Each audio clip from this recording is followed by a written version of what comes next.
the videos that are pro flat Earth have hundreds and thousands and millions of views right now on TikTok. Tucker Carlson just mentioned flat Earth. We have huge platforms just now mentioning the topic because so many people are pushing it in their comment sections.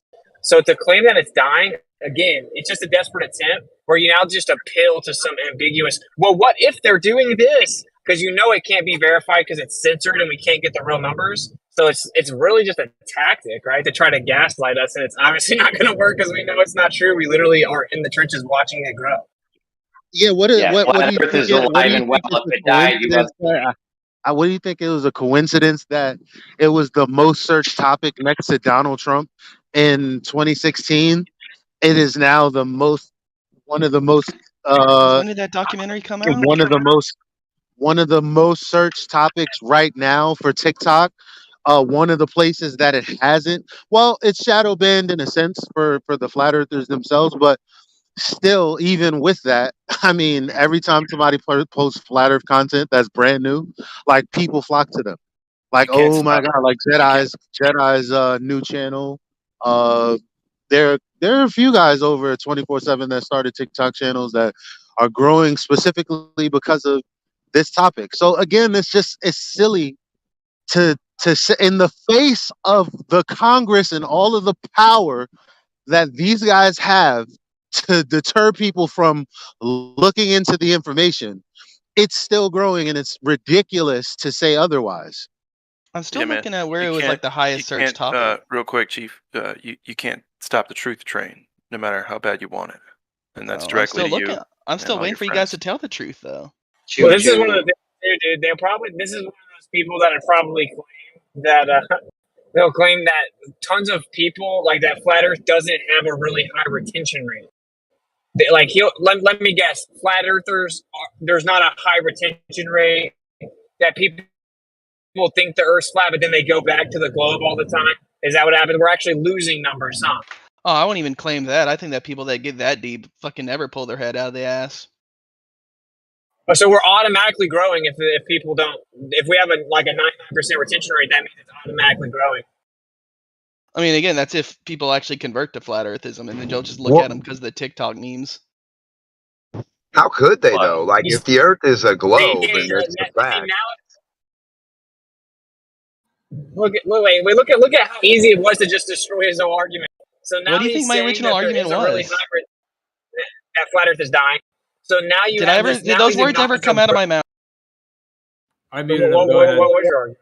He's interrupting. I don't know. He's interrupting though. I think his argument was flat Earth has no growth. Maybe, I'm not sure. It's stagnated. It's like stagnating. I'm pretty sure he did. Yeah. Okay. Whatever. Yeah. But this is But a refutation of that is that we have such a high retention rate, which means it has to be growing. Because you're not losing people. And so if there are any people that are interested in the subject for the first time, then it's growing because we're not losing numbers. Basically, yeah. It's not like my argument was just that the number of non-flat earthers is growing faster. Yes, What? we know you guys have indoctrination stations all over Earth called schools. Yeah, we know. I mean, I could agree with the notion that if the population that don't believe in flat Earth is growing faster than the population that is believing in flat Earth, then by comparison, it'd be shrinking or stagnating. Of course, they're suppressing us. No, what? But listen, they're suppressing us. While all in the meantime, they have indoctrination stations and they're just pushing this shit everywhere in front of babies everywhere. So is that why y'all flooded the number of globers is going to increase more than flat earthers while you guys aren't playing fair. Matthew said you guys aren't playing fair. Dude, we're going to go where the numbers are. We're going to go where people are and where people are listening and trying to do things. You mean where the young kids are, right? It doesn't matter who. Anybody. But hold on. I think was it Nathan Oakley was the fucking weirdo that first set up the He's the not TikTok here. trend? Don't talk about people who aren't here. Hey, I'll talk about whoever I fucking want, all right? So when we bring him up, I'll bet not. And how he was one of the first people that tried to get onto TikTok to quote unquote get them while they're young. And keep them from being indoctrinated by keep them from being indoctrinated, right? Hearsay. Do you realize that all of us find it very weird that you want to simultaneously claim that flat Earth is really stupid, but that you're obsessively keeping up with proponents of flat Earth. You think that we don't see that that's super weird? Right, like that's what I was gonna say earlier. I was gonna say, obviously, is there a growing number of like Bigfooters out there, or a growing number of any other thing that people don't really fucking believe in or do believe in? Or Yes, sir. I'd say it's Yeah, I funny think that there can be a globe, that there can be a growing globe or flat Earth anything when supposedly we got all the right information and all the physics and the facts to back a globe, right? So how could even 1% of the population ever even fathom the idea not ball? How could they do that? It's like 12% in America, and that was a mainstream survey. What's super funny, if you actually step back and think like this, the globe model loses millions of people, and then the flat Earth retains 99%. So let's compare that. Your model loses millions of people because most of the people that think it's a globe don't even understand why, don't even know what the globe model is, are completely ignorant and uninformed. They think mass attracts mass is what gravity is. They don't know even what the model is. And then when they start to learn about it, you start losing people. When people start learning about flat Earth, we start gaining people.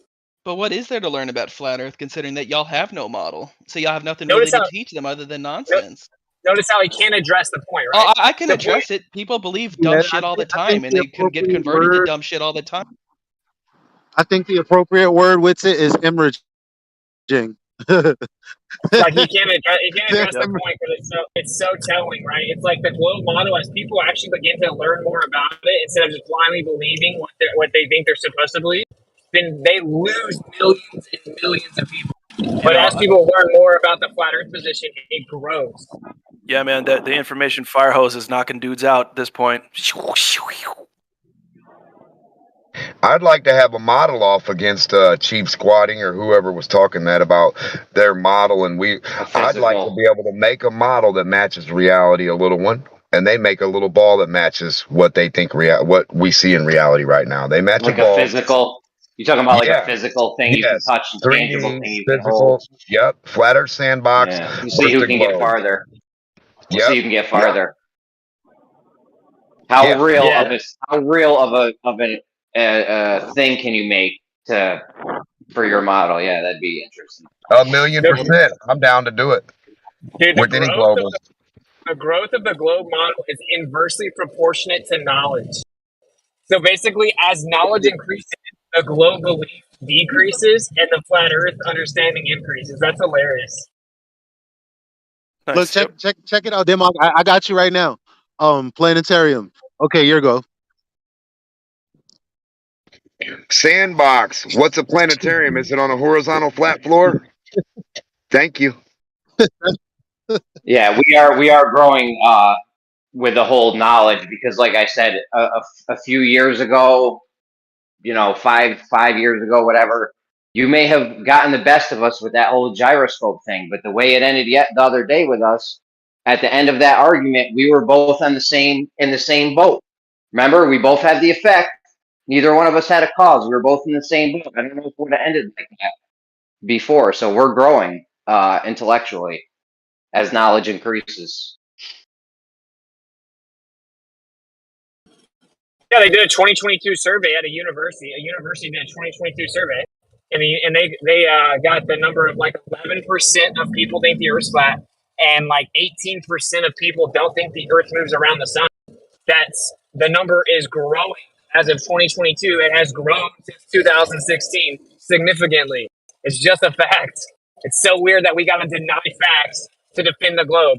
I think that if you're defending a belief and every single thing that you say is a tactic that's dishonest, there's probably something up, yeah?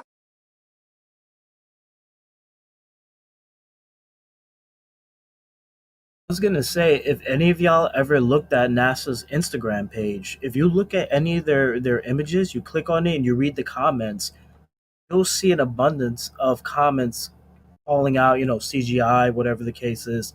But before like 2015, there were really no comments calling out the CGI, the Photoshop, because people didn't even know that that's what NASA was doing. On a side note, nowadays it's real mostly quick. nowadays most of the comments are saying, God, "Look at yeah. this BS." This is most of the comments are actually saying that these days. You know what's funny? I just looked at a photo. Sorry. Well, I imagine the only people who really care to go and comment on a NASA video All right, are the hold on, fucking dude. people Jeremy was against NASA. mad. Yeah, I know, because no one really cares what they're doing ultimately. But yeah, go ahead, Jeremy. Yeah, I just wanted to say on a side note, Adobe Photoshop and the Hubble, they share the same anniversary. Just because you mentioned like Photoshop and shit. Coincidence. Well, who even comments on the Hubble? People do. They say how beautiful it is. The only problem with that is there are more flat earthers saying, "You mean this fake shit?" Yeah, exactly, bro. Think about this: if they were actually going to space, you'd have a 24/7 live stream from the moon because it's tidally locked, just showing the Earth in live time, and it would be the most viewed. It would be the most viewed channel ever to exist on the Earth. Yo, I remember when I was a kid back in the 90s, I was in my like 20s or something, late 90s shit, early 2000s. They used to have this channel on whatever cable thing I had where it showed the Earth from space. And I used to have two TVs. One we were playing video games on, and the other one I would just be watching the space Earth from space. It would be the most viewed thing ever, and it would be It would be good for science too, because instead of showing illustrations about how an eclipse works and shit, you just show the video of it. What would be better? Exactly. You would just teach children how things work in the globe model by showing them the video. It could also be a huge moneymaker. Like if someone like Elon Musk were to do it, you could put ads and shit up there. Like, oh, drink Mountain Dew, do the do, and whatever goofy shit. I don't know if people would tune in all the time to just look at the Earth from the moon. Probably be a thing that'd be popular for a week and then just die. Much like I played that shit for years. I bought an extra TV for this. Yeah, you did.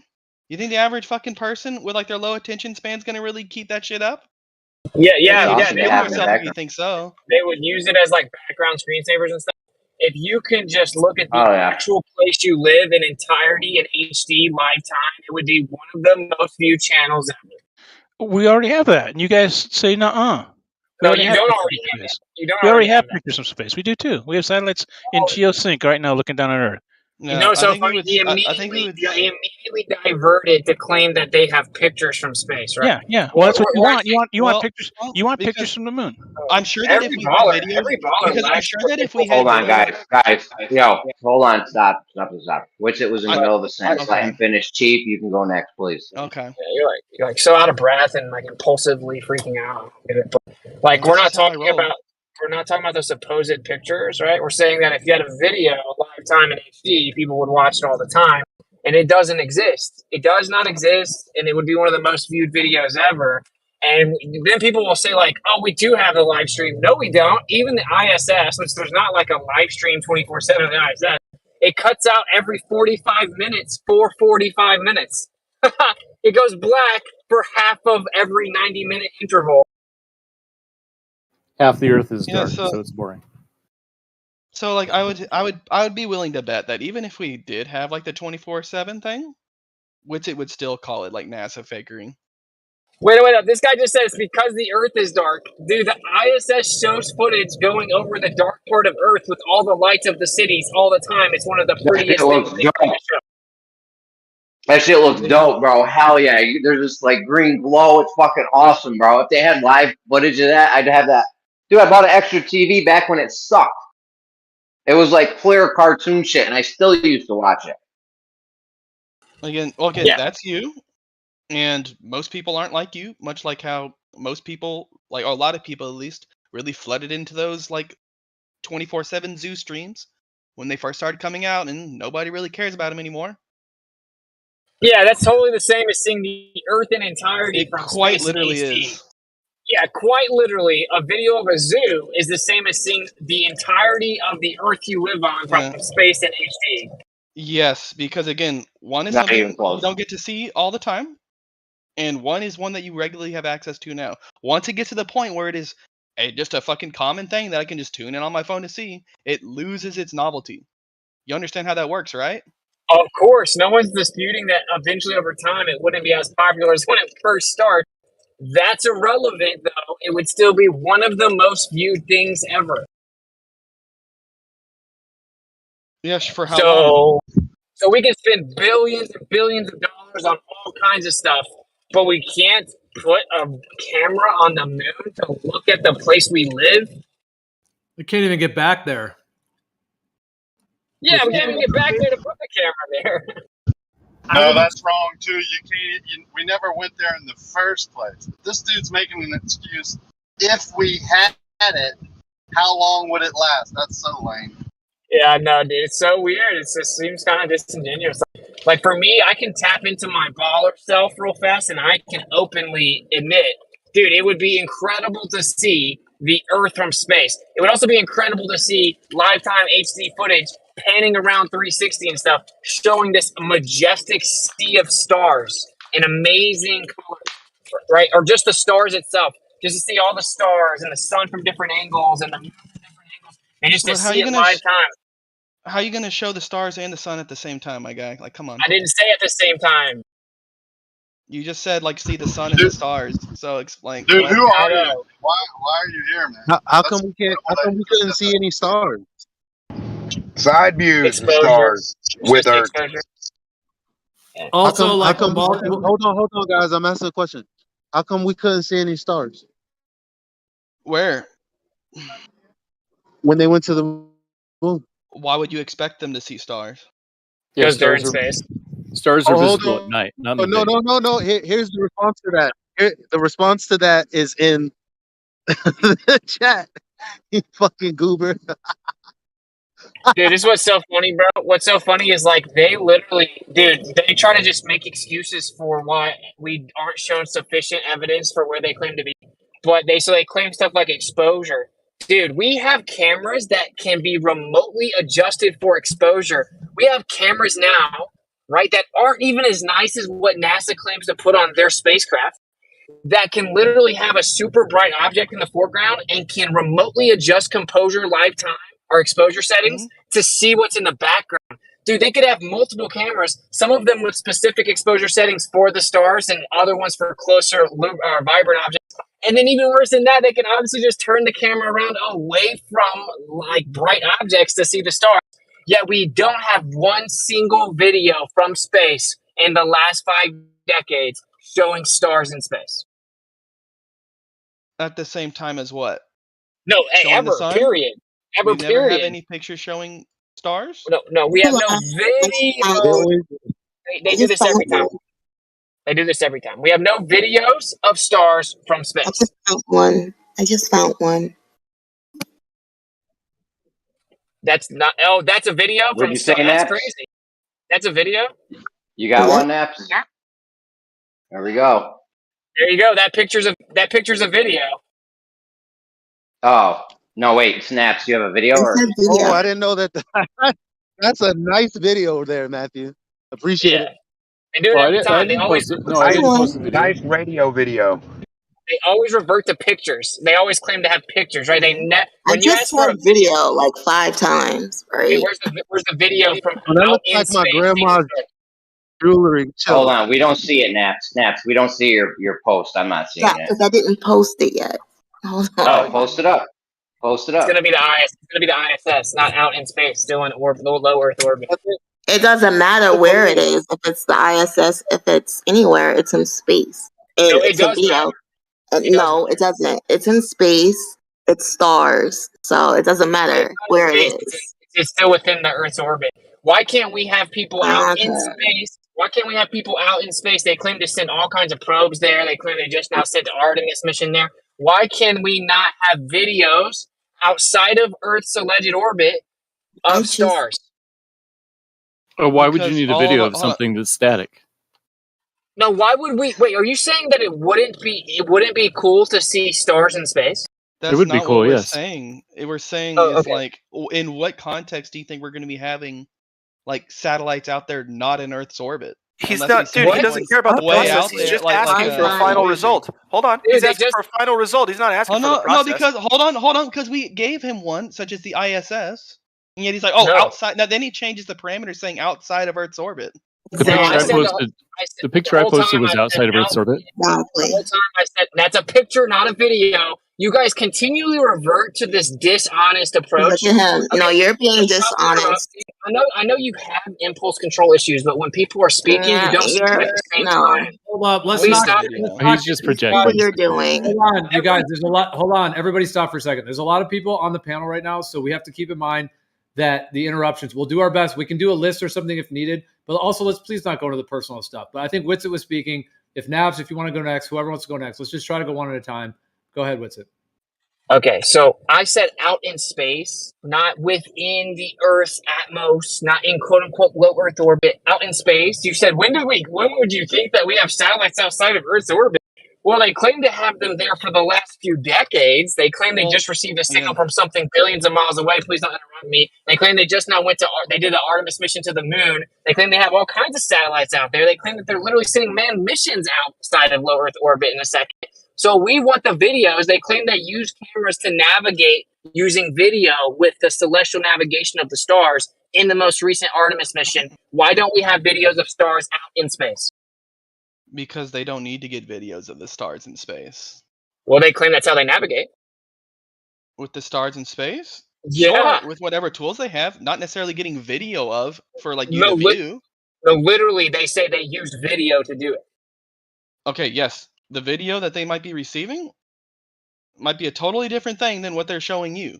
You brought up, hold on, because again, don't interrupt me, please. You brought up the exposure shit. I don't really see any evidence of something I can look at the stars. Like if I don't see any camera out there that lets me see stars during the day. All right. Wait, first of all, there is no day in space, dude. And secondly, if they can't see the stars, how are they using a video camera to navigate with them? A video camera to navigate with the stars. Oh no, maybe they adjust the settings to see the stars. Okay, so why do we never see the video of the stars out in space then? Because they're always taking a look at things that aren't the stars to show to us. I just showed. You just can't address it. You can't address it. Right? I think I'm trying to address it. I just don't think you're understanding like what I'm trying to say. Like if the purpose of like the Voyager missions was to show the planets, right? Why would they bother giving us like days and days and days worth of like footage of just the stars? Why would they not Why would they not just provide us with the really nice crisp images where they have all the exposure perfectly correct? That's a show great us, question. I don't know, something like Jupiter. That's a great question. Why haven't they shown us any of that? Great question. Stop. Don't interrupt, please. Jupiter was Witsit, did you want to respond to that, or yeah? After Witsit, it's Naps. Naps is going next after you, Witsit. Go ahead. To keep repeating myself, so like Naps is just going to keep bringing up the ISS, and then he's just going to start making made-up excuses ad hoc about why they don't provide it. But I'm telling you, NASA's official claim is that in the Artemis mission, they used video cameras to look at the stars to navigate. We're saying, wouldn't it be beautiful to see the stars outside of the atmosphere? There's no obstruction, no occlusion. Why don't we have videos of stars out in space? That's the question. And I do. And I just said this like 5 fucking times. Like, really? I just posted one. No, you didn't. I did. She did post a 40-second clip of the star trail thing from the ISS from NASA. Yeah, of course. That's not what a I'm star saying. trail. It's not a star trail. It's stars. It is star trails. It has time lapse. But it's not doing the little circle thing. No, it's the stars. It literally is. I see the lines of the stars from the thumbnail. You asked for a video, and they provided a video. No. I asked for a video outside of the Earth's orbit. Again, when would we have that? From the Artemis mission. What do you mean? Okay, Artemis mission? Yeah, I've already answered that 5 times. So again, why would they need that in there? Why would? Honest. Oh my God! You just threw that in there. Let's not get into the personal stuff. I think what he's asking for. That's not being personal. Hold on, don't interrupt. Let Gio finish. Let Gio finish. If everyone goes back and forth calling each other liars and dishonest, and that's all that's going to be happening in this conversation. You're a liar. You're a liar. You're dishonest. So let's just not do personal attacks. Let's stick to the information. I think what Witsit's talking about is no personal attack here. Eli, you're interrupting me, bro. Are you hot, my guys? Sorry. Sorry. All right. What I'm saying, well, I think what Witz is talking about is footage, like authentic footage from a camera. I mean, they claim to be sending these probes to Saturn and all this stuff, and then the Artemis missions to the moon, the actual moon landing. I think he's talking about like authentic footage from outside of the Earth, panning around, looking at the stars, looking at the solar system, the sun, the moon, eclipses, any of that. I believe that's what he's referring to, right? Correct. Yes. Video, real authentic footage. No, it's not. outside. He actually just added a bunch of stuff once he saw that people had video. Then he was like, "Oh no, I'm not doing it from that is true. not the orbit." Did the Tesla Roadster footage have film of the No, stars? it has no stars. Wait, why do you think? Change my claim once I found out you had. I already know that there's supposed ISS footage of the stars. I've literally sat in here for hours looking at them years ago. Okay, it wasn't that I changed. No, I said out in space specifically, meaning that's outside of low Earth orbit. Did not say that. Yes, I said out in space. I said out in space. You said in space. So, you yeah, what wasn't kind of specific about it. hold on, You but what just kind of said in game is space. it where Witsit is like? Guys, What kind of game is it where Witsit's like, I want a hamburger with cheese, onions, and caramelized onions with mushrooms, and then you're like, but you just said that you wanted a burger, and he's like, yeah, Well, but I hold on. specifically want this. What's That's really I mean, hold on. one of the I'll things explain that- because it started Give out him what he because it started out with I want a cheeseburger. It's not a game where it's like, well, you said you want. No, this is hold on, I'm going to temporarily Elijah, mute. take I'm your just going to pills. temporarily, Chief. I'm going to temporarily mute. I don't know what just happened, guys. We got to go one at a time. I can make a list. There's a lot of people that want to get in. Do you guys want to do a list? So if we want, no, I just want to be able to finish my point without Elijah interrupting me. I know. How is he ran into what I was saying?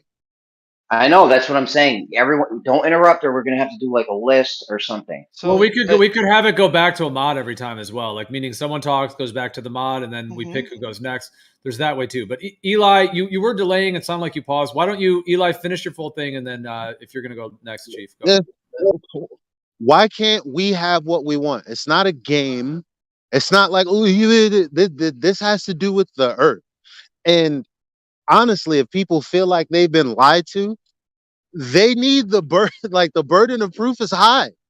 If he wants the stars in video from outer space, not low Earth orbit, and they have Artemis supposedly doing that, what's the problem?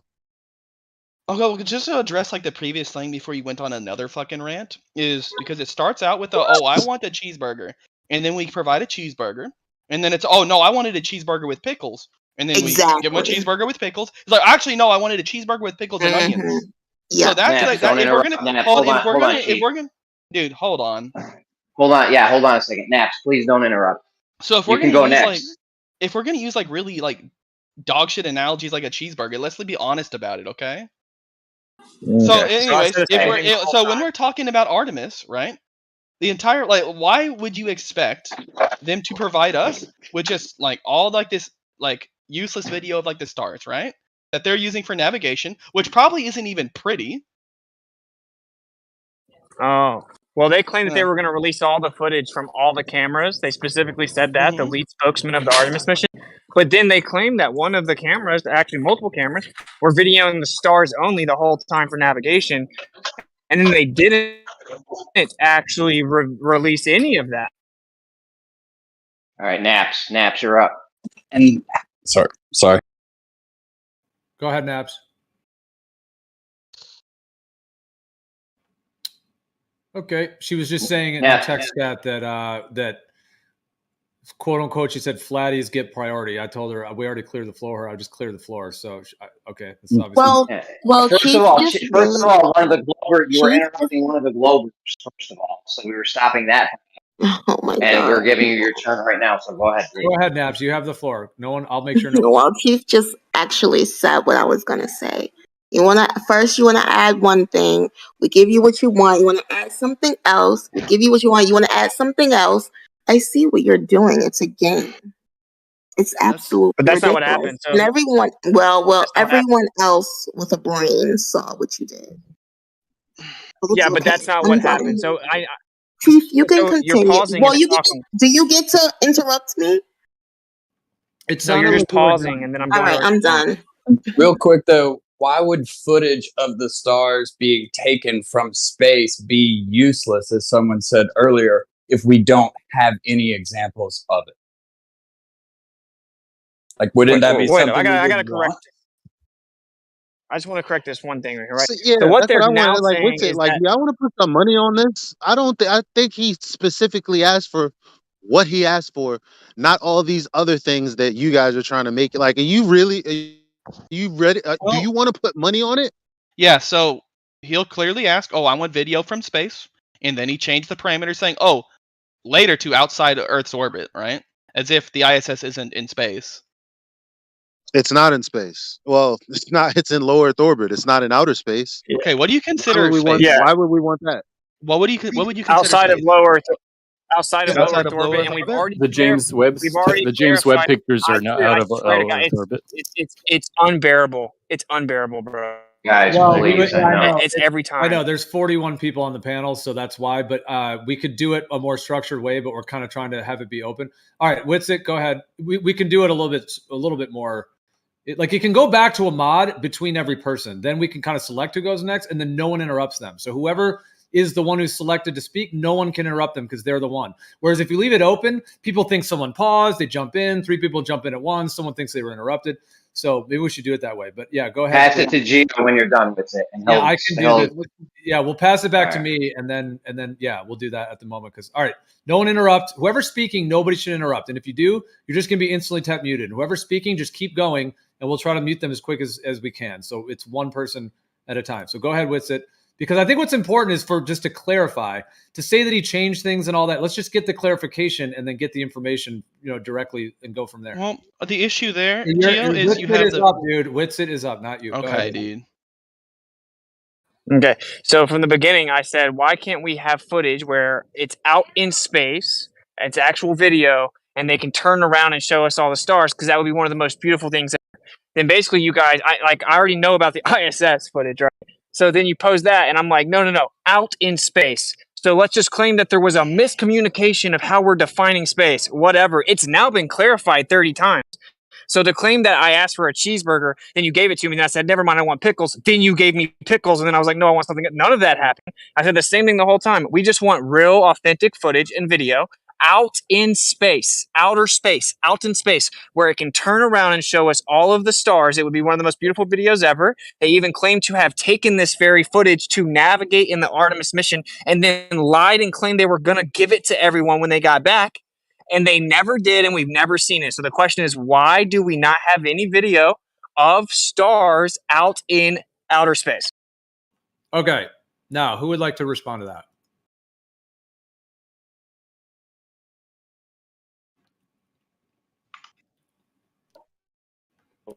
Floor's open. Oh, is it open? Yeah, so I'm not sure why Artemis hasn't released a video. Maybe it's not even like a video worth watching. I'd love to hear it myself. Do we have pictures from space? Sure. I'm okay with pictures from space. But to require that it has to be video, that's just kind of stupid. Because let's be real, okay. let's be real, would you even believe the video if you saw it? Oh, I would analyze it.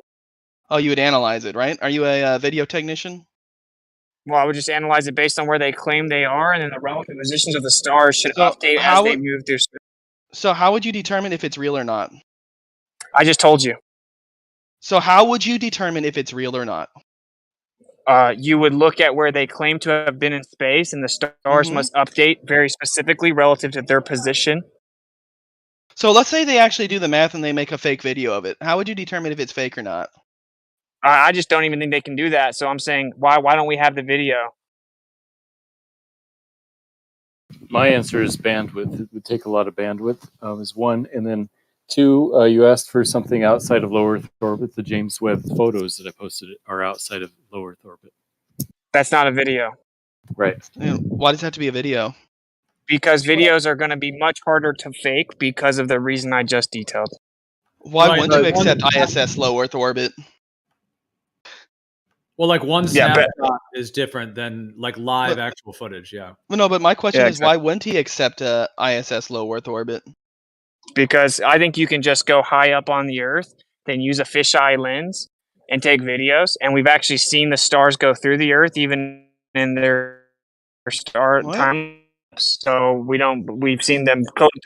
Yes, we've seen the stars go through the horizon of the Earth, like it's a different layer. But even outside of that, you can just go really high on the Earth and then use a fisheye lens, right? And at a certain angle, you can try to make it look like it's curving because the ISS only shows a little piece of the Earth at a time. And usually the land masses we see are huge and shouldn't be covering that much of the alleged globe. So I want video outside of the Earth's alleged orbit where you just turn around. Like a astronaut could just jump out of the mission and just turn the camera 360 and show us all the stars. Artemis was supposedly videoing them. This is a very simple request. If I was 100% a globe earther, I would also agree that it would be cool to have that, and it's somewhat perplexing why we don't have it. I would never start defending ad hoc excuses to be like, this is why it doesn't matter. Yeah, I would Witz is agree. right. It would be cool. I would say Witz is right. It would be cool. I don't think that their priority is trying to convince people, so I don't think they spend much time thinking about doing that. No, but it's not really about convincing. It's sort of like, okay, if we lived on a globe and the stars were out there the way they claim they are, that would just be science. Like that would be like what? Okay, I'm not trying to get into the idea of experiment. I'm just using that word in general science. I mean, I'm not trying to say independent variables at the moment. I'm just saying that would be a leading part of the current colloquial use of the term science, meaning in terms of like nature, the universe, any term you want to use, that would be foundational. Meaning if they went to the moon, there would be footage all over the place. They'd be aiming off. I mean, there's so many things that are lacking, like let alone like they never pointed the camera at the moon when they were taking the footage on the moon. There's just so many components. But just with this alone, to have live footage out in space, quote unquote, of the stars, the thing is, the reason I think they don't have it is because it is very hard to fake all of the positions of the stars with live footage. You can do a snapshot, like a photo, as it were, like an image of just one snapshot pretty easily. But to actually have like live footage, we'd be able to compare all that and all the angles to the stars, in relation to how far away that object was. So it would be. That would have been. Wait, what? That would have been. Go ahead, pictures. They didn't take pictures of the moon while they were on the moon. That doesn't make sense. I might have misspoke of the Earth when they were on the moon, like aiming the camera up and actually seeing the Earth with live footage. Video cameras. Yeah, but they did. No, there isn't. No, they didn't. Let's see it. Post it. There's a ton of photos. No, here's what it is. Photos, video. If you were on the moon, okay, so what? What difference does it make? No, you stay. Hold on. Don't go. We have mad at that, and then go. Well, so what? No, because you want to do something that you think is hard to get because it proves your point. Like it's a game. No, it should be super easy. Just as childhood globers, that's exactly the fuck I want. There. Yeah, so it should be super easy to get. Why would it be difficult to get that? Well, there's two things. Why here. would it be difficult to get that? Yeah, there's the live footage out in space like we're talking about. There's that. The second one I brought up is if you're on the moon, let's say the moon is what they say it is and you can land on it. What would be the case is you'd be chilling on the moon surface. If you what you would do is you would look directly up at your zenith, directly directly above you. There would be an Earth that would be roughly 4 times the size that the moon appears to us on Earth. So the size the moon appears to us, there would be a Earth if you're on the moon directly above you, and it would be 4 times larger than the size we see the moon. That would be absolutely epic to see if the moon thing was real. All you'd have to do, all those cameras they had of those guys bouncing around and doing all that, playing golf and all that shit. There's always that fourth wall. They never aimed the camera to be like, oh my God, we're on the moon. There's a video of the Earth from the moon from before they even landed on there. We're talking about from the moon. When they were on the moon, they would just turn the camera up and video the Earth. But there is still video of them at the moon pointing at the Earth. They didn't do it because they weren't on the moon. Yes, there is. It's that simple. The Earth rises. They wasn't on the moon. All right, They weren't. It's fucking garbage. They weren't there to look. There's no video of the Earth from the moon. They weren't there. They weren't there to look at the stars. No, we're talking about the Earth. They weren't there to look at the Earth. That's crazy because when they first landed on there, they immediately read the Genesis Earth creation account. They literally talked about how the first thing they say is how amazing and beautiful the Earth is, and how this should bring the whole world together because now we see the whole Earth and really we're all one. And all they talked about was the Earth when they got there. And they were there to play golf. That was on the Apollo. moon, not to look at the Earth. That was Apollo 8, and they did take pictures of the Earth, the famous Earthrise videos. Did they take a video? Yes, it was a video. The Earthrise video comes from Apollo 8. No, did they take a video from the moon of the Earth? Yes or no? Doesn't matter. They weren't there to They look were on the free. They were orbiting the moon. What are you talking about? They weren't there to look. Dude, I'm talking about just when to they were just to on- clear it up. Just to clear it up, Witt's asking for a cheeseburger, and you guys are telling him it doesn't matter. No, Yeah, here's a hot it's dog. not, Here's Jeremy. a hot It's dog. nothing Here's a like pork that. hot dog. You don't even like your pork hot dog? Wow, dude, you're so stupid. Who wants cheeseburgers? They weren't It's there to look like at the Earth. it's like no, I want this because I know you can't find it. Yeah, I want this because I know you're wrong. That's what it is. NASA claims to have the video of the stars. It's not that I know they can't have it. It's super easy to get it. They claim that's the way they navigate it. They claim to have it. In fact, they said in a press conference, we're going to release all the footage. And then someone said, wait, why can't we have it live? And he said, oh, well, it's just so hard to get it all live. As soon as we get back, we'll give you all the footage we have. And then they didn't ever give it to us. Yes. Did they record? Well, the, there still is an Earthrise video. Did they use the cameras to record the stars, or did they simply just have live feed? No, into a no. There's computer? too many hey, points. Hey, am I speaking? I want to hear Naps. Hey, I want to hear Naps' response to. So I'll just continue to speak, right? I want to hear Naps' response to what Eli, said. hold on, bro. You can hear whatever you want after Chief's done, please. So bro. again- Come on. Well, I think Why to the be fuck fair, does everybody have to get in 5 points? Naps said something, then Witsit said something. I want to hear a coherent response. What's wrong with that? yeah, let's let Naps go because That's Chief good. kind of jumped in. Go ahead, Naps. You have the floor. Go ahead. I don't even know what the hell he's talking about. Like what? What are you talking about? What question? What question did you ask me? Can I right, bro. question too? Let it All right. spiral out. I don't know what he's talking about. What I'm talking about is exactly what Witsit just said. I didn't You even hear said- the fucking question. That's the point. That's what I'm saying. You know what I was What are you talking talking about? Great, I didn't what hear Witsit- it. Hold on. You had your chance to talk, Naps. Now it's Eli's turn. This is how this Well, is. unless she go. wants Go ahead, Eli. clarification, unless there is a question to her. But if I'm she gonna get wants- clarification. So Witsit, she said, "Why are you only asking for things that you know they don't have?" And Witsit said, "No, they said they have it. They said they would give it because they wasn't going to give it while it was live because there were all these logistical problems. So they would give it. Then they never gave it. That's what I want to hear a response to." Like I said, I saw the Earthrise video, so I know you're lying. I know it's a lie. I've seen that. We're talking about the Artemis mission, man. What does Artemis have to do with anything? I thought this was about the moon mission from the fucking 60s. Well, you said we're just coming up with a bunch of stuff we don't think they can have. And I said, no, like with the Artemis mission and the stars, they claimed specifically to have it. Well, and I then they seen- claimed that they were going to give it to us. They claimed they were going to give it to us, and then they didn't do that. And then even Kosho called trying to get it, and he said apparently it'll be way trickier to get than I thought. Okay, but there's some from the 70s. Why are you not wanting that one? We lost No, that there isn't technology. any. There isn't video of stars in outer space from the 70s. Well, I think what They she's are. talking about. Hold on, let me jump in. I think what she's talking about. There is that footage where they claim that they're orbiting the moon. So there's sort of like a layer, like a moon-looking layer, which to me looks very, very fake. But nonetheless, they have that moon-looking layer, and then there is the Earth that is sort of off in the distance. Now that isn't on the moon. That isn't like men on the moon aiming the camera up. That easily could be done in a composited way. But what she's saying in So terms of can that, it could be done in a composited way on the surface too. So what are you talking about? well, not if you Well, are there are not if you're men on the moon that are bouncing around and doing stuff, and then you literally aim the camera up. That would be much harder to composite. Oh my god! Yeah, and there are two different subjects here. There's like the idea of seeing the Earth from the moon, and then there's Okay, the y'all want to idea be that right it started. really badly, so I'm gonna let you be right since you really, really want to be right so badly. Well, I Please don't actually have interrupt. one question. I have one question. I'll Hold on, Hold on. she interrupted Whitson. No, wait, just Whitson. Let me get just real quick. All right, Whatever. Go ahead. Adam.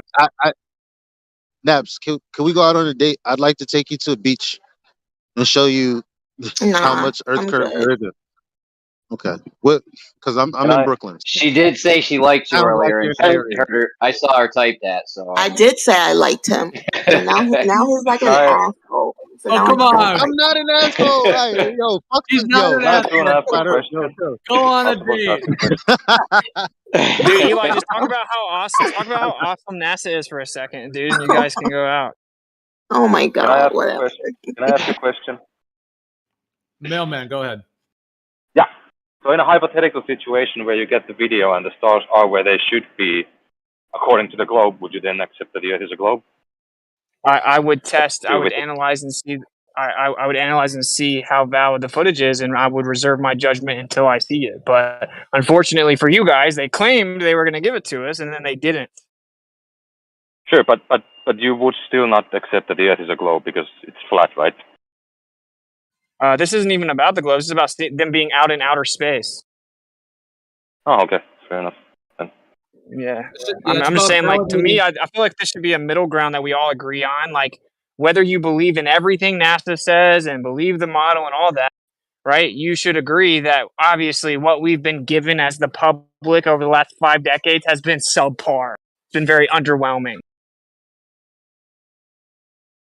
Yeah, it depends on what you want, but I mean, yeah, I would love more footage from space. Yeah, sure.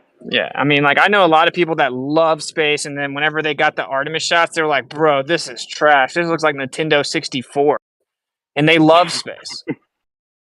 Yeah.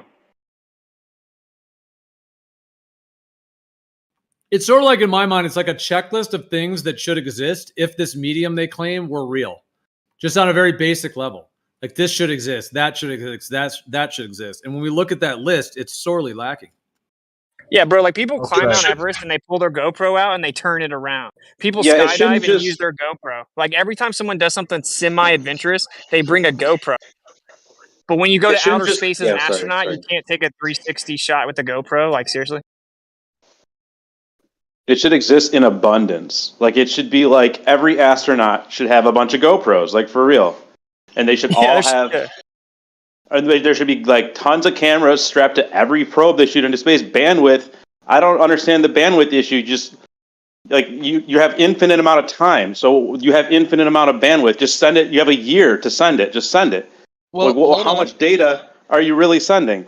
Well, really quickly, it's a non sequitur to ask for the video because they never claimed to take videos for tracking. I'm reading it right here, unless you want to be dishonest and not read, but it says clearly they take pictures and use the pictures and compare it to a built-in map, like I said earlier. So it's not even relaying back to Earth. It is comparing the pictures that it takes, pictures, to the computer system already on board for tracking itself. So you're not going to have videos because they're not taking videos of the stars to track itself. Okay, I'll just drop the article where they say they specifically do use video as it updates as they move. It updates as they move. And even Kosho called and they said they have video. It'd just be difficult to get it. Video of what? So they used a camera that was videoing the stars that were updating as their position updated live time. Well, it says right here that they're clearly claiming that they're taking pictures, not videos, and that they're comparing it to onboard systems.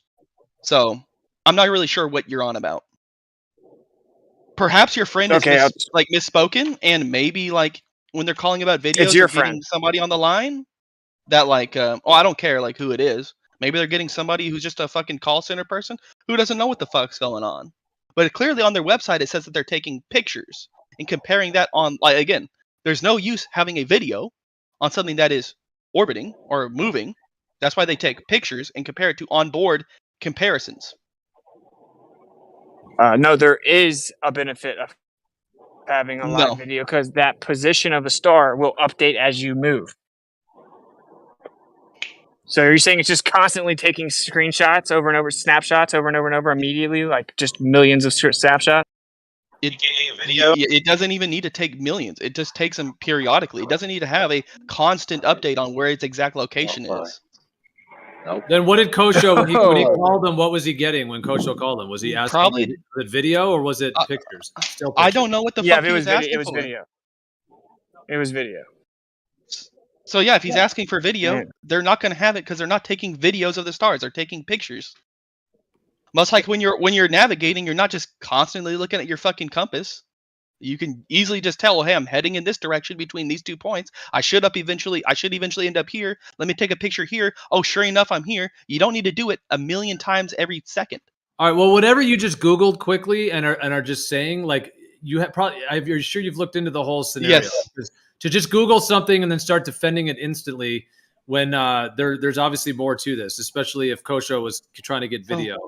So taking a look right here, by comparing I don't care what Kosho was after, because he could have been mistaken what he was asking for. And of course, if he gets someone in the line that doesn't want to deal with shit, be like, oh, I don't know. Maybe we'll look into it. Oh, maybe I don't know if I'll be able to get it. Just same run-of-the-mill bullshit when you call people on. So right here, according to NASA, by comparing the pictures to its built-in map of stars, the star tracker can determine which way Orion is oriented. So it's not even something that needs to constantly be updated. It is literally just for its own positioning, just its own orientation, which is only really an issue during periodic times of its travel. Not something that needs to constantly be updated every second of the day. Which is why they're not taking videos and constantly updating it to itself. They're just taking periodic pictures. Yeah, I also found something from NASA.gov. It doesn't even really talk about pictures or videos, but it talks about navigating using like an internal computer in a map that computer has. So, yeah, like while I was muted for like 5 minutes, I just did some simple cameras fucking to reading. navigate. It's just a Yeah, fact. no, it just takes pictures. Okay, pictures. Well, now Jay says they don't even use cameras to navigate. Oh, well, I'm No, not even sure. that's not what I said at all. I said the article I found from NASA.gov, it doesn't mention pictures or videos, but what it does have in common with what Chief said is it does discuss how they're using an internal computer that has its own maps that's internal to the Artemis. Yes. They all have they have a set picture of Orion with different angles of comparison, which they will compare a current picture of Orion to determine which way it's oriented. And that's all it's really for, is just determining orientation, which is something that doesn't need to be updated often because it's not going to completely change its course. It is just for, oh, hey, is this thing facing the right way? Especially when we're coming in here for a turnaround. Really only that's the issue. It's like, oh, hey, are we oriented properly for a turnaround or for a slingshot? So again, I'm reading this article right here. Just like I'll just drop it where it says that they actually have all the cameras on the board and they're taking 4K video, and then they explain what each camera is used for and how incredibly crucial it is to have constant update to their position and even the vibrations that the cameras detect. Sure, let's see it.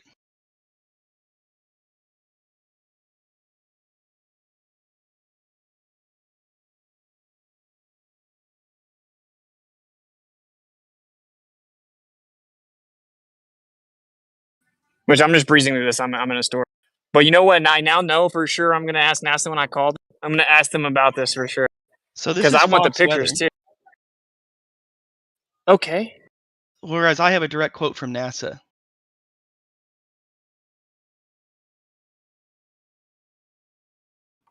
I'm just going to call NASA and ask them. I found this article that talks about these, for Artemis, these 24 cameras on the rocket and the spacecraft. But these may be different than the navigation ones. I don't know, but this is pretty extensive, talking about all the cameras that they claim. But the footage they gave was incredibly weak. I mean, why don't we have footage of like something taking off and going to the moon and coming back? Like that doesn't exist. It's weird. I mean, why wouldn't that exist just on a very basic level? Something launches off from Earth, it goes into space, it orbits around the Earth, and then it slingshots off and goes all the way to the moon, orbits around the moon, comes back. I mean, that's just non-existent. So I think what we have here, though, Gio, is due to them just using pictures. I think it's a case of, oh, I want a hot dog. Sir, this is McDonald's. That didn't make any sense. I know We not can't to, even get idiot. high altitude footage, 130,000 foot with stars or an ISS on it. We can't even see the ISS from 130,000 feet. Isn't that sad? Well, to clarify, like even if you take out the say that they don't claim to take video, and that Kosho was mistaken, the NASA employee was mistaken, and then I was mistaken. Say you take out that they claim they took video of the stars to navigate, and that it's just pictures.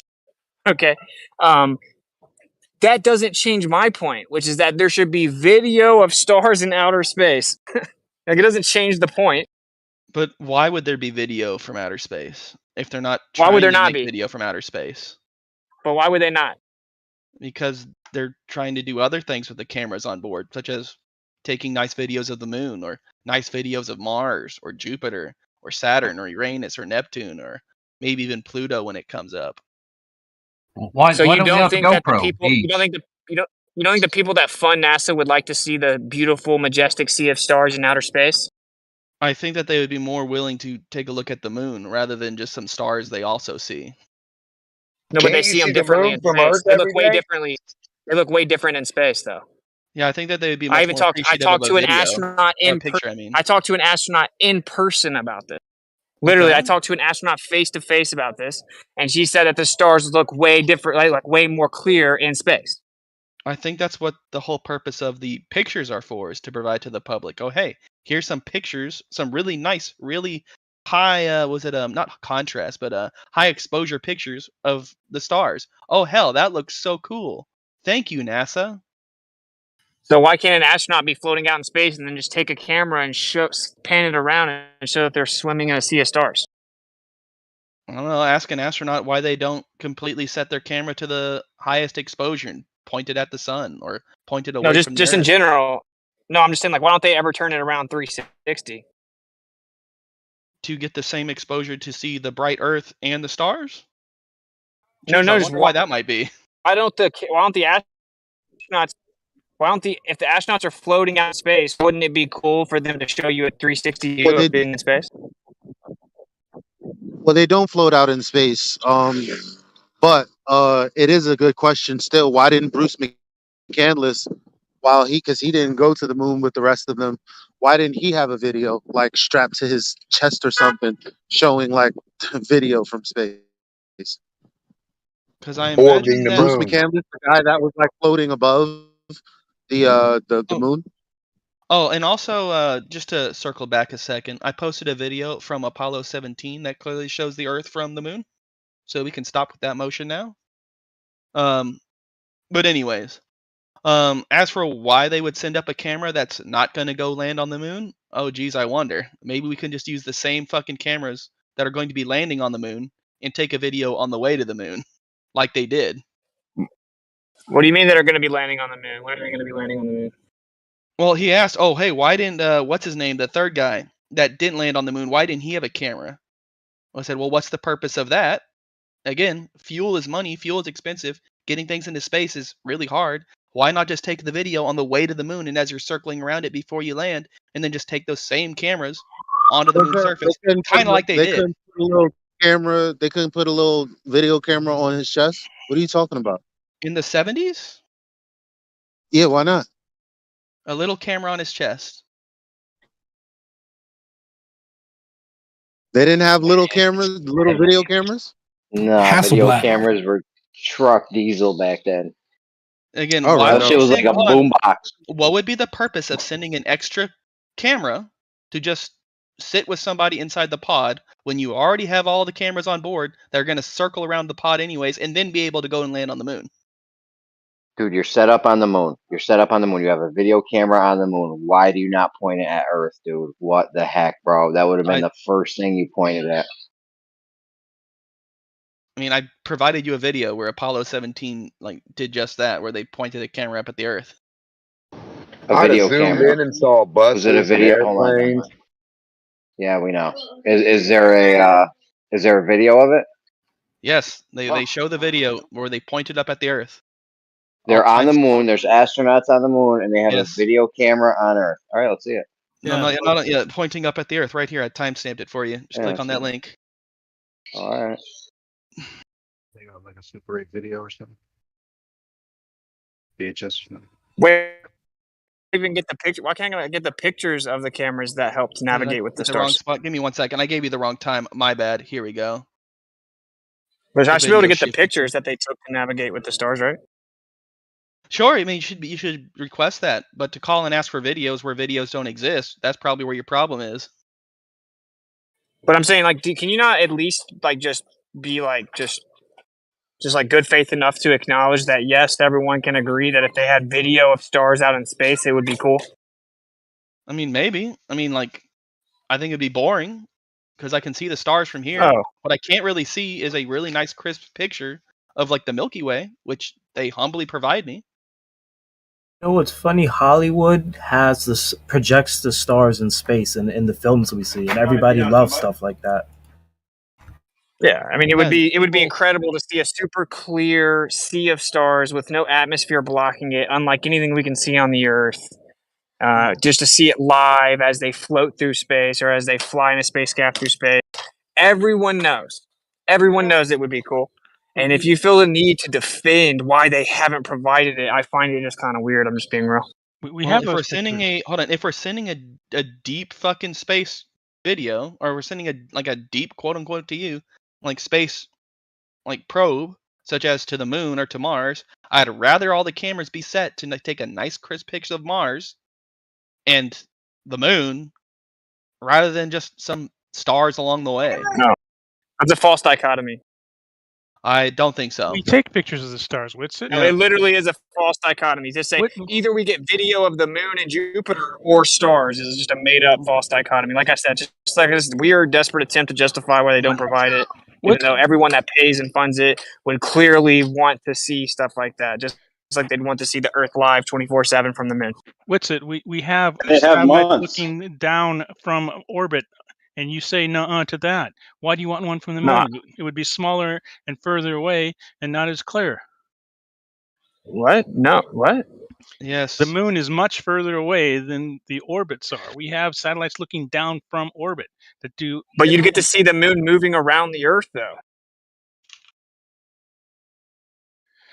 And we have satellites that look at stars. Hubble and the new one, the Webb, are good examples of that. Yeah. We just like we had Sophia. We had Sophia that looked at stars too. So I don't care about that. Sophia was a plane, but yeah. Just to put things. Yeah, it was like the same quality.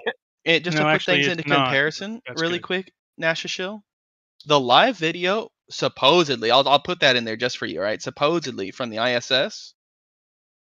That's constantly going on or whatever. Yeah, live feed from the ISS, right? Only not constantly going on. Yeah, so hold on. Only 277 people actively watch it, right?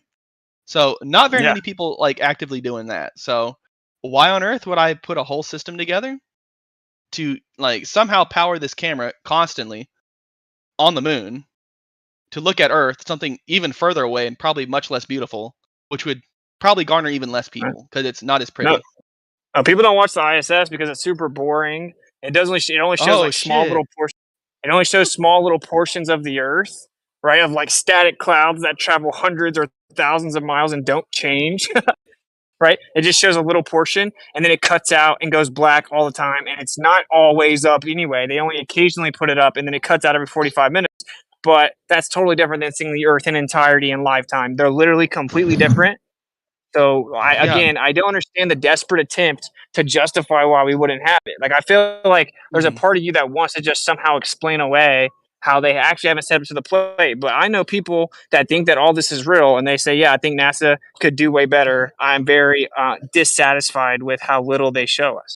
With the connection issues that the ISS faces, or at least claims to face, how do you think that they would go about powering this motherfucker for 2 weeks? When there's no sun in that part, or no sunlight on that part. Yeah, what? What? No, we would just be on the side that faces the Earth, right? And then the vast majority of time, you would have light, and you would just have solar power that's able to retain the energy for a couple days. So, do you think a couple days? Hold on. No, please, Nasha Shill. Where on the moon do you think there's sunlight most of the time? Batteries, bro. Batteries is the answer you're looking for. On the side that of the moon? faces the moon. The side that faces Hundreds the of moon. thousands of miles. The side that faces the moon, right? So the bright side of the moon, as we would call it. Yeah, yeah. So again, like when you look up in the star and when you look up in the sky, do you see that part of the moon lit up all the time? No, I just said that you would have solar powered batteries that can store the energy. For how long? Who cares? Weeks? A week. 2 weeks? 2 weeks. And still be able to have a strong enough Fine. hold on, and still be able to like have a strong enough signal to like or a strong enough power to record constantly 4K and then to transmit that 4K signal. Like, let's be real here, dude.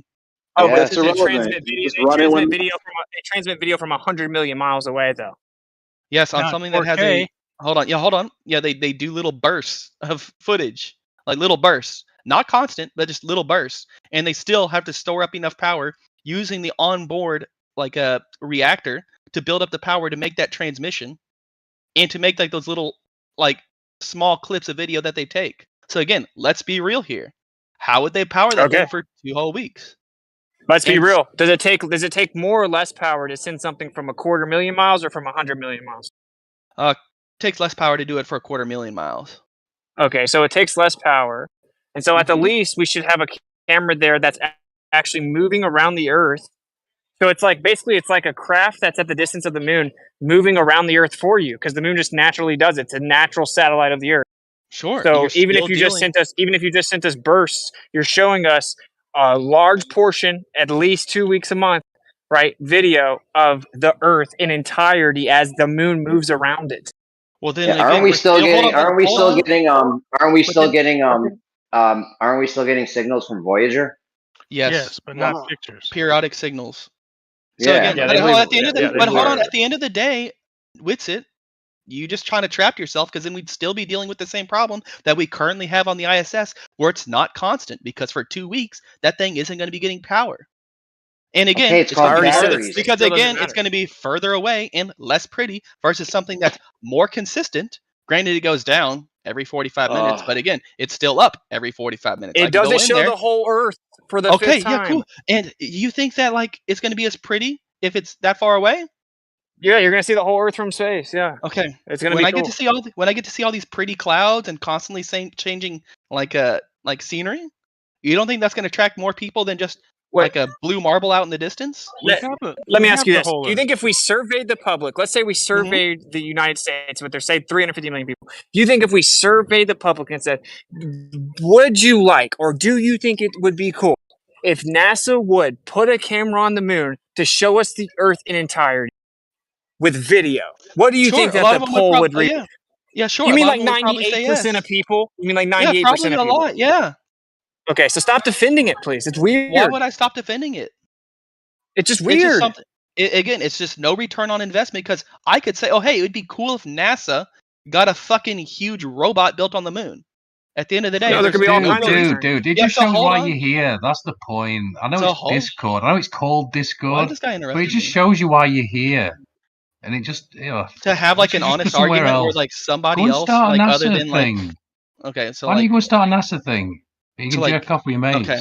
Anyways, I'll just continue, right? Because we already have live video from the Earth. And not very many people seem interested in watching it. A whole lot of people would probably say it's cool, but that doesn't really reflect on the people currently actively watching it.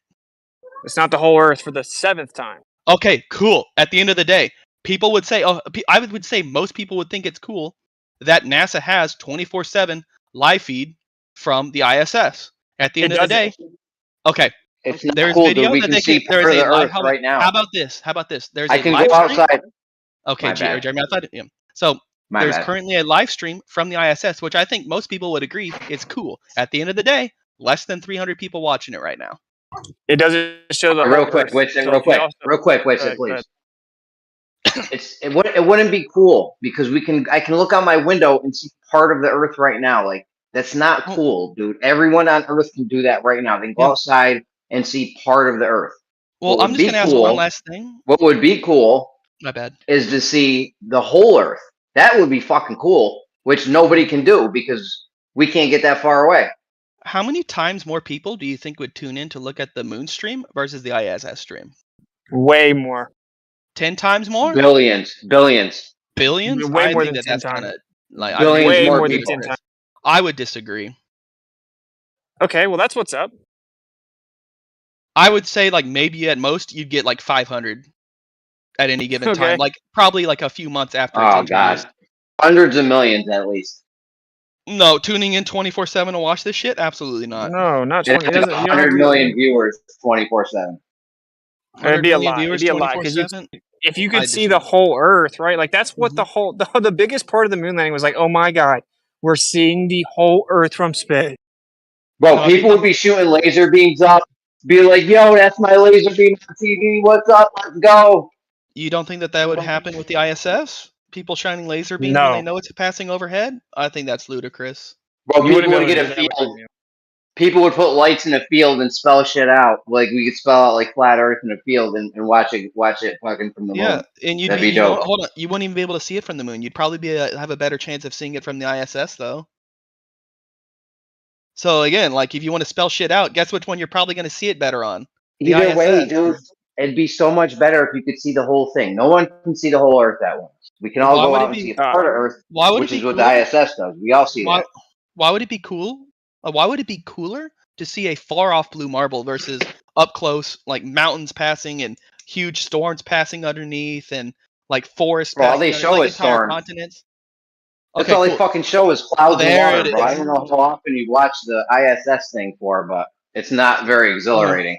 What do you think? What do you think? It's like when you see on an airplane. Go up in an airplane, you see it. Yeah. What do you think is going to be the difference from the moon? You're just going to It's see a the further blue whole marble with Earth. less definition. The whole Earth. Yes, I understand the We're whole gonna see Earth. the whole Earth.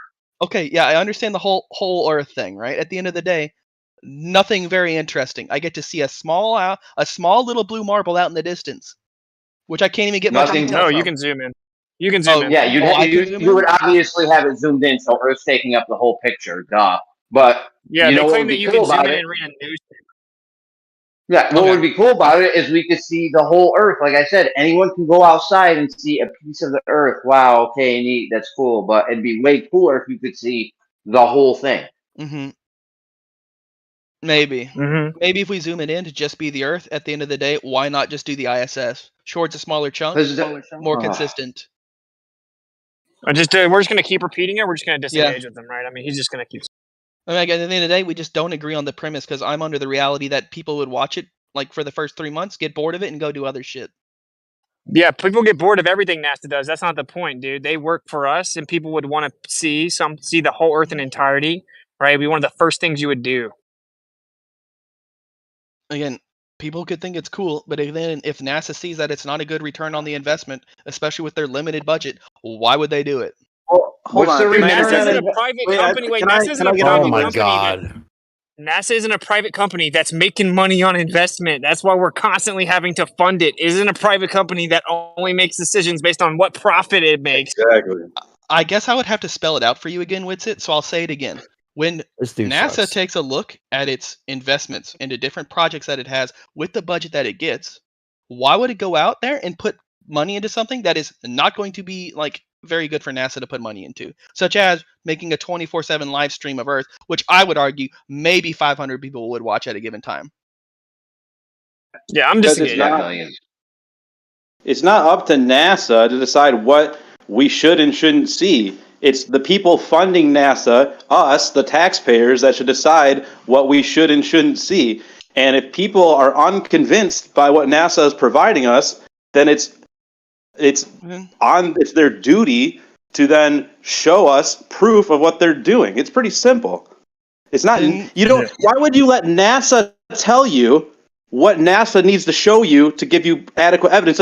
It's like you're going to the car salesman and asking him what a good price for a car is. Because this argument isn't over convincing people. The argument is over what would be cool and what people would like to see. So again, if you want to go down the convincing route, then sure, take it up by voting for some flat Earth fucking House of Representatives or members of the House of Representatives, right? Congressmen, to actually control the purse and force NASA to have some mandatory spending on putting some camera up on the moon that's only going to work for 2 weeks at a time. No, I'm talking about like the whole purpose of NASA. Like I think you're misunderstanding what this agency is supposed to do. What is it supposed to do? It's supposed to inform us. It's supposed to inform us about the nature of the universe. And so if it's not doing that, then it's failing its function. I think it's doing a perfectly good job trying to do what it's doing. I mean, again, I don't know like what additional again, everything's a return on investment, even if it is publicly funded. I understand that WITSET doesn't get that, but when we take a look at NASA and they have a limited budget, why would they waste money on something that most people aren't going to be using or like even looking at? So you don't. Okay, so then would you make the argument then that it's okay for people to believe in flat Earth and we don't need to convince them that the Earth is a globe? At the end of the day, I think my personal belief. I think that if you're at the point where you're believing the Earth is flat, hold on. I don't care. Let's not. Oh, you just let's not asked get me into a question. personal belief Hold on, versus guys. not. Yo. Let's just give me an answer. Like, all right, sorry. Go ahead. So at the end of the day, if you're going to ask me about like people's beliefs, I believe that if you're already at the point where you think the Earth is flat, there's probably 90 other beliefs that are far more dangerous that need to be addressed that you probably push. Yikes. So I don't believe that flat Earthism itself is harmful. I think that all the other shit that they a lot of the time happen to also believe is the harmful shit. Okay, so you don't think the flat Earth ideal is harmful? That was kind of my question. Thanks. No, but you're still a dangerous extremist, Toby. So I know. Okay. How dare you think the Earth is exactly how it presents itself? Dangerous extreme thinking isn't allowed. My goodness. How dare you walk outside and be like, oh, the Earth isn't moving and the sun, moon, and stars are moving. Wow, that's just... How dare you not be afraid of the air, I guess. Yeah, how dare that gyro compass just happen to drift in the same direction, all every last one of them. Bro, we went through the gyro compass thing. Me and you were in the same boat at the end of that. All we have is the effect. You don't have a cause. We were in the same boat. Everyone heard it. At the end of the thing, you didn't have a cause, and neither did I. All we had was the effect that you can measure. We were all in the same boat. But hold on. In my model, we couldn't understand that it would make sense for that to happen. That's what I'm trying to get from. Well, I know you don't have a model, the ultimate cop-out, right? But I understand that in the flat Earth belief, you would have to have some sort of explanation for why that happens. And the one thing that you tried to give me about the counter torque causing it just didn't make any sense, logically speaking. Okay. But again, I'm not going to wasn't the one. I will say one thing. To be fair to the room, this chief guy has been talking virtually nonstop, like 90% of the time. So I don't know if we want to mix it up a bit. Yeah, he's terrible. If I get a vote, I'd rather hear anyone else. That's just me. Yeah, I mean, the panel's full. We could have lots of other conversations, and this guy's conflicts with whatever he is conflicted on. We started Shane's vote. Week. Are we starting Coriolis week? It is going on and on and on. Well, does anyone have a neat topic? Anything new? What's good? You guys seen all the stuff going on with the fires in Hawaii, and there was a fire next to Putin's house. There's a lot of weird shit going on right now. There certainly is, man. I think I put a video out, like a compilation of like dudes apparently causing fires in Hawaii. What do you guys think of that? Canada was on fire so bad. I live in New York. Canada was on fire so bad recently, it was fucking up our air down here. Yeah, but do you remember like how that started? It was like all 4 simultaneous places at once. It's almost like the whole continent lit up like miraculously. Yeah, it's almost like a huge thunderstorm passed through that area. Jeez. Oh my god, this dude. Truth Prevails had sent me a video that was some footage from the Maui, and she was trying to she was showing that there's these like little white orbs that are in the sky, and they seem to be active like right before the fires get worse, like these little white orbs. And it also showed this, like these guys were driving down the road. It almost reminded me of like the sound that the Twin Towers made when they fall. There's one footage when the 9/11, when the Twin Towers fell, that's very close to the actual, to the towers falling. It's like kind of a little bit of a more rare footage. And you don't hear explosives. You don't hear bombs or anything. You just hear this whooshing sound. There's this really intense like vortex whooshing sound. And some of the videos from Maui had that similar. I mean, I know that's kind of anecdotal to just say, oh, similar whooshing, but it is. It's like had a similar sound. It's like this whooshing and all this dust was like pluming, and then the fires were starting like very abruptly. So it's pretty. And then the little white orbs in the sky is pretty. Pretty. I don't remember seeing any white orbs in the sky. I'm not saying it was aliens, but it was aliens. Don't say out of pocket. Dude. Oh boy. You don't even have to finish the word. You just say outer panda and he's here. I have a sixth sense. Emphasis on sick. Outer ponders saw it coming, boys. Well, that's what I was asking you last night. What about the inner ponders, the upper ponders, the lower ponders? Mm-hmm. Yeah. I think the outer ponders is really about the extent of it that we have to think about. I mean, because the upper ponders, I mean, you really can't live up there, I don't think, unless you believe in space and rocks with people on them. And the under ponders, under ponders or the undergrounders are definitely probably a thing. We already know that. Go ahead, sir. Dave, you've got about as much validation for both. Well, let's just say that. But Gio, what was the footage you're talking about? You're talking about the reporter where he stood in front of the Twin Towers. That one where he runs away. That one's crazy. He's just talking and then he's like halfway through the sentence he just starts running. That's the best one. It's so close to the building as well. Oh my god.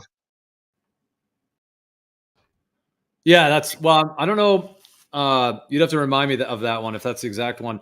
I'm talking about one that's like a reporter and he's really close to the buildings, and then that's got to be it. Yeah. And then as the tower, he like hides behind a car, and this plume of dust, like you can see all the dust just blasting. Like he goes behind a car to try to, save his life, basically. If that's the one you're talking about, but it's really close up, and just the whooshing sound is really what sticks out to me. It's like, in terms of the idea of it being a directed energy weapon, versus some kind of explosives or something, just the sound of it.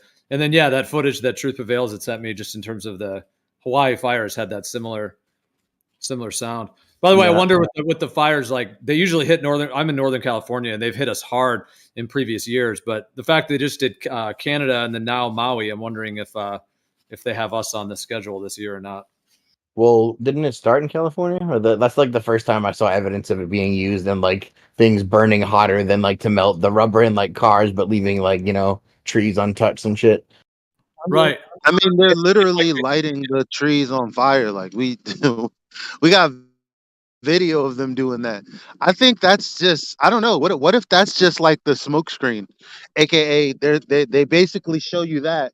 So you're like, oh yeah, it's definitely the fires over there that's, making the whole, sky seem orange. When in fact, the sky would have been orange regardless, because that's just a phenomena that they can't explain on the globe.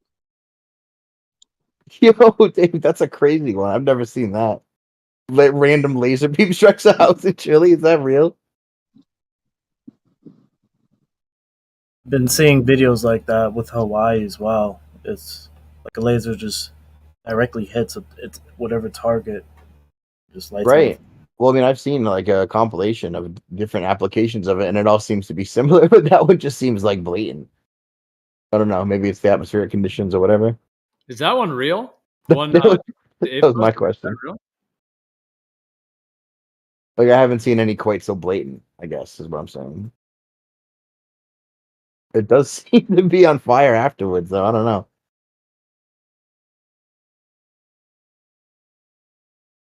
Yeah, Gio, I posted the video you were talking about, I think, with the reporters at the base of the tower with a bunch of firemen. This isn't it. This isn't it. The one that I'm talking about is, I mean, I could probably go find it. It's pretty rare. Like, it's not a very well-known one, because Ron Sheckelson, who is able to find a lot of good stuff, he had posted it. And I think I had seen it back in the day. I don't know if I saved it. I'd have to go look but it's by far the closest, most intimate footage I've ever seen in terms of the towers coming down. I mean, it is right there. And he has to hide behind a car, but it's not this one, though. The one I just posted, he's basically at the bottom of the tower when it collapses. 826.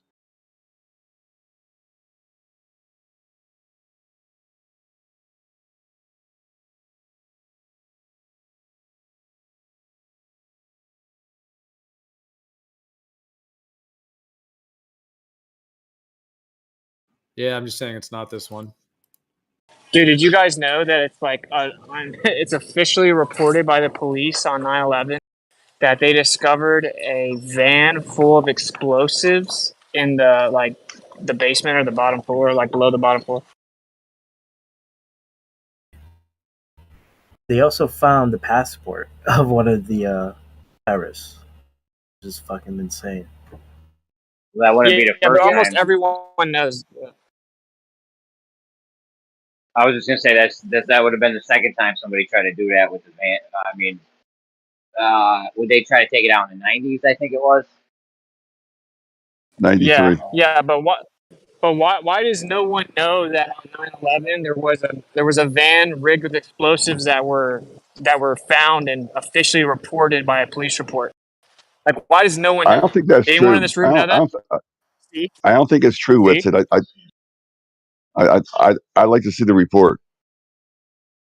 Okay, but the reason you don't think it's true is because you haven't heard about it. You haven't heard about it before, or have you Because heard it I've before and then researched tried to find out? 9/11. I've researched 9/11. There was a report of a van with explosives and ended up not having explosives, and then it gets confused with the dancing Israelis who got pulled over with a van that tested positive for some explosive residue, but it was never in the basement or in the parking structure of the tower. Well, I got to see it. Hang on. Okay, they cool. were a van. Man. One sec, Austin. They were one like in 90s, weren't they? They were a van with explosives in 90s, I think. 1993. Yes, but there's. Dude, you guys realize that my entire point was that isn't it weird that no one's heard about it? Because it's a false That would story. be weird. Yeah. Oh man. Okay, so there's a guy named Ryan Dawson, and he's compiled all of the data. In fact, he's the reason that we even know the specifics about dancing Israelis, because he's the one that filed the FOIA and got all the documents. And he's the one that actually went through the reports, matched the font size and the font type, looked and figured out which names were in which part of the reports because they redacted the names in the reports, right? He's the one that got the pictures of them and then was able to get their other faces and figure out which person was which one by their body types. He's the same one that has the evidence that they documented. They found a van with explosives in the bottom of the towers on 9/11, and almost no one has heard about it. So for the response to be like, "I never heard about it, so it's not true." I know Ryan Dawson's work, and you're wrong. It does not say that. There is no report that says it. Ryan Dawson doesn't claim that.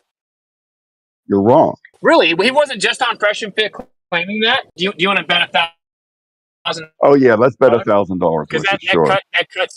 that cuts right through all the BS, right? You just said he doesn't claim that. He was just on Fresh and Fit. He did 3 different 2 to 3 hour streams back to back to back, completely covering 9/11. I've seen his work. I've seen his work over and over time. I know what he claims. I know what he doesn't claim. He's a very good researcher. I don't have problems with his work, but he does not claim that there was a van discovered in the basement on 9/11 at the towers. He literally did. Yeah, he does. I just heard him do Post it. Bet $1,000. Okay. Yeah, bet $1,000. Steel City, why wouldn't you just ask for the information instead of denying it? I have been asking for it. I keep asking with it. Where is it? He doesn't claim that. Nothing I've seen that. I got you, Whit. I got you, Whit. Claim. It's all right. There's time. We'll get it. We'll get it all. It's all good. Yeah, that's not even the full one. There's like 3 or 4 sections on that Rumble channel where he breaks it all down. He goes through all of it, and he specifically said that.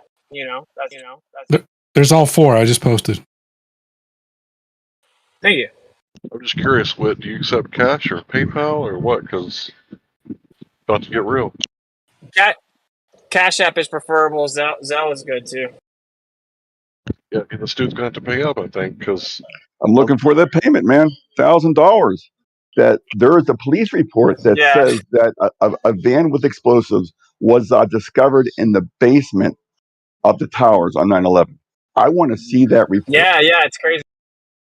Yeah, $1,000 with it. That's on you. You know, it's also the $1,000 was you said Ryan Dawson doesn't claim that, and you know for a fact he doesn't claim that. No, That's what you said. No. This is about the evidence, and I need to see the evidence of that report. Well, wait, do you want to bet $1,000 that you said that, and then we can just pull the live stream up? So then we can make it $2,000. Clearly, what I was talking about was I want to see the evidence of that police report with it for $1,000. Okay, but I'm just clarifying what happened, right? Is it There's this $1,000 guy or not named. with it? It Why sounds like is you're it backing out. always your side of people that can't help themselves but interrupt? He just changed the bet because Seems he like, definitely yeah. did. He was saying that the guy never claimed that. He knows Exactly. everyone, watches his That's when stuff. I jumped He's in. a good. So where is his That's when. where does he even claim that? Where does he claim Oh wait. that where? Are you betting Can I the finish money what I or was not? saying? I'm betting the money Yeah, can I that finish what I was saying for you, Robbie? that there's not betting $1,000 that there was no van discovered in the basement with explosives on September 11th, 2001. Okay, now can I finish? Can I finish, or are you going to interrupt me and then it's your turn to talk or something? Go Because I'm ahead just trying to with be it. Go chill, and ahead with it. I was literally just being chill and saying, bro, I just recently found out that there's a claim that there were actually a van, and you just started being super aggressive about how you know that's not true. So I'm telling people that actually want to research. So there's a guy named Ryan Dawson. He does a bunch of work. I actually think I'm going to debate him about flat Earth. This is going to be hilariously epic. But anyway, he does really good work with 9/11. He was on Fresh and Fit, and they had to go to Rumble a lot because they started talking about the JQ, right, like the Zionist connection. But anyway, he talks about this specifically. And when I pointed out, you said, I'm very familiar with Ryan because I guess you just like want to make sure we all know you're the 9/11 expert or something. I know all about Ryan Dawson. I know everything he says and doesn't say, and I know for a fact he doesn't say that. And when you said that, I responded with, do you want to bet $1,000? And the only reason I did that was so we could just cut out I'm of the willing to 30 bet that I didn't say what you just claimed I said. I'm willing to bet that for a fact. Okay, so you want to bet another $1,000 on that? Keep going with it. Okay, I'm just saying, everyone in here heard that, dude. We can just move on. It's just so petty and stupid. The point is, you jumped in and said that you know Ryan Dawson doesn't say that, and I'm like, what is wrong? What do you want to bet? Like, he does say that. I just watched him on Rumble, right? I haven't gone through the time to like look through all the documents myself, which is why I wouldn't have offered $1,000 bet on that. I'm saying I found it very interesting that this guy who has done a lot of research and seems to really call out people that jump to improper conclusions about 9/11 or make up theories without evidence. He calls out a lot of the 9/11 quote unquote conspiracies.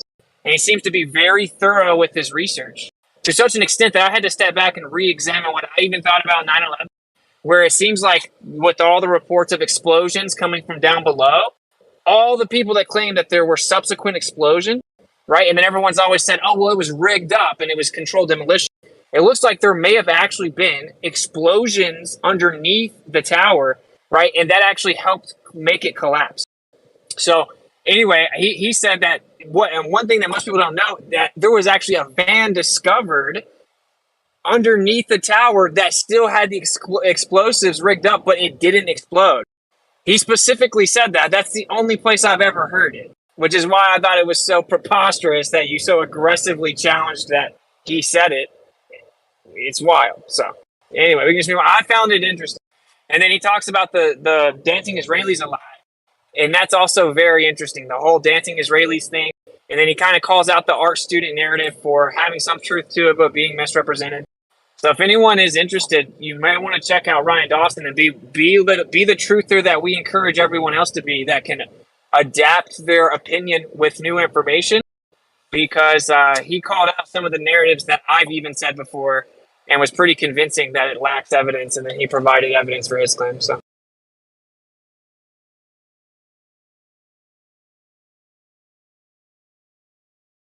You know, we've ran pretty crazy with 9/11, and I think that we've kind of all adopted certain narratives that actually may not be entirely true.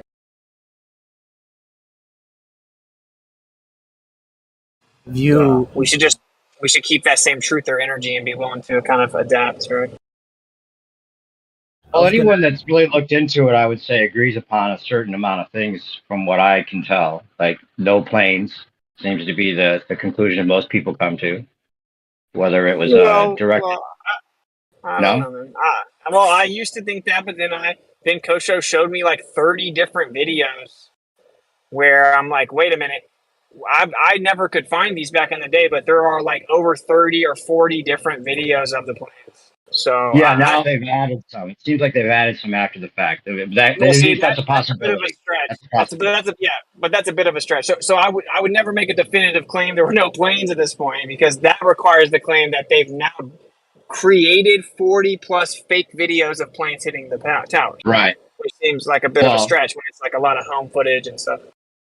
Well, there's also footage where there's no plane and it's just the Well, if the explosion first of the two were building. fake, what would be so hard about it? Well, okay, you can say that, you can try to speculate that that's possible, but we definitely can't claim we know there are no planes. And the video that I was doesn't show the standing right there with my ice cream. I didn't see shit. I'm lying. Okay, well, I'm like, lying. I know, but like Wait, hold on. We have somebody here that was an eyewitness. You're serious? no, Elijah? he was joking. He was joking. No, I was at school. I Okay. saw them. I saw them from like my roof, like when I got home. Like all of the smoke and stuff, but I obviously didn't see any planes do anything. I wasn't even in Manhattan, so. What I Well, the find whole very news. What about the nose coming out the other side with it, like the clip that we kept playing when we were doing your 9/11 stream or whatever? Yeah, No, like yeah, we know for damn sure that's find- well, come on. yeah, I Like, find that video very sad. Like I'm saying that I think there's so much about 9/11 that's so sketchy that can be legitimately verified. There's an argument that you may be undermining that truth by kind of claiming some speculative theories are fact. Because like what's the important part about 9/11? It's that it was actually like an inside thing. We had inside intel about it happening. They let it happen. It justified a war in the Middle East that we didn't want to be in, that didn't benefit America, and it benefited one person, one specific country, right? And it's the same country that State, not a country. State, and the not a country. validation for the information was NASA. So, like, satellites captured weapons of mass destruction. Yeah, that's the biggest part of this, right? Is like there's a country, and they actually what most people don't know either is they created a little like group that bypassed, like normally your foreign intel has to go through the CIA and be vetted, and then they determine how valid it is or whether or not it's to be taken seriously. But they created a special group that bypassed that, and so they took a bunch of shoddy intel, one of which was this mass weapons of mass destruction claim from Israel. And guess who ran this group? Guess who was at the top of this group? A bunch of Zionists. We'll just say Zionists.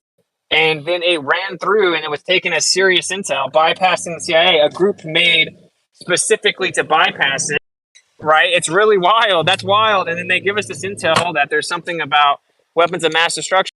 So Israel tells us that. And then we go over there and fight a war that benefits Israel. And then intel agents that have connections to Mossad, not necessarily are Mossad agents, but they have connections, are discovered there watching it, and then they find out that that there are, we'll say Zionists, that own multiple different moving companies, and they were basically moving these people around from city to city and state to state, but the moving company was such a good cover because no one's going to be like, wait, why are these big vans driving all over the place? Because they're a moving company. And then you can investigate who owned them and blah, blah, blah. It's very crazy. There's so much real stuff to it. My humble opinion is we should throw the preface of speculatively on some of the 9/11 claims. Right. Well, if you look at it just like from a common sense point of view, we know that there was a plan and that it had to be precision. It had to come off exactly the way it came off. And just in the speculative, but just thinking about it, and if they were going to depend on the planes actually being able to fly into the buildings, and then the whole idea that they just melted into the buildings without any wings popping off or any of that, and it's like we're talking about steel with aluminum, that doesn't add up. There are those missiles that are dressed up to look like planes too, that could be heat-guided missiles that were flying into the buildings, and they put like a CGI airplane-looking thing over it in real time. That all seems, I mean, you can't excuse the fact that it just melts into the building. It wouldn't do that just from the laws of physics. We have to realize that. So what's the back most to what- important? wait, the think back idea to that what there were no Cody- planes, or what happened? No, you're right. But you're right. We get that. But think about. Hold on. Let's rewind this. So Kosho showed you like 30 videos. These were like, like, wait a minute, of the second plane or what? Because who would have just been at 7 o'clock in the morning, you know, having video looking at the twin towers for whatever reason? Who at 7 o'clock in the morning to capture planes going through? That's what I'm trying to figure out. They would come out like not this far afterwards. It would have come out sooner than that. You know, I mean, come on. I think there's only the majority one of them footage. Yeah, I think though there's only the one footage of the first one, right? Those reporters, those guys, they claim to have captured the first one. I think it's only that one. Whereas the second quote unquote plane, so, that's the one where there's a bunch of them. Well, we still have to if there's tons of footage of the second plane. I mean, if there's one plane, then we can't say no plane. So I'm just saying that made me step back because to me the most important part is that our government knew about it. They created a special group with people that are from Israel inside our government, creating this special intel group that bypassed the CIA, right? And then flooded like invalid information that justified us supposedly going to war. And this attack was known by those same people, and they actually had intel agents connected to Mossad that were found there. That's clearly like the biggest part of 9/11, right? Well, what do you mean by bypass the CIA? Wouldn't the CIA probably have some involvement? I mean, well, the CIA has this. Okay, but the idea, not everyone in the CIA gets together and like takes blood oaths to lie to the world, right? So it's compartmentalization. I'm saying like the CIA has a thing on the books where when they get foreign intel, they try to validate it. They try to see if it's like reliable, right? So they just skipped that whole process by creating a new special intel group. I forgot what it's called. It's called the something something group. And it was literally created by people from Israel. Okay, and then so it didn't even go through the reliable test portion. It was just like accepted as if it's real. And it was just made up intel about weapons of mass destruction. And then they pulled that out and like acted like it was legit. And they were already drafting up a plan to go fight before they even claimed to have known that. So it's just very interesting. I mean, that's clearly what 9/11 accomplished. The Patriot Act and the war in the Middle East, right? We can all agree. Those are the two big things that came from 9/11. Yeah. Yeah, and a lockdown. Yeah, I'm just saying. Security. Yeah. More control. Because, I'm saying Ryan Dawson has done a lot of work. Like, we wouldn't even know about the dancing Israelis the way we do if it wasn't for that dude. He filed all those FOIAs and he got all their pictures and pretty crazy. He even went and mapped out the routes they took and all this stuff. I will say some people may get triggered when they listen to him, right? Because he poo-poos on a lot of the ideas that even I've said many times. And you're like, but you just have to fight that idea where, like, you know how we see Globers get super mad when you call out the globe? Like, we don't want to be them, that's what I'm saying. well, the plane can't just melt into the building, regardless of how many videos they show us of supposedly a real plane.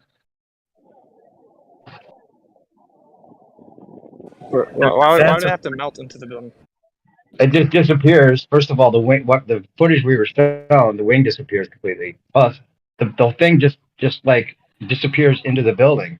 If it was an aluminum plane, you'd have wings breaking off. It doesn't match what we think we'd see if an aluminum plane crashes into a steel building. Yeah, like the wings that are very flimsy, made of aluminum because they're meant to be very light, but very, they're stable for flying. But those wings basically slice through those massive steel girders like butter. Right. Yeah. Instead of bouncing off, like I think if it was a real plane like that, half of it would have bounced off and fallen on the ground. Like it would have penetrated a little bit, but instead it sliced in like butter, and then it had a perfect explosive release.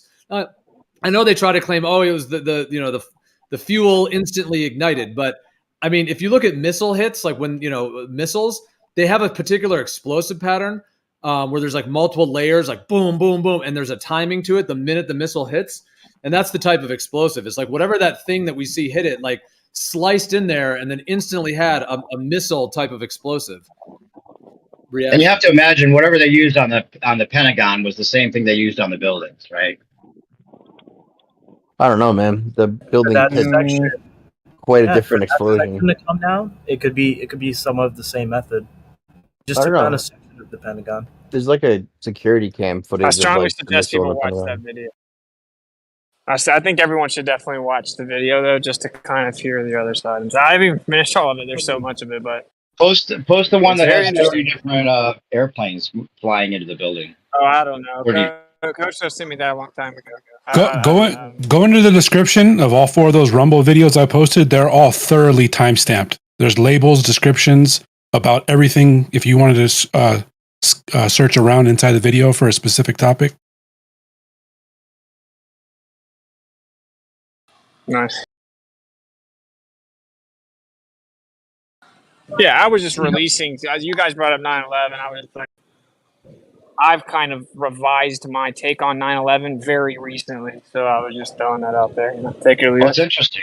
I wonder which parts besides the planes. Even the controlled demolition narrative, like, I'm not saying it's not possible. There's certainly a lot of sketchy evidence, but everyone kind of ran with the the thermites, controlled demolition guaranteed, and they show the smoke coming out of the towers. But I mean, there is arguments to be made that, like, if the tower was falling, that smoke would come out of the windows. I think it's definitely very possible they rigged up the building, but I didn't know about the explosions underneath the towers. I didn't know about them finding a van with explosives rigged in the bottom. If you had tons of explosives rigged in the bottom of the towers and then they all blew up, that would obviously severely damage the structural integrity of that building, right?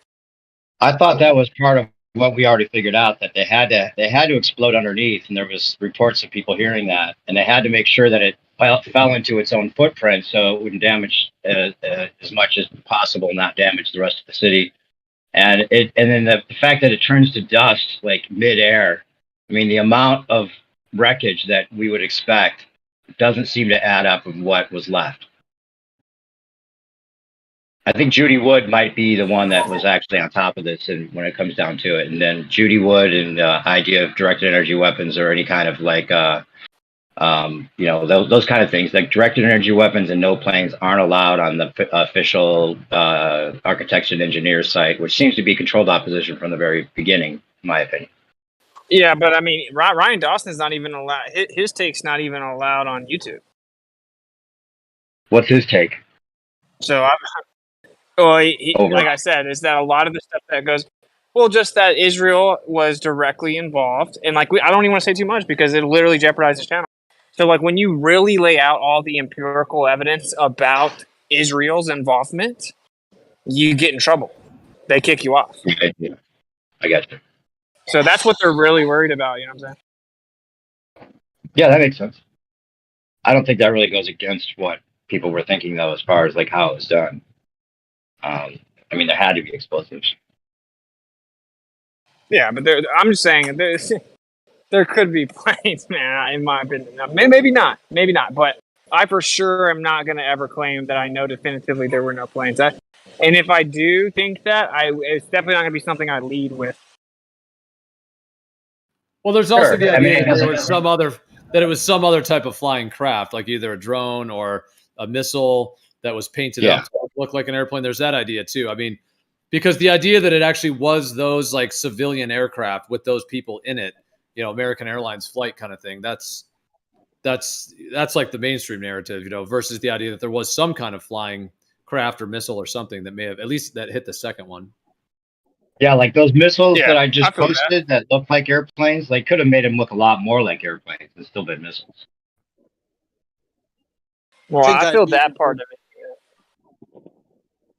Sorry, I think I've even heard pilots speak out on that, from the standpoint that they were planes, but there's just no way they could have been the planes that the official narrative describes. Like, even pilots have said, no, if you look at what they described, the last minute maneuvers, whatever it is they say made to fly into those towers, there's no way commercial civilian aircraft could have done that. Like, physically, it would have just ripped it apart to even try to pull off those maneuvers. Right. Yeah. I guess what if a remote control airplane at the very least, right? What? Go ahead, Saying Eli. it would have to they didn't hire suicide like kamikaze guys to actually get in the airplanes and fly them into the buildings. Obviously, if they're going to do it, if it's a set plan, then they would have remote control airplanes / missiles, whatever you want to call it. So it's kind of beside the point, right? Well, the reason Dawson is vehement about the airplane narrative and not taking them away is because it messes up the chain of command directing evidence towards Israel. Yep, exactly. If you say plane, exactly, dude. if you, Exactly, dude. Sorry. The bottom line is there was bombs, and the thing I remember about that day and the coming entire week or so, because I didn't have cable, so I could only watch channels like 1 through 13 or whatever it was, and every single channel had the same program, because remember, that's what news is, program on, right? And the first thing was that people were saying that they thought there were bombs or that they heard bombs. That shit disappeared in like 2 days. They stopped saying Yeah, that. So the that's like a bottom line is staple of most what people you don't even think that people don't even think that there were bombs involved. So that alone right there is a the problem. firefighters, Yeah. firefighters were the ones Eli, saying the bombs. were you living but in even New York at the millions. time? I live in New York now, yeah.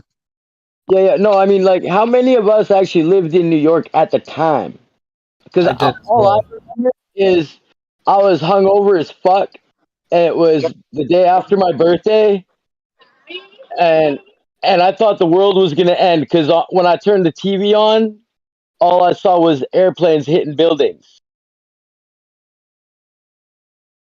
Okay.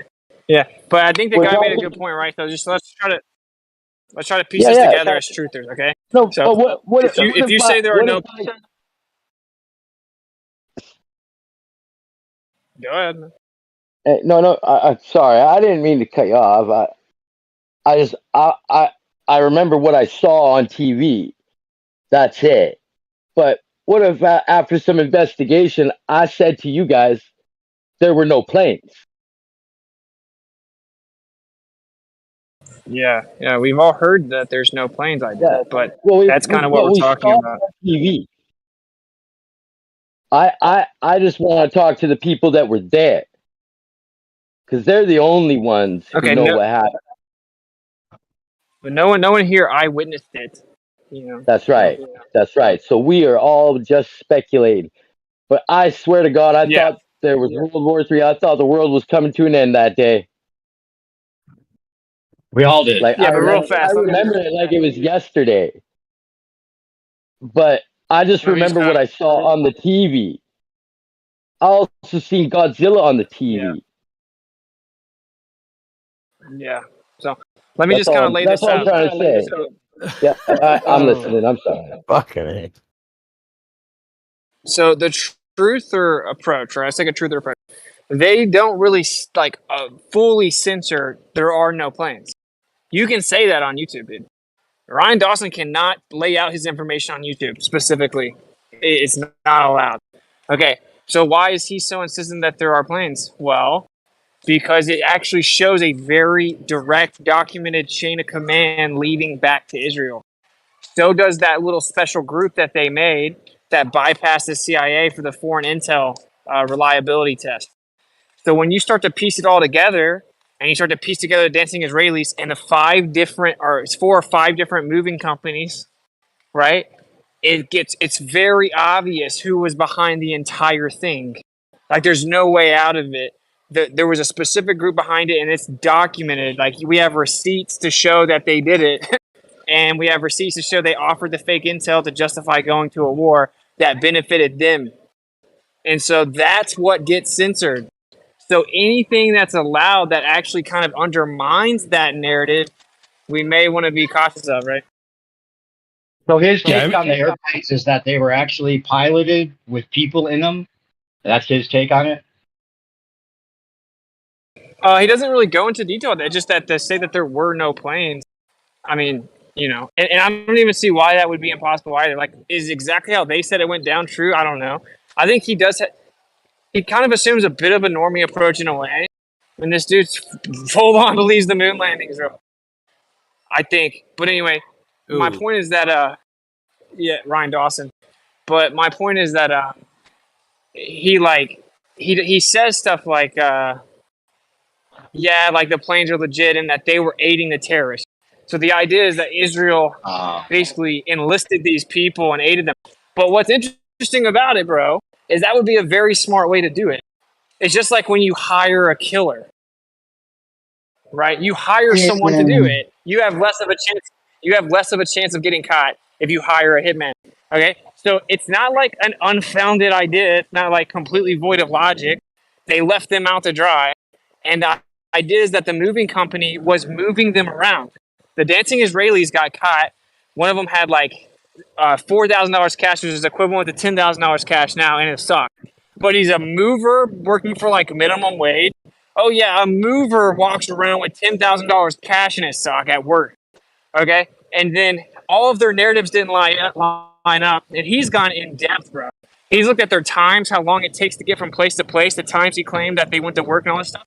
He exposes all of it, and there were all these different people caught, and then they all gave different stories. They all gave different interviews and narratives in their interviews, right? They refused to take polygraph tests. One of them refused for like, I don't remember, like 7 months, and then he finally took one and failed it, right? And they all of them had plane tickets to leave the United States on September 12th. Right? So that's very crazy. The average person doesn't know that. So like for me, I want to tell the average person that. I don't want them to like, I don't want to lose them with acting like I know for a fact there's no plane, when they may be able to find videos of like 50 different videos of them. I want them to see, like, no, look, check this out. There's a group of Israelis, intel, tied to Mossad that was caught afterwards because a random person saw them celebrating, and they all had plane tickets to leave the United States the next day on September 12th. Right? Like, that's a very, like, they were literally celebrating. About the dancing, even my dad knew about the dancing Israelis, like, right away. But that doesn't make any sense. To me, it doesn't make any sense to get plane tickets for the next day knowing that. Right? Like, I was thinking the same thing. Like, what the fuck? Especially after a massive plane incident, worldwide plane incident, and you're just thinking you're just I'll just jump on a plane tomorrow from LaGuardia. Yeah. Right? I'll have to look at what he says, but up to that point, I mean, I think that like even if you're blaming Israel, as long as it takes away any kind of possible, our government being involved, it's okay. Just go ahead and blame it on the Israelis or whatever. Like as long as it's not.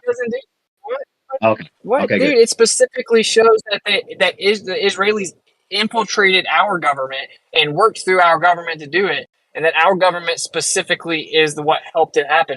Like, are you guys suggesting that there's some like false narrative fed to the truthers to mislead them about 9/11 that falsely incriminates Israel? Are you kidding me? Dude, no, that's there might be the most censored. There might be misdirection from some truthers that are trying to shift the narrative to include the idea that the hijackers were still like flying the planes or whatever, those kind of things. You never know. I just don't see I don't see the material benefit or material relevance. Like, we know that if you question Israel, the 6th stream I ever did on YouTube was called War, and it showed the Israeli connection in detail to all the wars, and it was immediately censored and deleted. It was my first strike. Dude, when you call out specifics about Israel, you're not allowed to do that.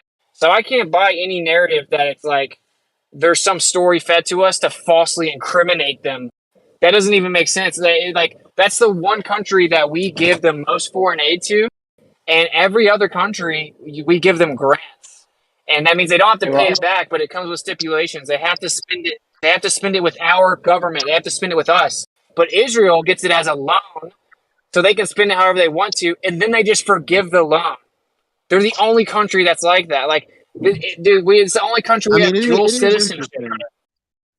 It is interesting, especially what the Israelis do to the Palestinians, and all the other. I guess we probably can't talk about, but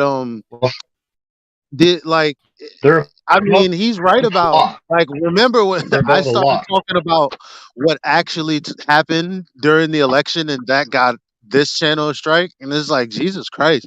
Like, I didn't even give any citations. Like, you're like, so it definitely, like, when you know, like, as soon as they shut your shit down, you know, like, you're on to something. Because they are watching, they are Yeah, paying bro. attention. Bro, my stream was like, why are my friends, why do I have friends that have died? Why do I have friends who have died? Like, why are we like going to war and killing innocent people and letting people die because some state is controlling our country like puppet masters, and then my friends have to die, and then they go kill innocent people? That was what my whole stream was about. They struck it and said that I was inciting violence. It's weird because the defense contractors all keep developing new weaponry. So you're not gonna just throw away your old weaponry. You need to keep updating your weaponry, but you're not gonna just throw away your old weaponry. You gotta get some use out of it. No? I'm not sure what the relevance of that is, but like, dude, like, all I'm saying is, Well, bro, because like, all of this stuff is promoting war.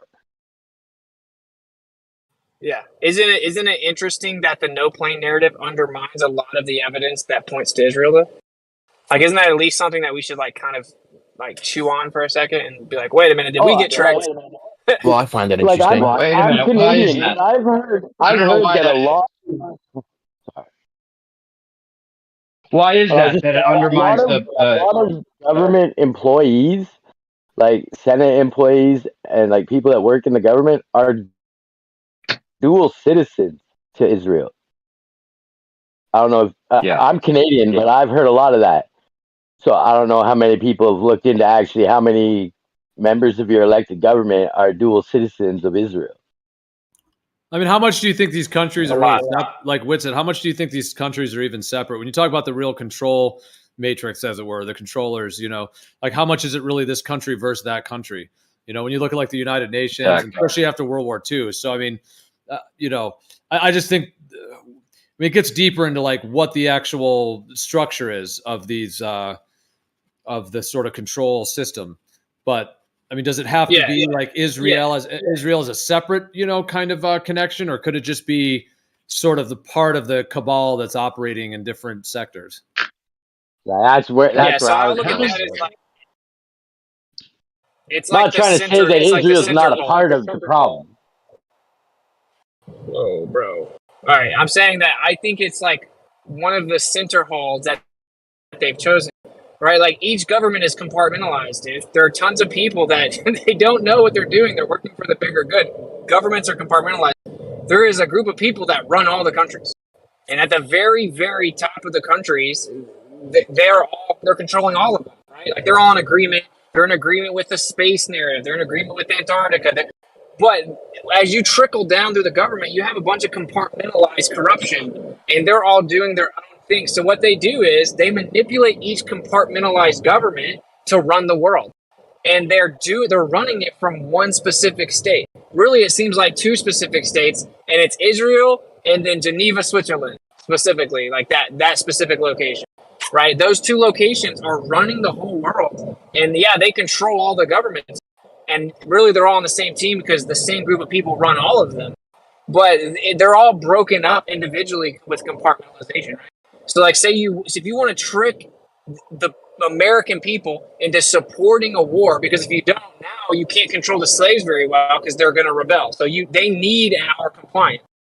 They need America's compliance, even if it's all a facade, right? So then you actually control the military, you control the government, you control the media, you control the narrative to the American public. So they support going to war over there. That way you can justify the Patriot Act and you can justify going to war, because there seem like there are some people that are rebelling against the cabal. Like if there's a group of people that don't have anything to do with the Antarctic Treaty and they don't have anything to do with space, right? They don't have a space program, and they're going against Israel, and they're trying to replace the currency with a gold standard, and they're denying centralized banking system. Like, I don't dispute that there are some countries that are smaller that can be rogue countries. I don't know. What is your take on that? My take is that the rogue countries are the ones that have all the power. I'm asking Gio what he thinks about, like, do you think it's possible there are some, like, say in the Middle East, there are some rogue countries? Well, that's an interesting. Or probably not. Well, I agree. That is Agreed. interesting. Yeah. To what part do they have like full control, or are they still trying to vie for control in certain regions? That they're still trying to get I wanted to ask. a more complete. Yeah, that they're to try to get a more complete control.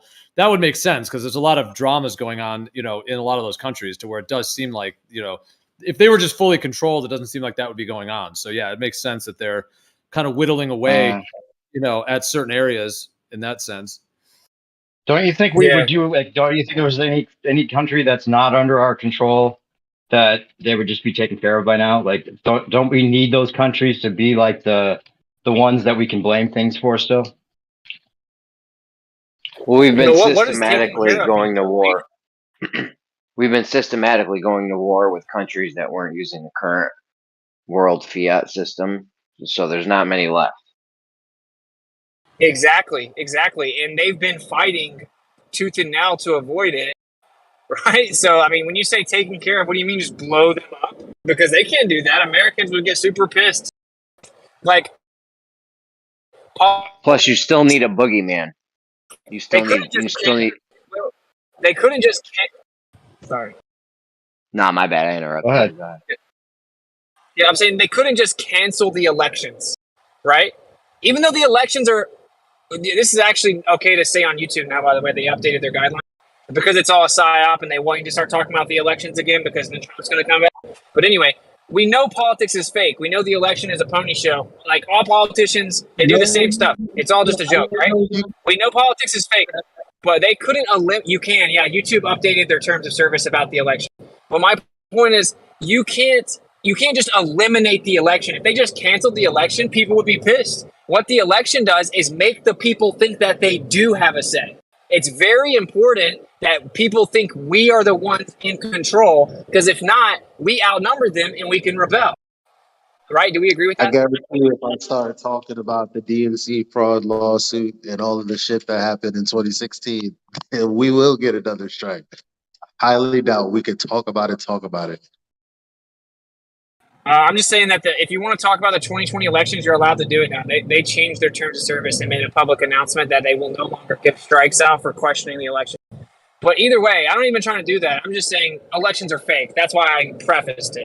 Do we all agree with my sentiment that they have to, like, the best slave doesn't know he's a slave? Like, if you have a slave, either you chain him in a room and you lock the door, and then you have to constantly watch him and make sure he doesn't try to break out of the door. Or you just leave the door open, let him walk in and out, walk around the property, and he doesn't even really realize he's a slave, and he's the best slave. The best slave doesn't know they're a slave. That's what the elections do, right? Yeah, that's the biggest bruise of the whole entire system, right? Is people thinking that they have some sort of control in the process.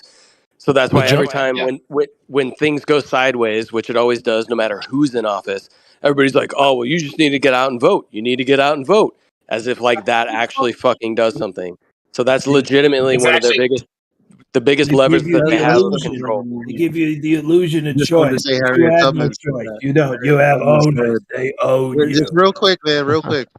That's what Harriet Tubman said. She said she would have freed more slaves, but they didn't think they were slaves. Isn't that crazy? Exactly, bro. Jones Plantation. Yeah. So dude, did that just come out? Isn't that a brand new movie now? But real fast, just what Napalm just said, we should all agree, right? Because that's used to pacify people. That's what it does. You're like, oh, well, just go vote next time then. You need to go out. If you don't vote, you don't have a say. It pacifies people. Just like QAnon pacified people, right? That's the trick, bro. That's the whole trick. So they definitely need us to think that the countries are against each other. They need us to think the elections are real. And a lot of people in the military and in the government, they also think it's all legit. They all just go do their compartment.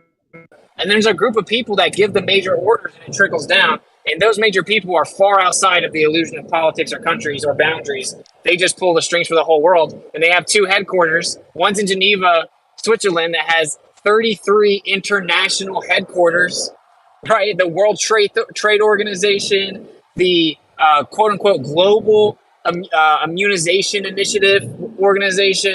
They have like all the major organizations in Geneva, Switzerland. And then we have Israel that just effectively owns all media, right? And owns all big tech intel and has all the big tech headquarters there. And they use these two places to run the whole world. I wanted to ask why is the no planes actually undermine the idea that Israel is involved? Like, why couldn't they, if they own all the media, why couldn't they have done the directed and the missiles and all that? Yeah, like that's what I was going to ask. I mean, in terms of like the cohesion, the space agencies and all these places that there's obviously cohesion, the Antarctic Treaty and all these things.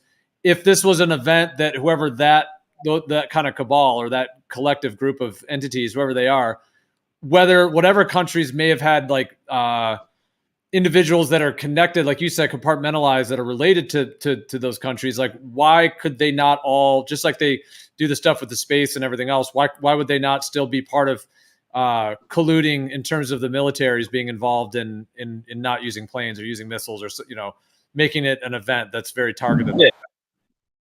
Yeah. Well, like, okay, I would say there's a distinct difference in controlling the media, controlling every single person. They can't. You couldn't let everyone in on the secret, right? That would be retarded. So, like, because someone would blow their cover. So, like, there are real documentations. That's what I'm saying. Like, there's receipts of connections with Israeli intel and Mossad that's connected with some of the supposed people that flew planes, that trained for the planes in the Middle East, and all the narrative that a lot of us don't fully buy. Fair enough, but there is like it's odd that if you look into it, the documentation, the different reports that are typically redacted, and you have to force them to show them to you, they actually point to Israel. And I don't think that they could. I don't think they control the military like that. They have, what they do is they control what the military does with the intel, and then they control what the media decides to show us, which is why none of us have ever seen the intel. I don't think it's logistically possible to fully control every compartmentalized sector of individuals gathering intel. I mean, I could be wrong. I just, like, that's how I view that. Like, you don't need to control it all if you can just control what the people even can find out about, right?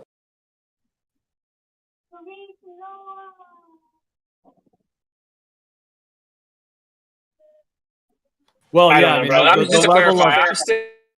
Go ahead, sorry. No, go ahead. I think you're breaking up a little bit, but yeah, go ahead. I'm gonna say I'm open to the idea that there are no planes. I'm just like, I'm not like overly confident.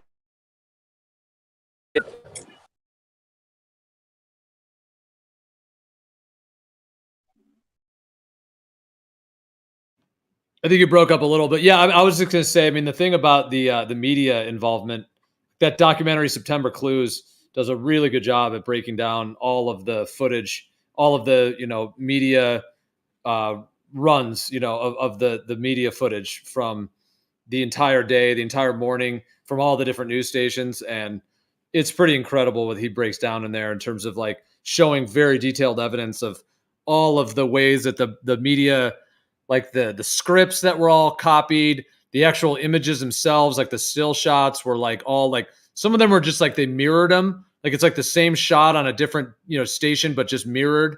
There were so many different weird anomalies. And then of course the blackout, like right when that second sort of object or whatever the explosion on the second building, and the nose thing out the other side, but then also like the line where the masking, there's like evidence of masking.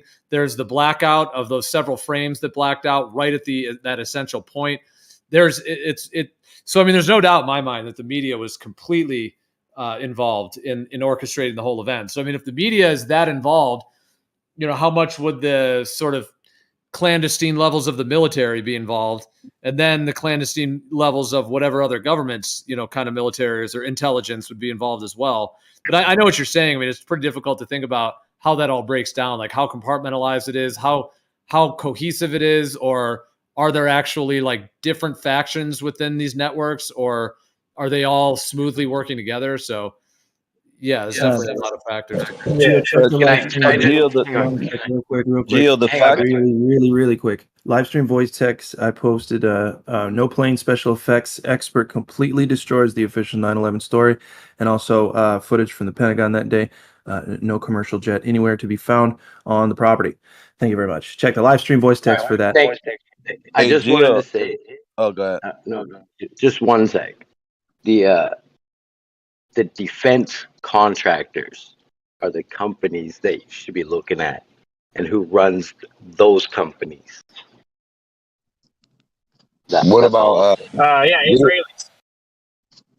Hey, Gio, the fact you talked about the media, I was just gonna jump in and say that the fact that the BBC reporter that prematurely read her script and said that the building had collapsed, even though it was still standing right behind them in the camera shot, like that is highly suspicious as well. I think it's just one of the many factors that totally proves that they were in on it. She wasn't actually even the only one. There were like 2 or 3 people that did the same thing. And Gio, September Clues, if anyone's never seen it, that is key, I believe, to figuring out what happened that day. That, in my opinion, is evidence that all that footage that came out that day, just specifically that day, was all faked one way or another. Every single one of them, in my opinion, which is crazy to think about. Maybe so. I do want to say this because I just don't want people to take me the wrong way. Like Ryan Dawson obviously has a different standard of determining truth than a lot of us, right? He thinks the moon landing was real. Okay, so he's looking at it from the perspective of you have to get through what the government documents say, but whatever it says is all the truth there is, or something. You know what I mean? Like it's very possible that he just can't take himself to the next level looking for truth, and that he just cuts off at a certain point because he still believes in the moon landing and actually mocked people for not believing in it. I heard him on a video with Nick Fuentes, and then mocked flat earthers and thought that east to west circumnavigation debunked flat earth. Right? So like that makes it hard to take him seriously at all. Yeah. Yeah, but that's what I'm saying is just go look at the evidence he documented and then go from there. Like, I'm not even claiming that there were planes. I'm claiming I had to step back and reconsider how I approach the conversation with people that are maybe, believe it or not, still not that informed in 2023. And I don't lead with the no plane thing. Like, I just don't do that. I do not say no one died, there were no planes. I don't see the benefit in it. If the conversation gets really progressed and I end up saying something like, well, there's actually a pretty compelling theory that there may not have even been planes, that's one thing. But what I hear most people do is the first thing they say now about 9/11 is that they know for a fact there were no planes. And I think we just kind of undermine a lot of the truth that way. That's just my opinion. That's why forensics would work. That's why you're supposed to have like a forensic test, like when they test the blood splatter and the bullets, and it's like how they got murdered, from what angle, what bullet, what distance, what the kid do that day at that time, exactly, like everything exactly. So yeah, you would mimic everything on a small scale, and if you couldn't repeat the thing, then you'd have to go from a different angle. I think it's important to focus on who benefited from 9/11 and not focusing on how it was done, you know. Oh, my bad. Sorry. My bad. I'm off mute. No, say there were no planes. What is that? Like, say there were no planes. What does that change? The result is the same. Yeah. It changes the amount of people that you can reach with the info you're trying to give to them. And when I say that, it means the average person, if you, like you were saying, if you lead with no planes, you're losing 99.9% of your audience straight out the fucking gate. Yeah, but I mean, I usually so I would, lead like, with. it's a great conversation for this room, right? I was gonna just say that I usually just lead with, why did they, report about bombs, but the official narrative is that there aren't any. You don't even have to say all the extra shit. There wasn't this, there wasn't that. You just have to point out the inconsistency or the The things that people believe and then go, well, they were literally talking about bombs. I think we Especially if should we can find separate old footage of that. the bombs conversation with the no plane information, but they're both fascinating. But I completely agree with you, Elijah. I'm 100% Separated convinced. how? What? I mean, the one You don't even mention the planes. Everybody already believes in the planes. There's no reason to talk about the planes.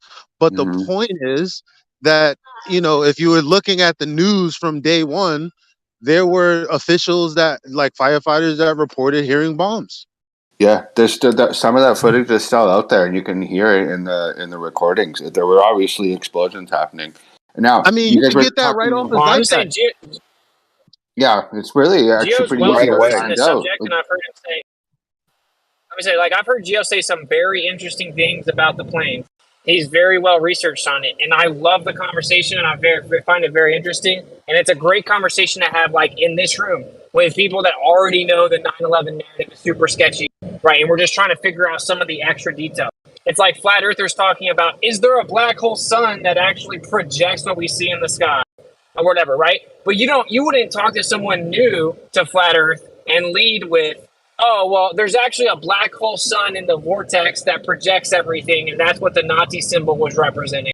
Like you don't start with that. That's all I'm saying. It's just like know the audience. That's a very good point. It's a graduate Yeah, class. if you're talking about what you lead with for normies, that's a totally different thing than actually considering whether there were planes or not. I mean, like, that's the thing. If we're talking amongst ourselves, like, what's the truth? What do we really think if we really break down everything? Has there ever been like a video where it breaks down how September Clues was devised to make us think there was no planes, and then goes into detail on how that was like a trickery? There hasn't been, as far as I know. So I mean, as far as like amongst ourselves, it seems like there was no planes, as far as I can tell. Can I ask you That's guys? necessary. Like, there could have been planes. There could have been planes, and people still think there were no planes and made a documentary. And there could be no planes. Like, let me clarify again. Like, there could be no planes. I'm just saying, when people say there's the footage of the building blowing up and the planes, you don't see a plane. That's not a good argument. The plane is said to be on the other side of the building. So it's not really a great argument to say, like, oh, well, we didn't see the plane in that footage. Yeah, because it's supposed to be on the other side of the building. No, You know I what I just mean? been Like, looked at. That got just the way it disappears CGI'd into the out. building. If it wasn't It doesn't snow, matter. that got CGI'd out. That's secondary to the plane just melting into the building without the wings breaking off or anything. I mean, you can't really get past that. But either way, here's okay, the but I'm just saying problem, we should right? all agree. Wait. ET's been trying to get in. I just wanted to, for 10 minutes. What's up, ET? Oh, no, that's cool. I've been listening the whole time, actually, before the 9/11 thing started, actually. But I just wanted to make a couple quick points.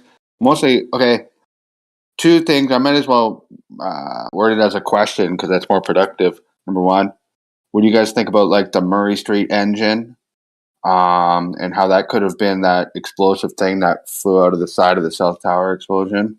And not the cone out thing, the big obvious one. And they found other pieces of, like, wheels and stuff that day. And then there was this news article that came out a few years ago.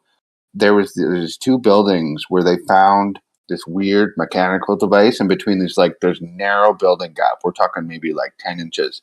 And they pulled it out, like the police were involved in everything. And it's like a piece of this airline, they think, or something. So, like, okay, the Murray Street engine would be the main one. Like, did they plant that there? And then my second question is really quick.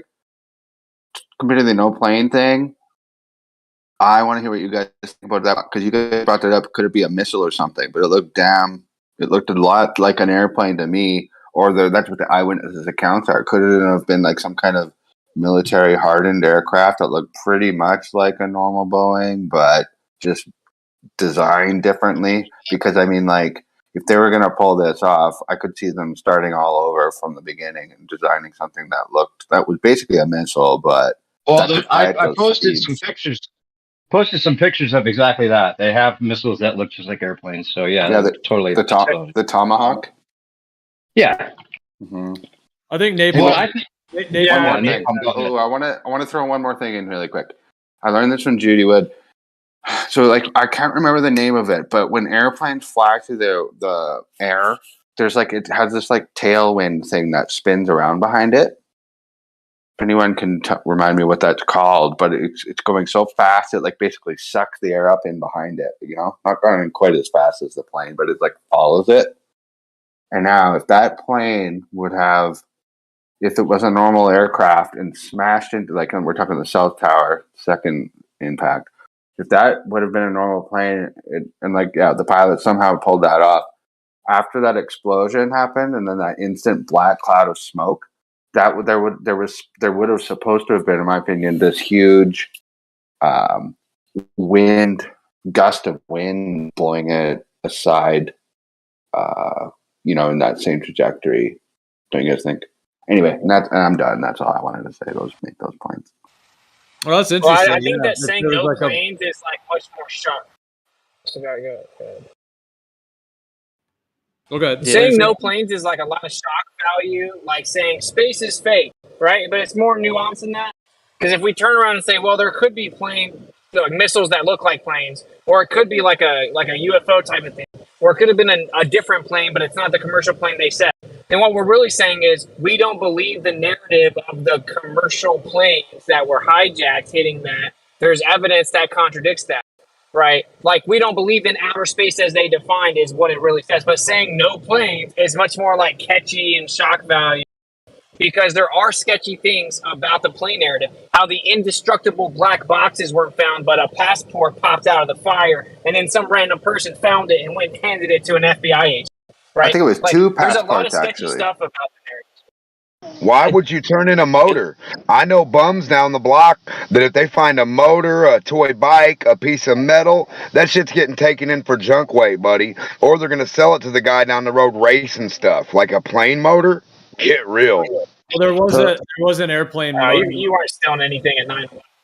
No, it's called the Murray Street engine, and it's huge. It's like the size of like a go-kart or something. It probably weighs like 1,000 pounds or something. But it was like the wrong model, what were you right? For the airplane, it was like the wrong model. That's what they say. The wrong kind of Boeing, though, which is weird. Right. So, like, possibly that was planted.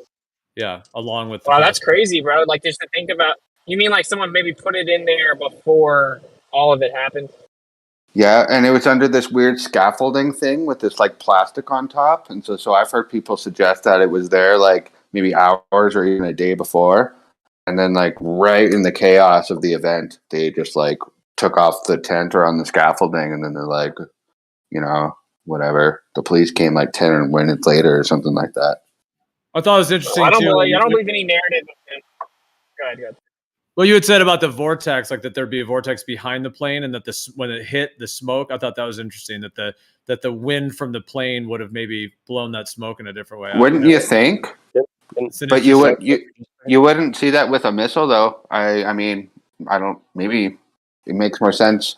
I don't like a missile is a lot more like sleek. It just kind of cuts through the air. I think napalm's. I have some thoughts too, but go ahead, Napalm. Yeah, I just wanted to say, regardless of any of these details that we're discussing right now, the whole point is that we're discussing these details and not the actual overarching thing that took place, right? So if you look at it as a normal crime scene, somebody is murdered in the house, let's say a female, there's a husband that lives there, there's video, blah, blah, blah. It looks like it could be an assailant, whatever.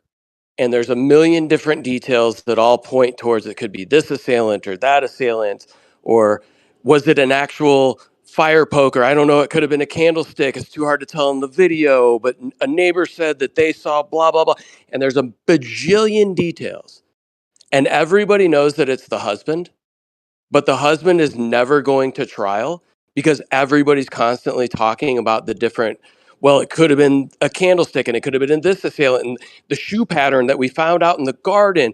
Well, yeah, the husband had those shoes, but it was 35 years ago. And none of the assailants we think it might be actually had those shoes and blah, blah, blah, blah, blah.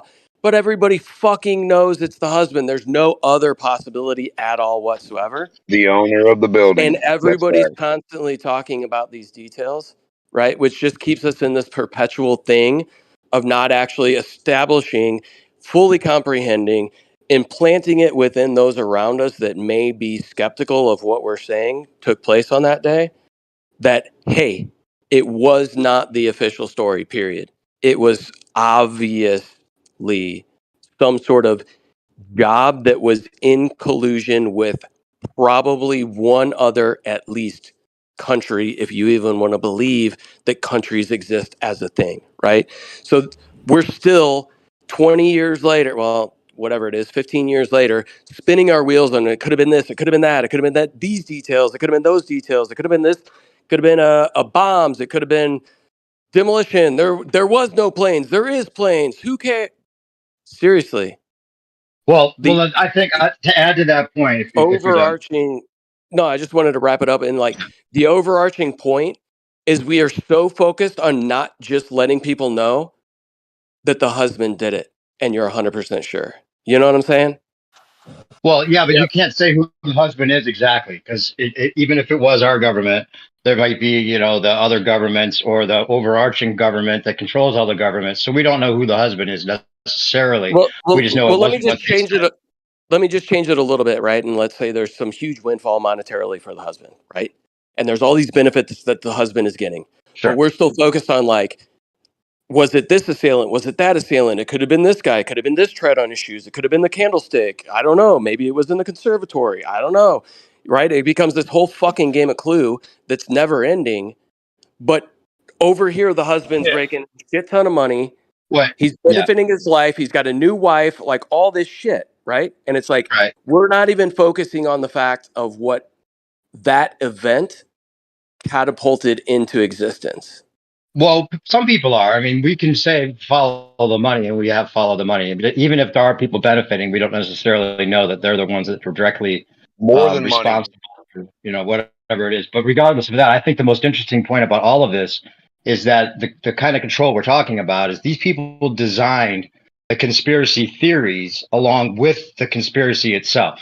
Like that engine that was found was the wrong engine on purpose, right? To create the subterfuge. It wasn't just something that people found out. It was planted there for people to find out that it was the wrong engine to create the subterfuge to get people to argue about the details. Exactly. Like Tom was just saying. It's like the husband went out in the garden with some fucking shoes that he stole from the neighbor for 15 minutes that didn't fucking notice. You know what I'm saying? But And we're just put in there. It's like the husband. It's like they extrapolated the phone records, and the husband had texted someone and said, "I just killed my wife." Okay, he like, "I just killed my wife." He sends all these texts, and then she had called 911, and he's heard saying something to her about how he's about to kill her, and then the phone hangs up, and so we know who did it. But instead of taking him to trial and finding him guilty of murder, we can't figure out exactly what the murder weapon was. So then we just never take him to trial, and everyone argues about the potential murder weapon. That happens, though, in the court of law. That actually happens, not all the time, but that has happened before. Like, no, you don't need a murder weapon, bro. If you had now in 2023, they track your phone. If you were there and you lied about it, you're the last one to see them alive, and they have any DNA evidence, they have any potential, admission in your text, you're going to prison for life. well, bro. I mean, yeah, before cell phones, though, people have walked after murder just because it can't be proven. Yeah, if you're in the vicinity. That's not the point. Well, I mean, the point is that we know who did it, and it's not talked about. I mean, the thing about, I'll say two quick things. I think it is difficult to get to the conclusion on any of this for a lot of reasons. As we know, it's not an event different than the Earth, which is right here that we can test and measure the Earth, and in all these ways. That's why the Earth has the Earth discussion has a whole different potential for creating change, because 9/11 is very difficult to get to the bottom of for a lot of reasons, and it is.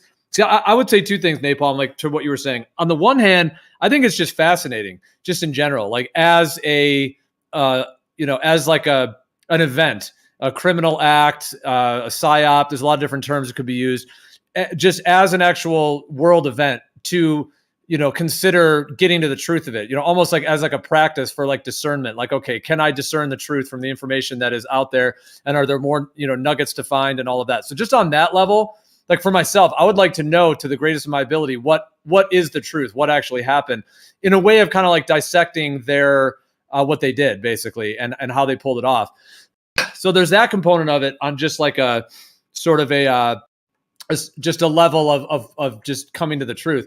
On the other hand of it, in terms of its significance, like I said, it is very difficult to like absolutely prove certain things. However, there's enough information that, you know, anyone who is open-minded and wants to hear more about it, you know, there's definitely a tremendous amount of information that could get them thinking and considering what actually is going on. And then when you look at like the last couple of years, like the pandemic thing, and like there's a lot of things that point towards a larger kind of collusion going on that maybe was more than many of us thought was happening when we were growing up. You know, many of us may not have considered that there's this level of collusion and corruption and sort of criminal acts that are going on in places of power, et cetera.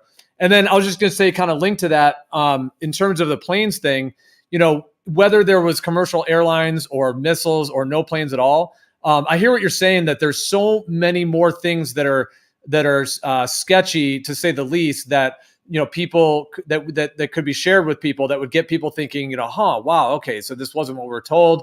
The media is colluding. There's something more going on, and just that alone can be very assisting in opening people's minds that there is something more going on, so that the wolf in sheep's clothing, it's like being able to pull the mask off the wolf and be like, oh, okay, that's not a sheep. There's actually something under there. So I think there's a lot with that. But the thing about the planes thing that I do think makes a difference is that it is a slightly different category in my mind. Like if they were actually commercial airlines that were hijacked by some dudes and then flown into them, that's kind of a narrative that could basically mean that, you know, you could just pin that on anything. Like, oh, okay, it was just one small group of people or another country, if you want to go to that level, and they hired these guys to do this kamikaze mission. They pulled it off. And then, see, that's like one level of it, which is almost more like a criminal act. It's like, oh, okay, some crazy people did some crazy things. But if there was no planes or missiles or something like that, that does push towards a much broader, larger spectrum coordination that would have to occur, because that means that the media is colluding, you know, the military perhaps, or some part of the military, like more that it was like a targeted event that was planned in a way that is more than just some guys doing a criminal act and flying some planes into something, you know? So I just think that like if the no planes level definitely would involve a major part of intelligence, you know, United States intelligence, possibly Mossad and other intelligence, you know, that would have to be involved. And then parts of the military for them to get the missiles together. And you know, because I mean, there's a lot of people working in the military that would be able to see like, oh, wait, why is this missile being flown? So they would have to do all that covertly. So it just shows a lot more coordination kind of within the power structure that it was pulled off. Yeah. Indicating an international conspiracy to the likes of which most people couldn't fucking comprehend in the first place. Yeah, right. That's a good point, Easy, and that's what I want to. What about the passenger list? It incriminates the people that were supposedly killed on there, who might have gotten payouts for like life insurance policies or whatever, you know, and all those kind of things, and the whole story, you know, with the you know, let's roll and all that, which, you know, which is an interesting thing because Lady Booth did remarry, or, you know, there's a whole thing about that with Barbara Olson, who was the one that supposedly said let's roll, and then she gets remarried to her husband as this other person with plastic surgery. But regardless of all that, there's all those implications. So keeping the plain narrative, if there was controlled opposition, and I'm not saying that this guy is, but it does seem like that's a huge thing that they would want to make sure that isn't really revealed completely to everybody. Right. So the whole like I get it. Like all these details are fantastic, and they can matter to an extent to people that are already on a specific side of the argument, right? But if I want to go back to my like, there was a murder husband scenario, right? All analogies fall short to a certain extent, but think of the husband as they. When people are always like, who are they? What do you mean when you say they are doing this and they are doing that? Let's just say the husband is they, right? And we know that they did it. The problem is we're constantly focused on these details, and these people could have been involved, and the psyop could go this deep and that deep and blah, blah, blah. Those are rabbit trails that never actually come to any solid significance in any of these scenarios for us understanding what they're actually doing and putting out and tricking people into believing so that they can do this other thing, right? Like we're looking at, they did this one thing. Yes, they did. But that one thing that they did has turned into these 13 different things based on convincing people that somebody else did that first thing, right? So all you need to understand is that they did it, right? The details, don't necessarily matter. I understand, like, it's great to get into them.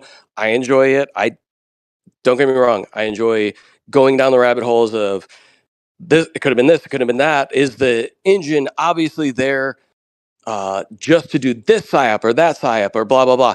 There's a ton of that takes place, but it also focuses our energy in the past as opposed to trying to figure out what we can do to prevent these people continuing to go forward in the future, or how we can all get together to make these people less impactful on our lives as a whole. Well, I don't know if we can make. I don't know if you can make these people do anything. I'm not saying that it's hopeless, but there is a learned helplessness when you realize the extent of it to begin with. Oh no, right? we'll have to force. We'll have to force them Hold on, wait a into sec. it. No, you're not going to force anybody to do that. I don't think it's. I mean, we're talking about maybe being unaffected by it as maybe the best result, like being like unaffected by the psyops that were being put through. You have to think about it, like the timing on 9/11. The information age was rolling around. They knew the internet was coming, and conspiracy is the engine of the internet. When you really think about it, what is the real information? What's the truth? And there's a lot of social engineering going on, regarding that. And I'm not saying that we're all being psyoped in every single way, but we kind of are being psyoped in every single way. I'm not saying it was outer ponders, but I think they're going to use the outer ponders eventually. And that's maybe why they need to reveal a lot of these things in increments and have people it's kind of like being initiated into some of these things when they probably have the truth layered way so far back, you may not ever get to that. But yeah, I get that, Dave. And that's the thing, right? So a continued focus on something that was 15 years ago that we've gotten so far past, or even trying to put too much of our attention to it, to me is, I don't know, kind of wasteful. But we do waste our attention in many different places. Fascinating. But I was just trying to I spoke up initially because it's the conversation and kind of where Witsit had said that's not something you lead off talking to people. Exactly. That's kind of my point is in the discussion of 9/11, you meet a new neighbor, the neighbor's talking, blah, blah, blah. 9/11 comes up. You've got some sort of first impression. It's the first dinner with him, blah, blah, blah. He seems like he may slightly think that there may have been something slightly different than the official story on 9/11. You're not leading with fucking no planes, this, that, or the other. You're just trying to focus on letting them understand that the official story is incorrect. Where their mind takes them after that, I don't know. Well, and also they like to separate the generations, like they did with Vietnam. They want to have the generation below the parents' generation be at odds with their parents to some degree. We were all at odds with our parents because we were watching the internet and they're watching the news, right? So there's it's all about social engineering and separation. And they're separating people by even the no planes or planes issue, or whether it was inside job or not, and then there's different levels of it. But as long as they keep us separated, that's the main goal, which seems to work perfectly with the information age in general and their subterfuge. The art of subterfuge is fascinating. I mean, the thing about it making an go ahead. Good, yeah. Well, I was going to say, in terms of it making an impact, I mean, that's. I kind of think of 9/11 as it was an event that obviously they did to bring further amounts of control and to manipulate and to establish a certain psychological operation effect that has all of its effects going to war and the financial thing and the media and all of those. So it was a huge thing on the American public, as it were, and just the world, really. It was a huge event on those levels. So I guess you could say they pulled it off on that level, but it is so difficult, kind of like any crime, to get to the absolute truth of it, let alone who pulled it off and who's behind it.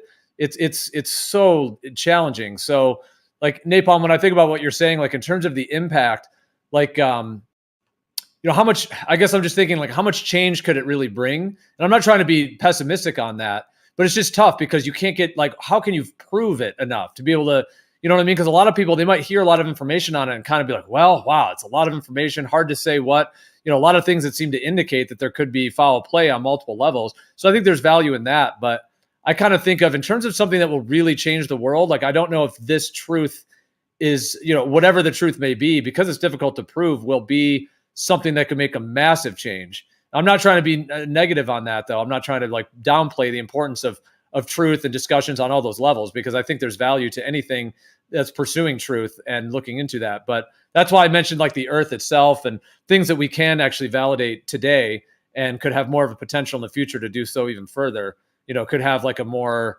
of a larger impact. If that's kind of the direction you're going with it, like in terms of, how to be able to impact people. Because like you were saying, in terms of mentioning no planes is like a big thing to consider, let alone just, if somebody's new to the topic. But I don't know if I worded that perfectly, but it's just sort of like, how much impact can something make that happened 20 plus years ago that we have, only the information we have on it, in that way. Yeah, no, I was just thinking of it from a standpoint of like, I feel like we're getting close to some sort of turning point, tipping point, or some sort of larger thing that might take place that will push society in in a direction that will be defining for multiple generations. Let's put it that way, right?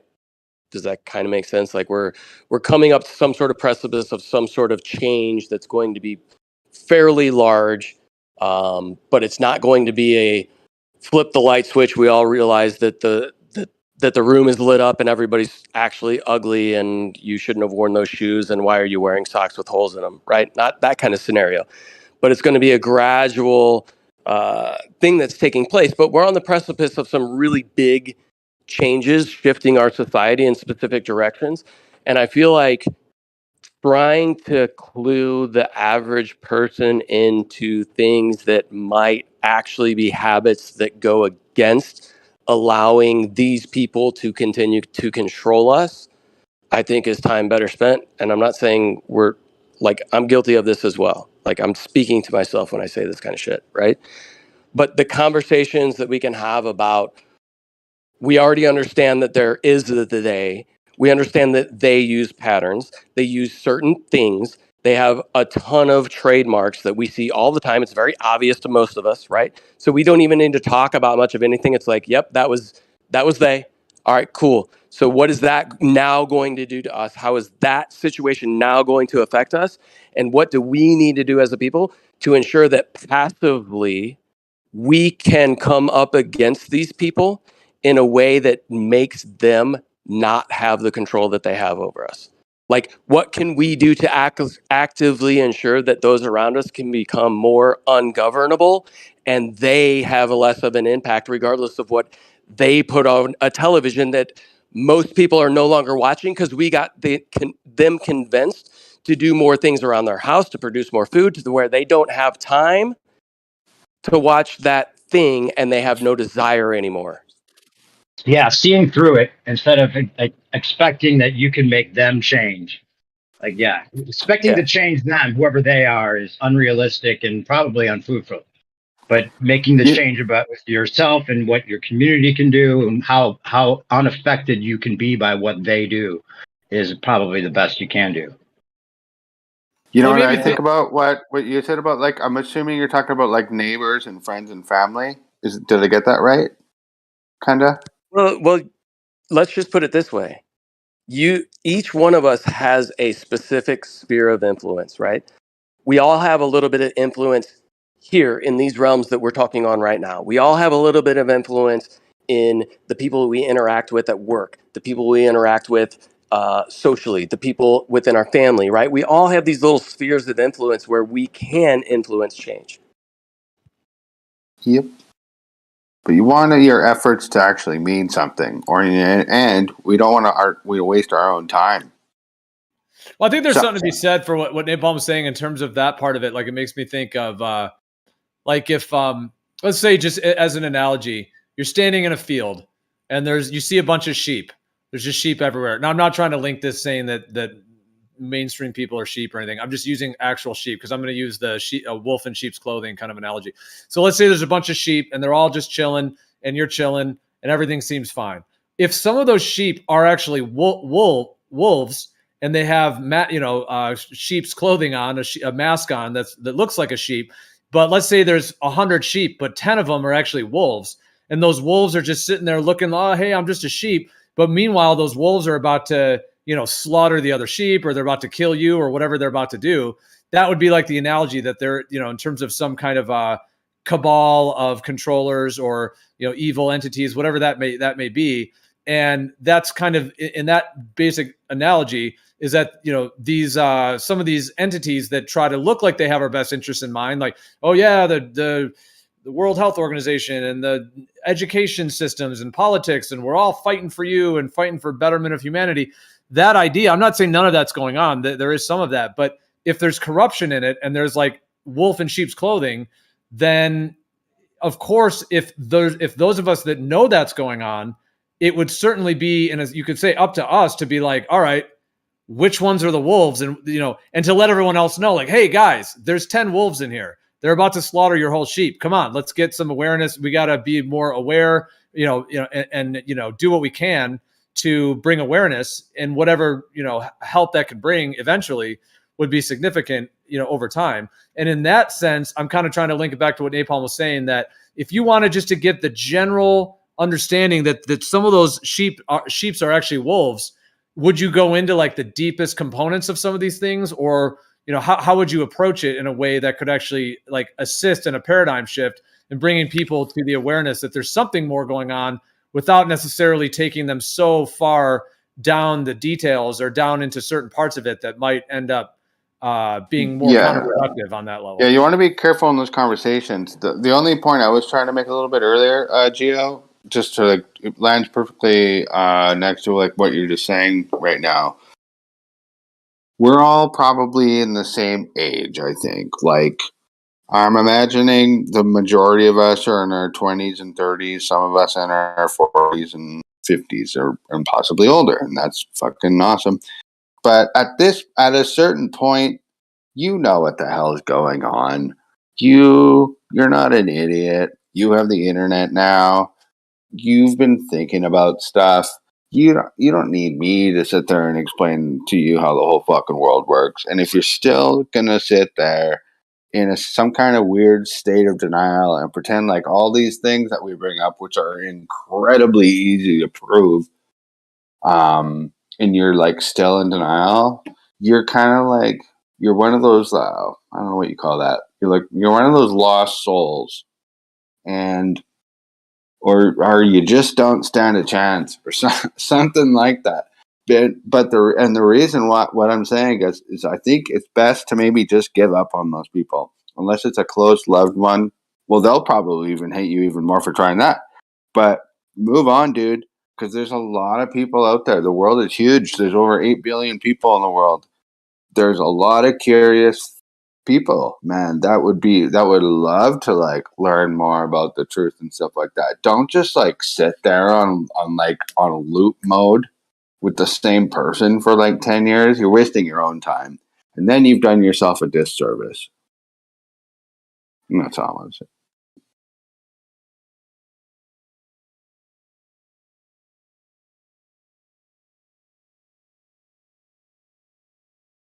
Yeah, I mean, I think about it in terms of like bettering humanity ultimately, like the idea that the truth sets you free.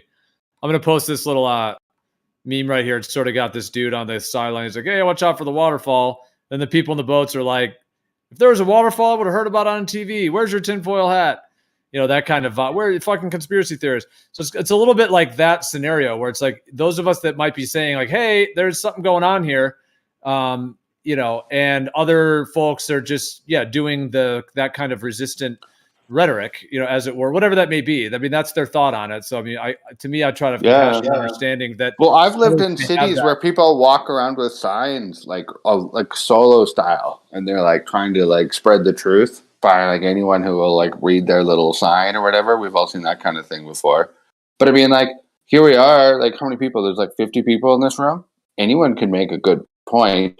I don't have 50 people in my life hardly anymore that I talk to frequently.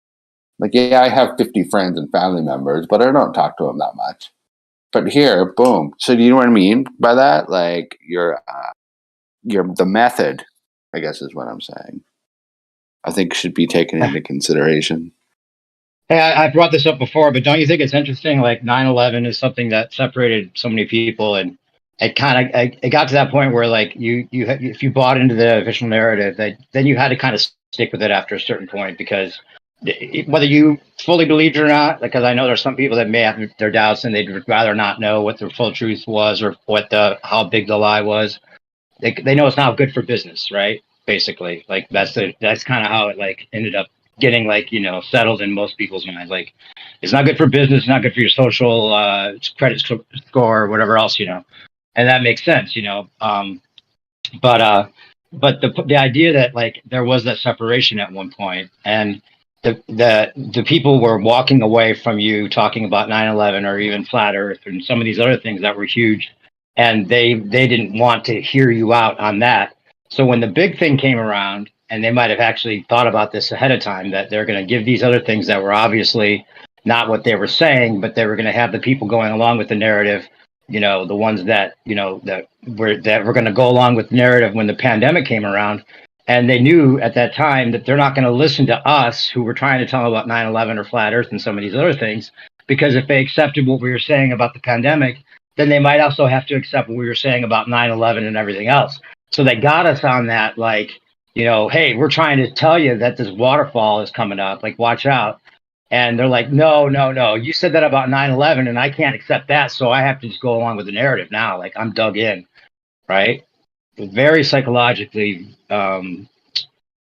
played out, I think, partly on that scale, at least. So that's exactly what happened. People weren't listening to us by the time this came around. Very interesting point, dude. Very well said. Like, I never thought of it that way before. That's crazy. Yeah, you know, the little boy who cried wolf. You kept on crying wolf, wolf, wolf, wolf, right? Yeah, that's how the narrative, like the main cuck's narrative, we're gonna see it, just like he just said. Like that's how they see it. Yeah, but I mean, in that story, there is an actual wolf that is coming to mess him up. It's just that he blew his chance or whatever by lying about it multiple times. But that's not really directly related to this. I mean, what I was relating to, like that waterfall thing, Paige, you wrote in the chat, only he was saying the truth. Yeah, so the guy on the side is saying the truth, and the other people are the ones not knowing the truth, that there's a waterfall coming.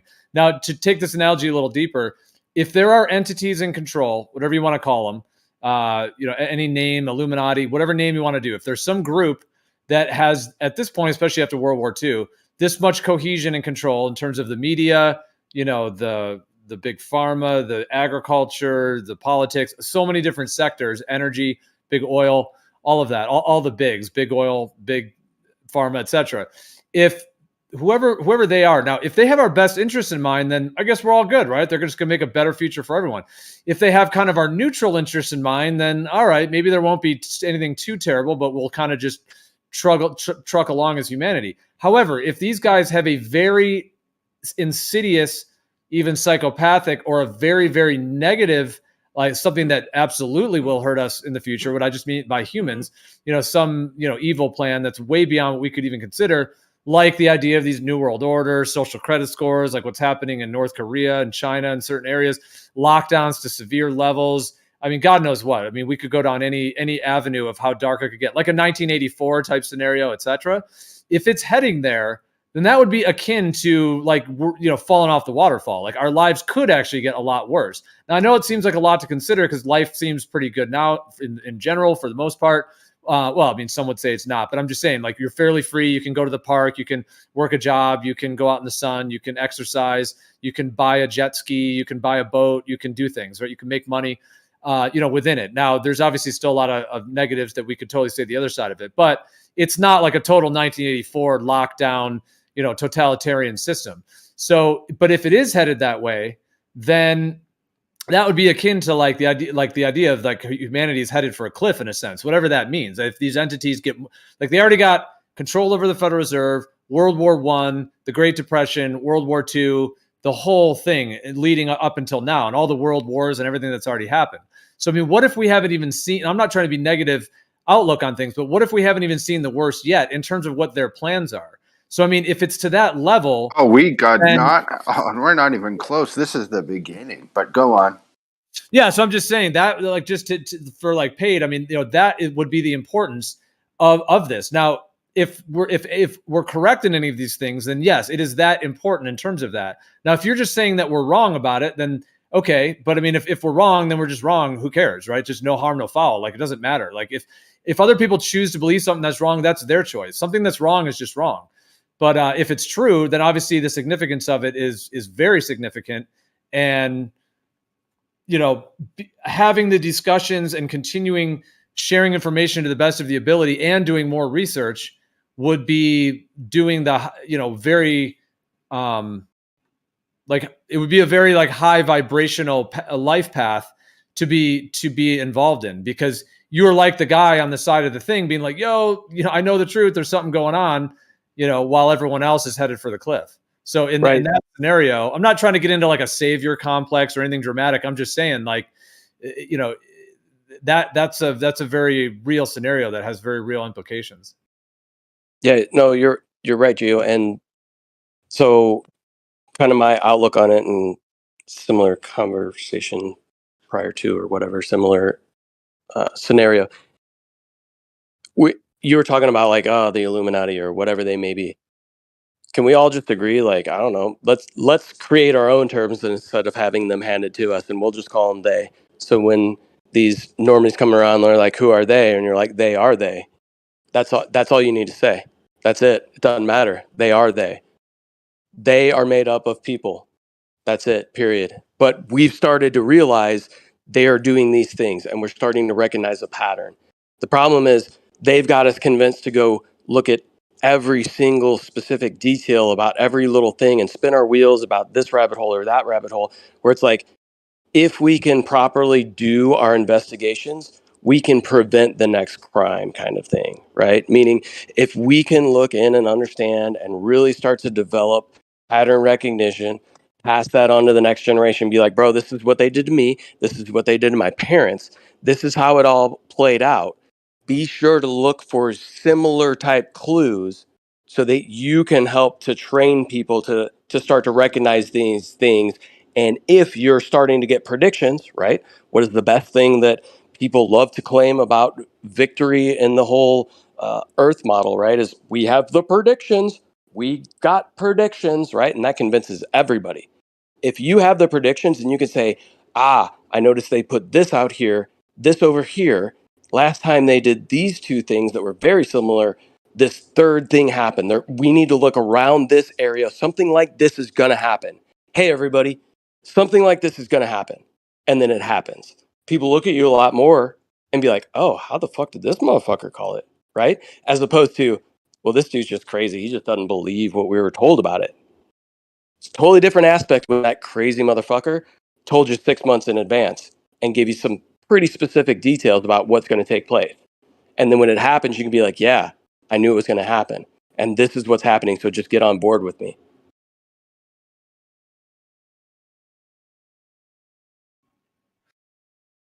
Did I lose everybody in that analogy? No, I followed it. I was just leaving room for if anyone else wanted to jump in, because I've been jumping in a lot. But you know what I'm saying? Like, figuring out what they're going to do. We're constantly focused in the past and not being like, here's this one trigger point. When was the last time this kind of trigger point happened? What happened after that? Right? Yeah, who made the money? What happened? Like, it was the trade center, right? So all like commodity trade, all the things that we were like dealing with commercially, like for like what were like the monetary system, like what was going to be this went down this much that day, up this much that day. Like, there's a way bigger distraction with all like the things like for just more than us. You know what I mean? It's the World Trade Center, right? Supposedly. Well, I'm looking at it this way, right? Like, when was the last time the world had a pandemic, right? Or some sort of plague, or some sort of story like that, or at least what we're being fed historically. What took place after that? What were the things that seemed to align, if we can even properly read the history, as to what were some of the things coming down the line after the last pandemic? TSA, right? all TSA was changed. All the airports were changed. They were all they all took a step to change to like, yeah.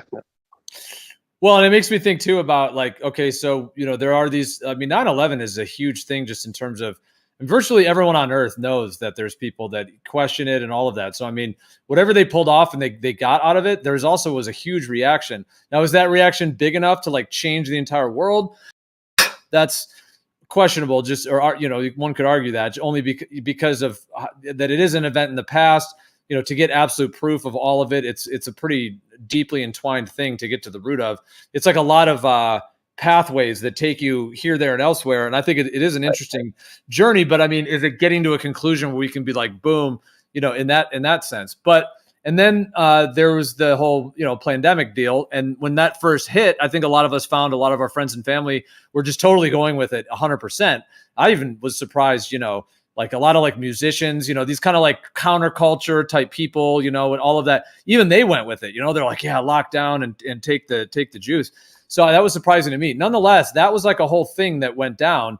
And I don't know how you guys see it now, but I mean, I think there's a lot more people now. I even know people in my friends and family because of how that whole thing went down and the way that it actually played out. And how much fear a lot of them projected that those of us that didn't get the juice were really in for it. And then, of course, a lot of us didn't get sick at all. You know, we went through the whole thing, never got sick, you know, during the whole thing. I didn't get sick during the whole thing. And I didn't even wear, I mean, I wore like a face shield when I went to the grocery store because I had to, but I virtually never wore a mask. Of course, I didn't get a juice or anything. And, you know, I had people telling me like, oh, you're going to get it. It's going to be bad. And oh my gosh, you know, and so I'm just saying, as a lot of that played out the way that it did, I just think overall, a lot more people are like, okay, I'm kind of scratching my head now. I'm kind of thinking what really was going on.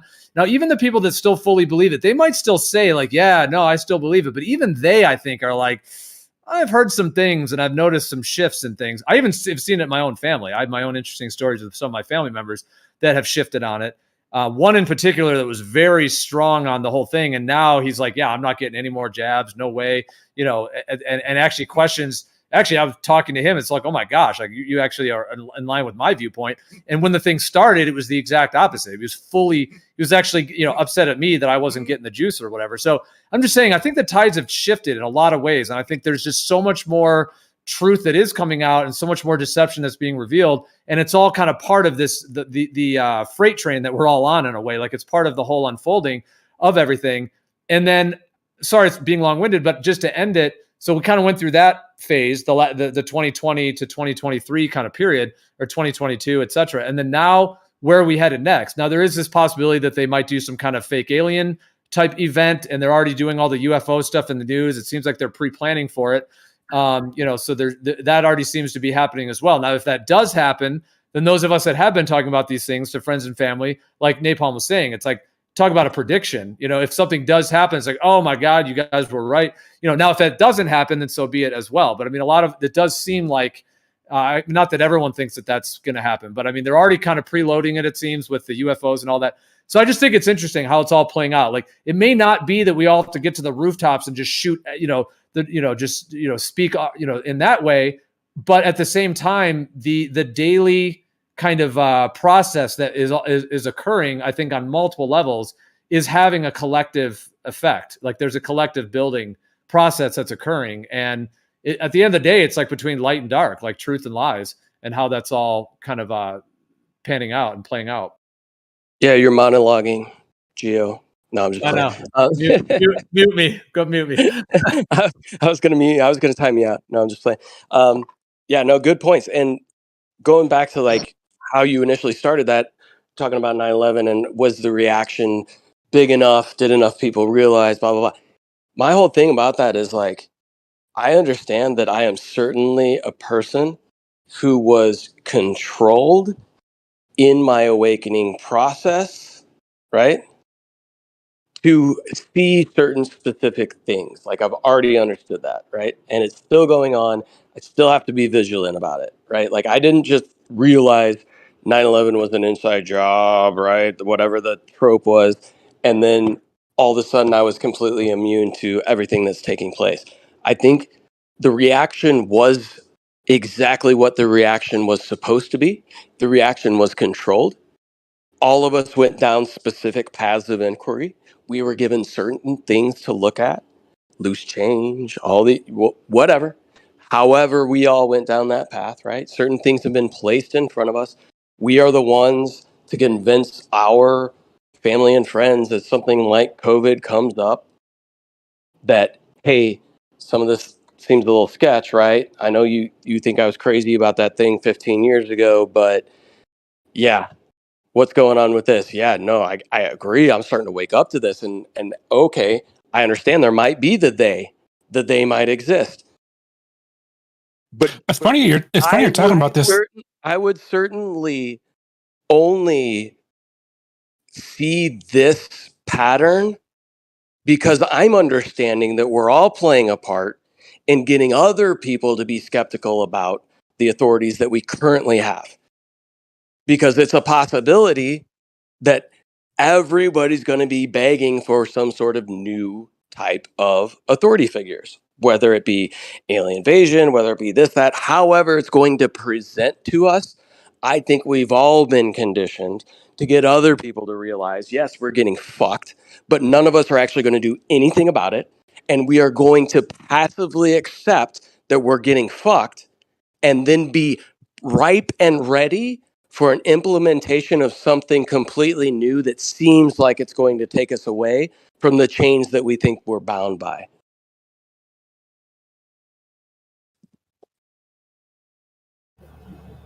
I agree with a lot of what you said. Well, I guess that would be a loop that they would, they, as it were, would.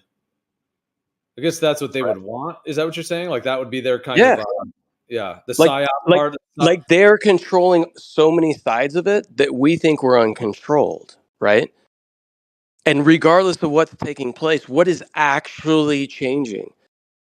What are average people like you and I actually changing when it comes to these big overarching archetypes? Honestly, myself included, what am I actually changing? What are any of us actually changing? We're only discussing right now. Yeah, what you're saying. Go ahead. Sorry, go ahead. No, I'm sorry. You go. You got it, bro. No, go ahead, man. You haven't spoken. Go ahead. I was just gonna say, no, I get what he's saying. What are we actually doing about what we're discussing? I think that's what he's trying to say, right? Well, there's a question too. What can we do? Right. And perhaps we'll do more as more resources are available, because the resources make a big difference. I mean, in terms of we're all working our lives and doing everything we're doing to pay our bills, and it takes resources to be able to really even do more action beyond what we're able to. So there's that factor. But I was just going to say this analogy real quick. Like if you're in a house, you're chilling, you got your family, everything's good. If some group comes and just totally holds you hostage, they come with machine guns. Let's say you don't have any guns. They come with guns. They come and they're like, "Yo, we're gonna run your house now. We'll tell you when you can leave and when you can come back. We will control what you eat, etc. Whatever it may be. Control what you think. They just literally have these guns, and now they've taken your house over. I kind of think about it like that. Like I do think that the this current system we're in has been taken over. Like we've been hijacked. I don't think that they didn't build this system. Whoever they are, they didn't build it. They just came and hijacked it. So in that sense, we're in that situation where like we're chilling in our house with our families. That would be the analogy of like just chilling on Earth and being sovereign and free. And then all of a sudden there's this group that comes and now they're just locking you down and they got you tied up or whatever it may be. Now, if that's the case, like in the analogy, like if there's a control group right now that kind of has us tied up in that analogy, meaning they have the money, they have the control, they have all that. We can only do what we can do. Then it comes to a point to where we're in that house. Let's say there's 5 of us in the family. Even though maybe we can't just instantly break out, like we can't just instantly get free. But if we at least are each of us on some path of truth and understanding, like, of what's going on, okay, they're guarding the front door, they're guarding the side door, whatever it may be, like just getting out information about what might be going on, that you are being taken over, or that there is some kind of actual, corruption at foot, etc.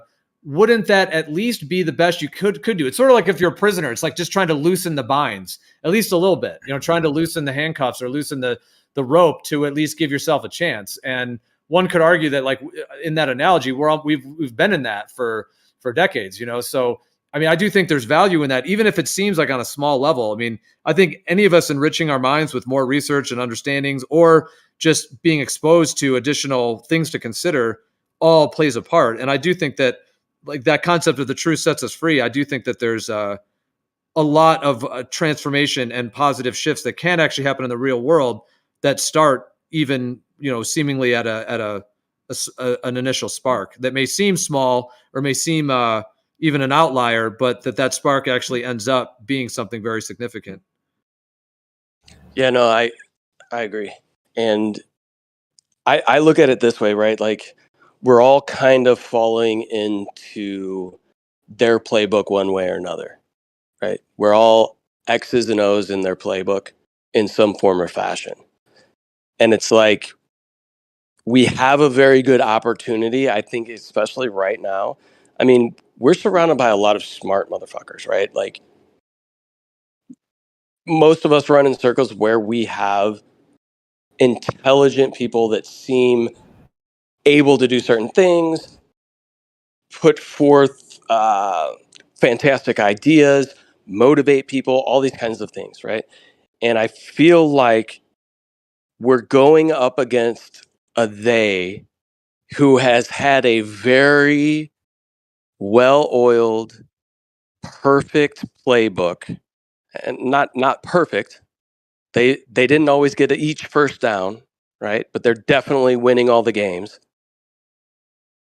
And this playbook doesn't just talk about today, tomorrow, next week, this year, this next decade. It talks about this generation, the next generation after that. What are we going to do in the coming century? What are we going to do in the coming millennia? Right? They seem to have already tried to figure out a much larger playbook. And we're all just trying to figure out, but if we move this X in their playbook and we move that then we win game 765 million, and that's our first win, right? And we're not coming together and trying to figure out, okay, do we want to start to establish some type of society or civilization that completely withdraws themselves from the purview of these people? Do we actually want to do that? And if we do, there needs to be at least 6 generations ahead worth of planning done yesterday, kind of situation, right? I know, and that's where they got us beat. And that's why we don't really stand much of a chance unless we all basically come at them all right now, because but it's not there isn't going to be 100 or 200 years from now at this rate. Right. It's not come at them. It's exactly figure out how you can get out of their way to when they charge, they just go right past you and didn't even realize they missed you. Well, you could hide underground. That might work. No, like a little underground civilization or something. But like Gio was talking about with the resources, like they seem to have their finger on all of these things that we think we need, right? Which we don't need 99% of it, but they've got us convinced that all of the resources should be controlled by them. All of them can only be controlled by them. And we should be thankful that they are controlling them. We should be thankful that they're allowing us to pass their pieces of paper back and forth for all of the resources that they provide to us when we sweat our asses off and work tooth and nail to the bone, not ever actually having a good, well-rounded, holistic life. Nothing to show for it. Nothing to show for it. And why do you think food being probably our most important resource, don't you find it? Why do you think they're trying to take over that one? Yeah, and we live in a world of abundance. All of us can live in a world of abundance, right? And there can be certain things where it's like, yeah, Joe Schmo down the street does own the mill, but Joe Schmo charges everybody and actually makes about as much as everybody else does who comes and takes the small portion of grain that they grew on their property and uses his mill, right? There's a ton of different things that take place because you know what? Joe Schmo is at the bar having a beer next to you every single week, right? Whatever. We try to get so focused on this whole what's going on in our whole entire state, what's going on in our whole entire nation, what's going on in the whole entire world. We need to know what's going on in the whole entire world. And we're so drawn away from like everything around us that can completely change our lives to where we're more mentally aware and mentally stable. And our posterior, right? Like not our posterior, sorry, our younger generations, those that are coming up, have such a better life, both spiritually, mentally, physically, and They just won't. like They more won't at this meaning to rate. their Have you? lives because Have you we've seen? convinced them to follow the plan that we are starting to lay out, to be like, this is probably how a human being should live. These are some codes of conduct, and we should all just kind of adhere to this. And I know it sounds very like woo-woo, commune kind of shit, but I think when you boil it down and come to brass tacks, most people actually agree on a lot of these things. Oh, of course, The that's what we all problem is want. the outside influence is so big that Yep. it pulls people in so many different directions and pulls them away from actually like living a fulfilling, meaningful life, honestly. 100%. And you talk about like our kids being happy. Have you seen the increasing autism rates in children these days? It's completely out of control. They say, I don't even remember the latest numbers. It's like it's like a high number of children are considered autistic at these days. And like I was saying earlier, what is going on with Bill Gates being the biggest farmland owner in the United States? Wait, he was some weird software billionaire who stole the software in the first place. He wasn't hardly even a software technician in the first place. Turned into some kind of fake philanthropist, vaccine pusher, farmland owner now. Like, excuse me, but not to mention his gigantic mosquito farms and everything. There's no end to that guy. There's a devil in this world. It might be him. Okay, well, I mean, I hear you. Before we wind down a whole bunch of paths with that, I mean, that's a whole path in itself. But I just wanted to respond real quick to what Napalm, were you saying that just on the kind of the meta narrative that is being discussed in terms of everything on the larger scale, are you suggesting that a way to kind of break free from these kind of controllers, as it were, like I'm trying to understand if I summarized it this way, is like one thing is to like the idea, like if they overthrew us or if they kind of came in and took us over, like did some kind of hijacking, the idea of like, sort of, I don't mean fighting them with violence, certainly not, but I mean in some way kind of, doing some kind of engagement with them to like get the system back or to get things back versus, and then I maybe you were linking that a little bit to the idea of like, that's what they would want or something like if I'm they would almost want us to be fixated on their crimes and their conspiracies and their deceptions to the point to where now they kind of control it through that, even though what they're doing is also real and there's truth involved, but but that there's a fine line there versus were you suggesting an idea of just basically like being independent somehow, just creating something new or in some way, just trying to like plant seeds that we could just start living. But how do you do that when there's like an actual control system with police and military in place? That's the thing. Like, I feel like we, at least, and I don't know, it may just be the age that I am or whatever, but I feel like we're at such a good tipping point of so many people starting to recognize this fact that we're kind of getting screwed. And like I said before, I think they're intentionally kind of doing that because they're probably going to have kind of a changing of the guard kind of situation, right? Put us into another scenario that might actually lock us down more, even though it's going to have a promise of the opposite kind of thing or whatever. My idea or conception is like, even if they hijacked our system previously, even if they came up with the system 100 years ago, 300 years ago, 600 years ago, 2,000 years ago, 6,000 years ago, irrelevant, right? I look at it from a standpoint of all of us work together through their guidance to further their system.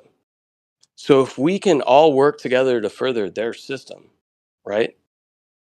Why can't at least people who have a good, proper understanding of what might be taking place and maybe what this world's about, and about our ability as individuals to bring way more into this world than we're convinced, right, that we can do. The amount of abundance that is all around each of us individually, right? If we could start to see that and move in a direction where we legitimately just start to make their system irrelevant, completely irrelevant to our lives, to the point in which so many people just start making that system irrelevant that we eventually take it over in the same boiling frog kind of scenario that they try to use on us to continue their system.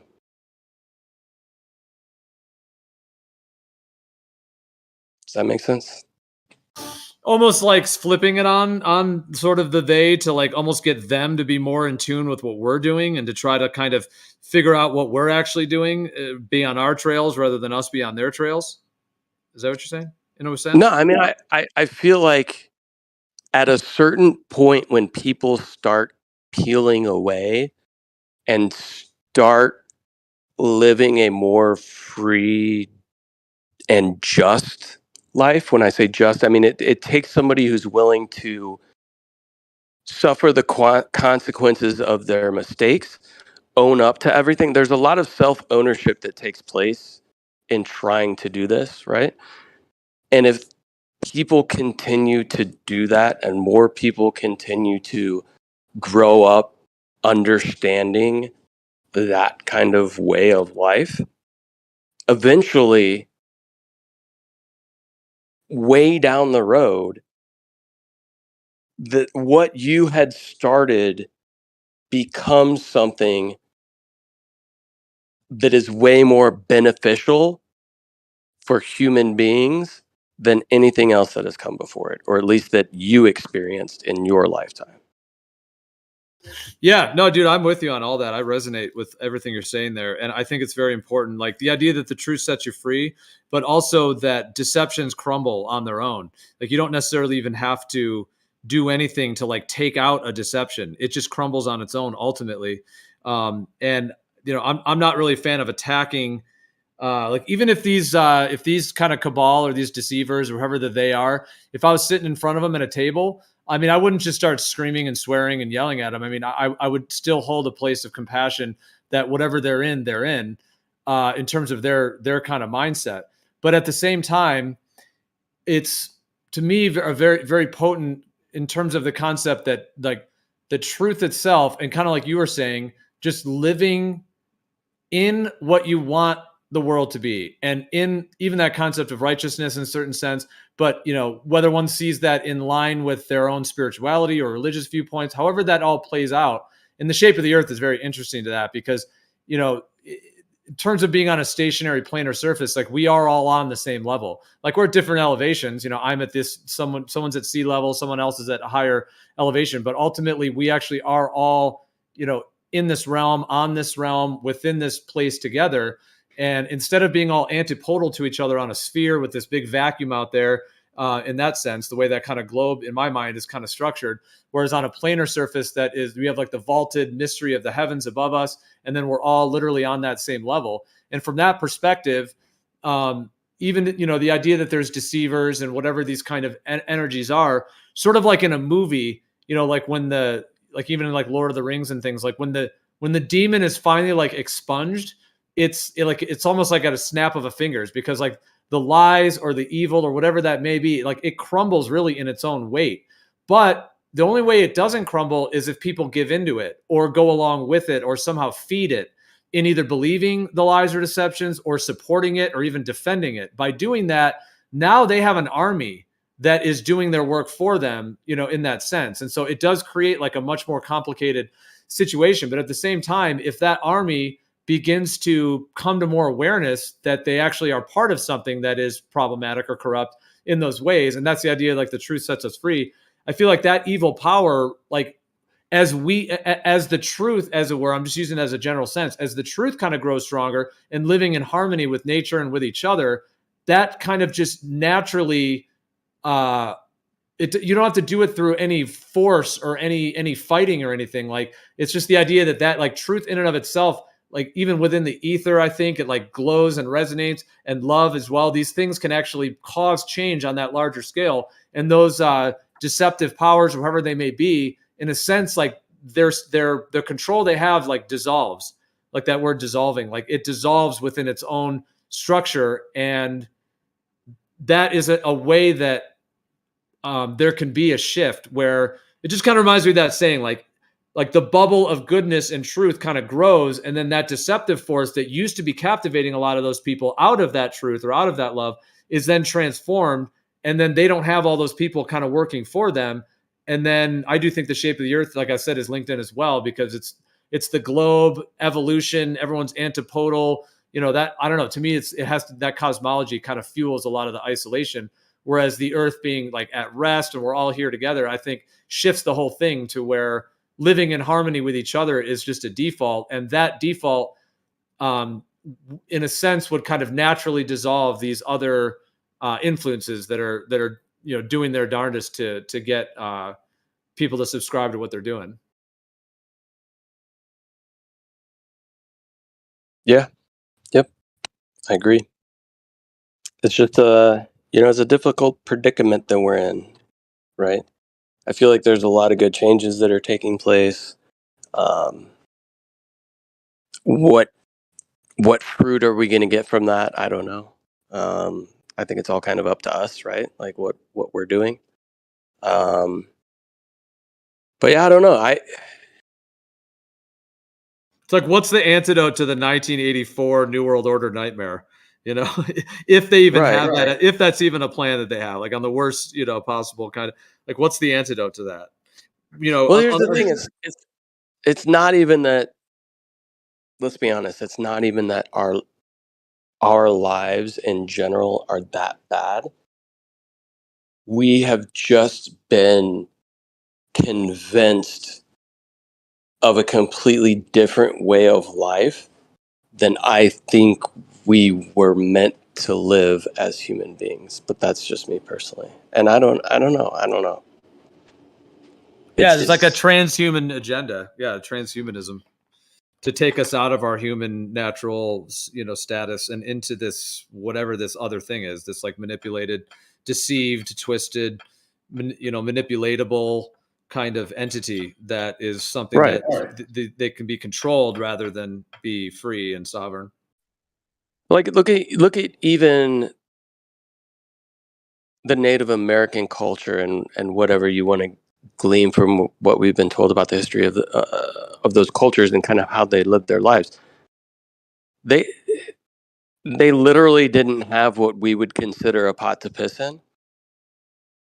And they probably had some struggles throughout their lives, but I guarantee you they lived much more fulfilling lives than anybody, even close to our generations, has probably ever experienced. And I think we've just been convinced that, like I said, to live a completely different life than what we were probably meant to live, just in general. And I don't know what that proper way to live is 100%, but I feel like it's not this. It's not sitting in an office under fluorescent lights all day in cubicles. I don't think so. You know what I'm saying? Like, at what point does like humanity as a whole like step back and say, what are we doing? Really, what the fuck are we doing as human beings as a whole? Because we want to be convinced of, oh, well, we'll take up this because of environmentalism and that because of... We're all given the things that we should fight for. We're given that. We're given those ideas. They're all handed to us. But change never actually takes place. At least it doesn't seem that it is that way, right? Exactly. That's how I link it back to the globe. I think that these controllers, as it were, to use that term, I mean, they know what they're doing, and they know that the worldview was going to be the foundational thing that they needed to get control over. Because I think the evolution story, the Big Bang evolution globe Earth narrative, which is connected to the Newton Cartesian materialistic paradigm, this whole materialism, atomism, and how it all links in to that larger system, that they've created this kind of worldview that people think it can't, the idea of a Big Bang and then evolution, that they just evolved out of this kind of random cosmic soup or whatever. And so I think that that gives people a way that they'll accept an unnatural way of life. Because if they're sold this story that there's so much competition, survival of the fittest, and this is just the way it is, it's just the way it is. And, the authorities that are in authority, well, they got their authority position, I guess, because they're the survival of the fittest. And then everyone else just has to kind of fall in line, beneath them. And that idea, like I was saying, even the idea of a globe being antipodal, like everyone's shooting off their crown chakra is all shooting off into different directions, rather than actually to the heavens above or to the actual sky field, like the quintessence, as it's been called in ancient times. There's like the ether, but then the quintessence is the higher octaves in the heavens, like the vaulted heavens, as it were. And that has been taken from us to where the evolution story has kind of set it into where people then feel like, okay, well, I'm in this system. If the only way I can make a living is to go to this cubicle and sit under fluorescent lights all day and sit in front of a computer, and many people have done that. And I mean, it's understandable. They're trying to make a living for their family. But I'm just saying, for people to accept a lot of these different things in the world, it's not only that. I mean, there's many more egregious things in life, obviously, that are occurring than that. But I just think it sets up that acceptance to like, okay, well, it was survival of the fittest that got us here in that worldview, in the evolution type worldview. And so, okay, if my only option is to do this or that, then I'll just do it, rather than like what you were alluding to, Napalm, that if humans were able to like snap out of that spell. Dude, I've thought this ever since I was a kid. I'll finish on this. Sorry, I'm being long-winded, but I'll finish on this. I've always thought since I was a kid, if we just, as humans, just woke up one day, everybody walks out on their lawn and just says, that's it. We're not doing it anymore. We're not doing the system. We're not using that money. We're not using any of that. We're going to come together. Let's start with our local communities. Everyone in the neighborhood, let's get together. Let's set up a big table in the middle of the road. We're going to start talking. Now, I know it's complicated. I'm not saying it would be easy to work out, but I'm just saying, I've just thought about that idea. Like, if we all just quit using the system we're given and just literally, disengaged, then we could create one, because there's so many of us that we would overpower them. We could create a system that is way more balanced and doesn't have that level of corruption, in theory of it. But yeah, it just makes me think about establishing something, unique, ourselves, rather than trying to like deal with whatever, the worldview and that thing that we're given. Yeah, I agree. And we agree on that, like 100%, like very similar, if not the same kind of outlook, right? You and I are on that same kind of wavelength. And there's other people like us out there, I feel like, and a decent amount within this community. But yeah, exactly. That's exactly what's taking place, is that there's these things that are given to us, right? This society that we think we have, these societal norms, these ideas of ways of life that we think we need to do, right? Like, we all think we need to do all of these things because that's what we're told we need to do in this society, right? All of these different aspects are all just different threads in a huge, very well put together, well manufactured blanket that is very comfy to an extent. It's given to us. We don't have to weave it ourselves. We don't have to harvest the fibers needed to make up the threads to begin with, right? It's just given to us. It's comfy. It's our whoopee. We have it. But the problem is, whoopee? It has smallpox. That's the problem. And we all just don't want to come to terms with the fact that it does. And we all just need to like throw it to the side and be like, all right, cool. So in order to create thread, we need this specific fiber. Where do we get this fiber? Oh, we put this thing in the ground and it sprouts up and it continues to do that over and over again. It regenerates itself. We have this abundance to where we can just constantly make these threads. So we can do that. So we can weave this together. We can make our own fucking blankets, right? The problem is we just have to get started doing that. And I don't know. It's a really big task. And sometimes I think maybe too much on the macro. for my own good. But yeah, I think we're on the same wavelength there, Gio. Like there is an aspect to humanity that I think we are all completely missing. I And think we it's all been kind of survival. know it deep down inside. Like we all kind of have some sort of splinter deep down that tells us like something going on here just ain't right. And we've been diseased into thinking that our sickness is normality. I don't know. Yeah, the complacency.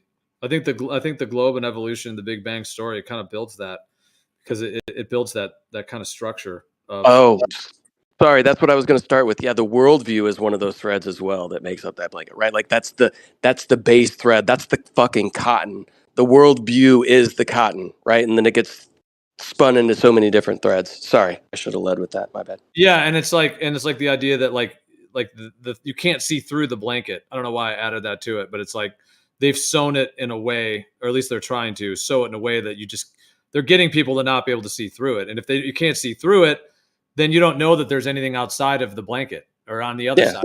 On the other side of it, maybe, and trying to bring that analogy, trying to link it to that, yeah. Yeah, all analogies fall apart at some point, but you understand what I'm saying. It's like, yeah, we get this great blanket.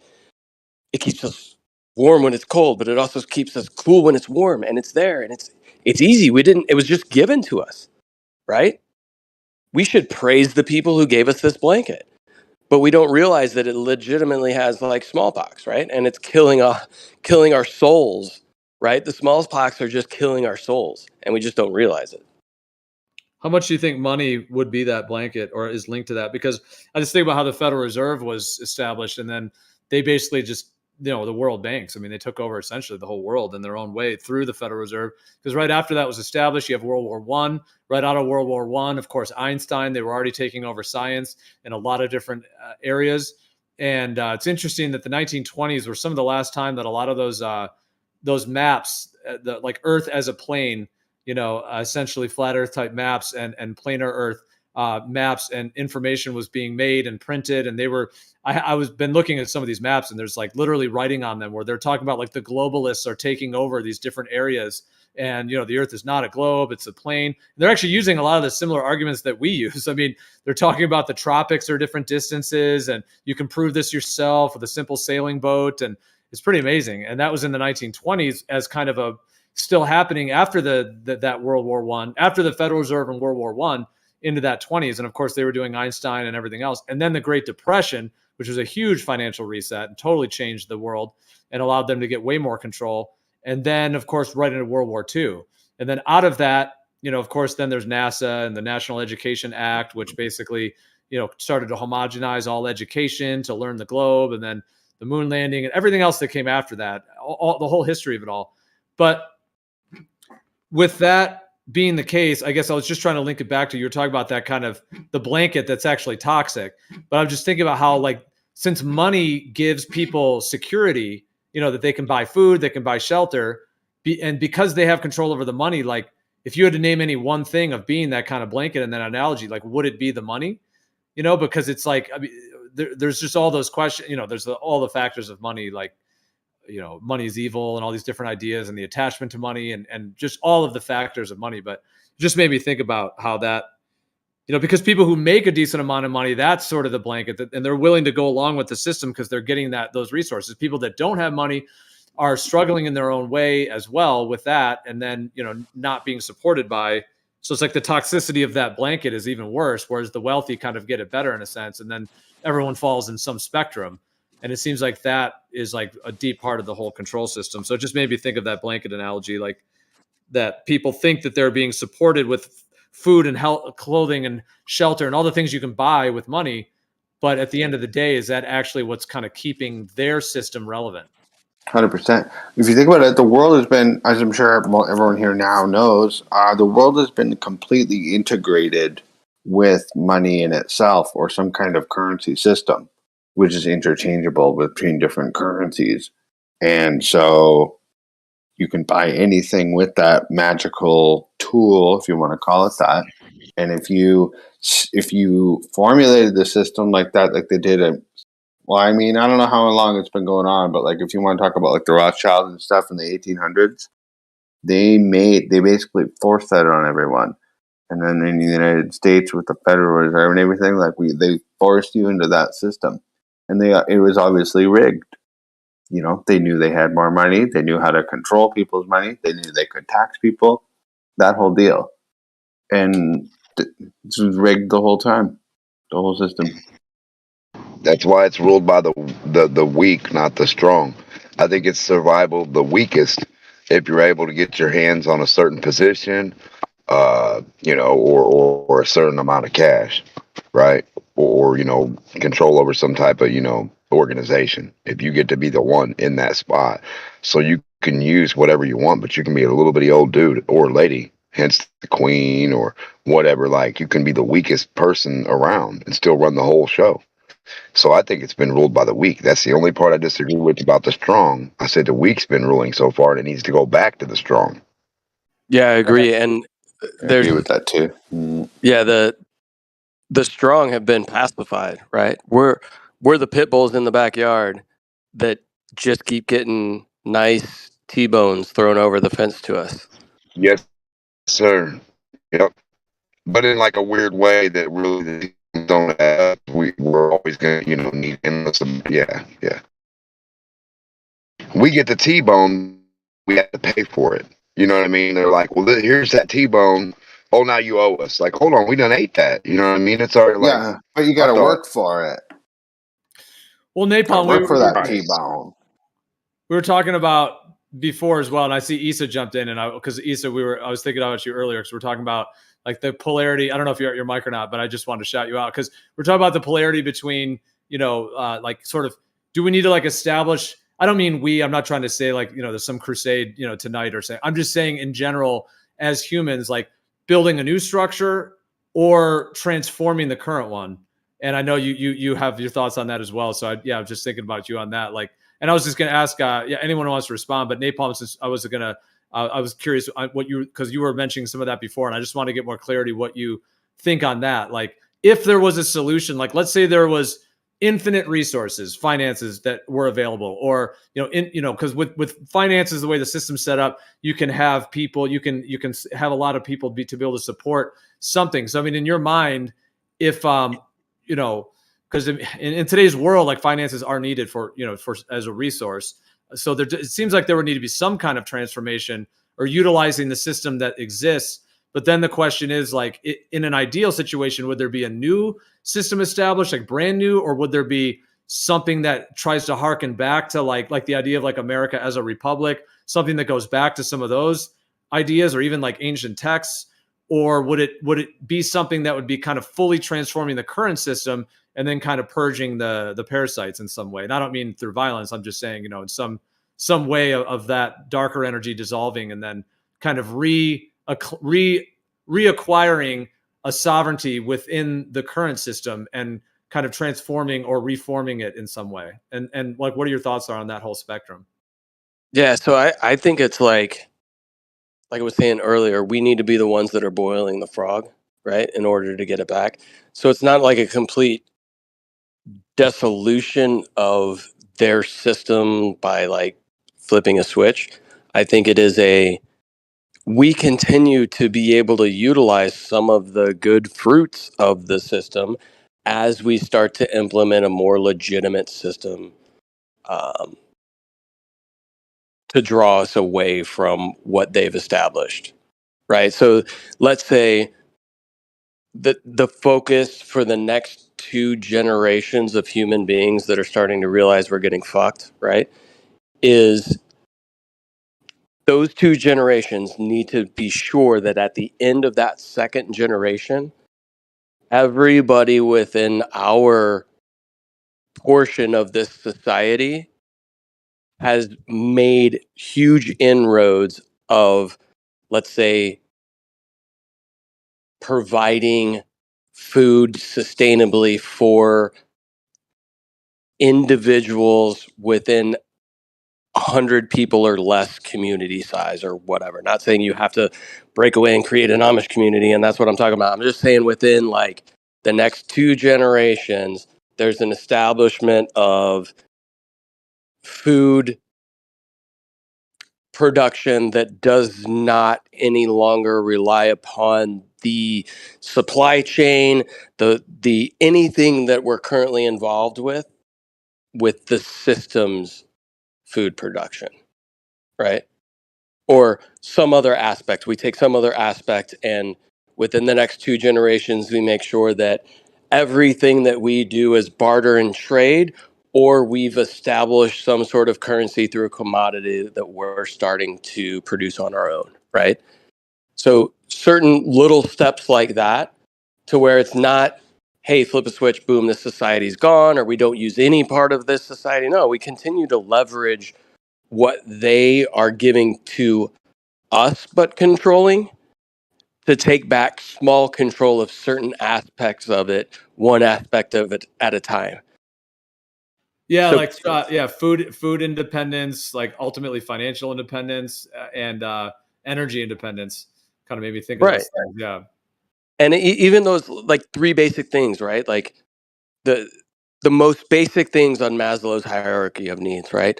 When we start to really establish getting our needs met outside of their system, just our basic needs, we start with those. And we also talk about the other aspects, right? The other wants and things that we have that can be beneficial to society. And when I say beneficial, I don't just mean like monetarily or anything like that. I mean like beneficial to the soul of the individual living a very wholesome life, right? We start to establish these things. Eventually, by the time we get those basic needs met outside of their system, that's probably a tipping point to where it's like, okay, cool, we're gone, peace, right? Like we've already created this. Nah, we don't want you. Cool. That moat here. Yeah, you guys just don't cross it. That's cool. We don't want to deal with you. We don't want to interact. We don't need your help on anything. It's fine. We're cool, right? Might be 10 or 15 generations down the road, but it's at least some sort of like noble plan to try to at least implement or whatever. I don't know. absolutely, bro. Those are huge starts. I mean, being completely dependent on the energy grid that we're given and pay for, being independent from that, but being dependent on it, and then also having to drive to the grocery store to get our food means you're really dependent on all of that too, all of the trucking and oil and transportation and everything that takes for others to grow the food. So, I mean, thankfully, the system is pretty intact on a whole.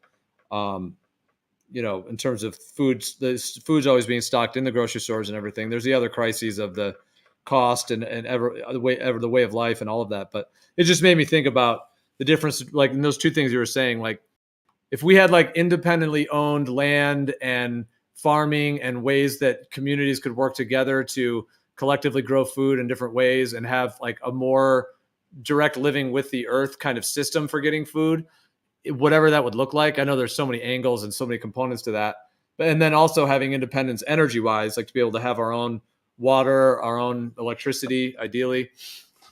And even those are big things to accomplish. So, because you were kind of saying where to start, in a sense, like, or you were kind of alluding to that, and in the coming years, because it's not like tomorrow. Even if everybody shifted mindset instantly, it's not like you can't just change anything this big that quickly. So.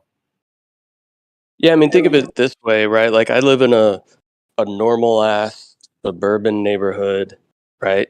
Normal as shit. Let's say there's roughly 150 homes. We have an HOA, all that kind of stuff, right? Like most people don't realize your first sphere of influence and your first interaction with government probably starts with your homeowners association if you live in a community that has one, right? And it's not even necessarily like a county, state, or federal government. It's literally government of your neighbors, right? To where you can initially start to affect change. Could you imagine if the other hypothetically 149 homes in my neighborhood suddenly became filled with like-minded individuals that are all kind of on the same page? And we said, okay, cool, let's go back through these bylaws and throw a bunch of shit out. All right. So these retention ponds and detention ponds that we have where all of our streets throw water every time it rains and a bunch of nutrients and all this kind of stuff gets put into these areas. We're just going to go ahead and start growing food there, right? We're still going to be able to retain the water in the way that it's built, but now we're going to start growing food there. We're all just going to chip in. We're all going to figure it out. We're all going to start growing food. I already exchanged a bunch of food with my neighbors, right? As it is, and we're just growing the shit in our own yards, right? It's not that difficult. People love doing it anyways. People get happy about it. People love seeing the things grow. Like it's crazy the amount of good that things like that do for your soul. So it's like starting on that level. Could you imagine if within 10 to 15 to 20 years, the small community of 150 homes is basically like, yeah, no, I know these are county roads, but actually we've already saved up enough money and we don't like the asphalt you guys have been using or whatever. And we're just going to go ahead and take care of our roads. You can take those off your list. You don't need to worry about them. All that maintenance is going to be on us. We're just going to go ahead and own that stuff. We're going to take ownership of that, right? And we start just establishing ways to get the county and the state out of our lives, right? We to a point where like you can still interact with everything around you, but 90% of what you want to do is in your community. 90% of what you consume is in your community, you know? Shit like that.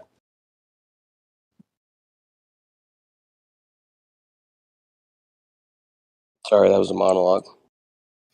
Yeah, well, yeah, no, it gets into that sustainability and sovereignty, and I think it's connected to the earth as well. Like not only just the shape and the nature of what the earth is, but like reconnecting with the earth and being more in harmony with it in terms of like where we get our food and how we live.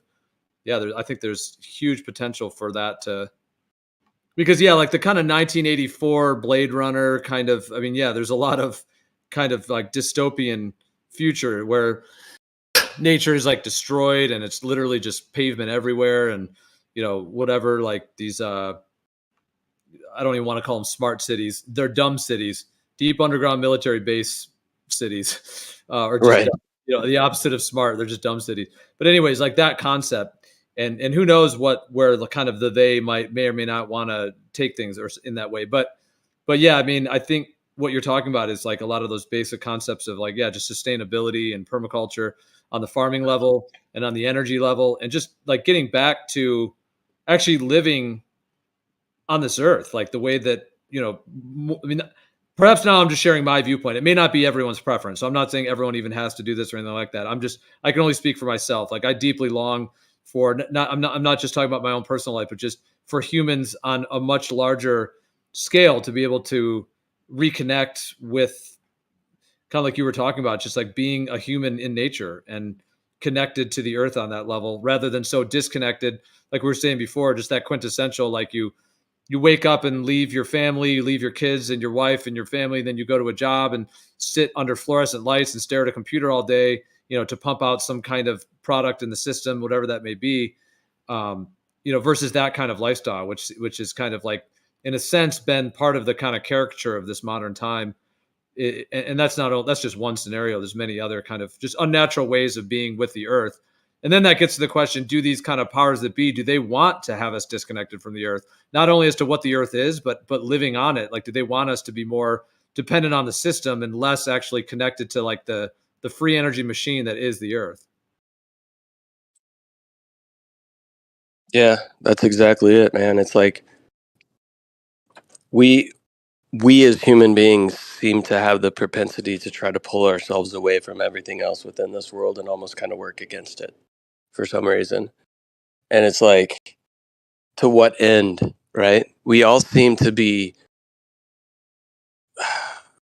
in this kind of rat race, trying to make more money, regardless of how much money you make, right? Like, I'm not hurting, but guess what? None of that shit is fulfilling to me. Like, the 9 to 5, not fulfilling. Ton of the shit that comes in is not fulfilling to my soul. But like, when I'm eating a pineapple that I grew in my backyard and I took care of, and I watched it from the moment I cut that top off of previous pineapple and put it into the ground and watered it every single day, Like, I don't know if that fruit tastes just so much better because I picked it at the peak of ripeness, or because of the amount of love and attention I've put into it. Either way, I don't care, but it's way better and way more fulfilling to me, right? And there's so many different things like that. There's so many aspects of life that we think of, we want to be like hashtag save the tortoises, put it on your profile pic. We're going to make a change, blah, blah, blah.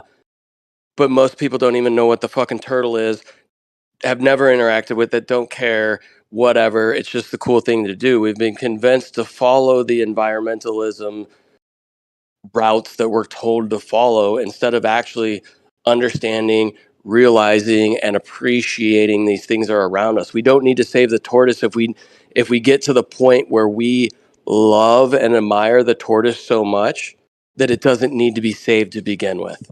You know what I'm saying?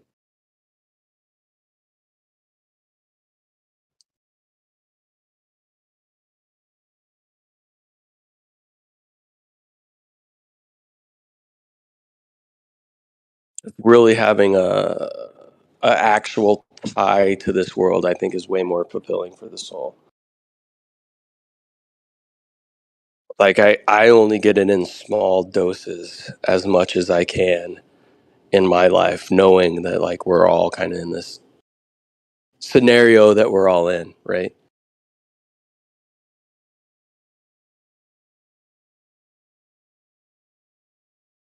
Do you think everybody has that within them, or do you think there's people that actually have like a total different way of life? Like, do you think, like in your mind, there's many different ways I could ask that, but like, well, I guess, okay, one thing, do you think every human has that innately within them, or do you think others have a totally different way of life and wouldn't even want that?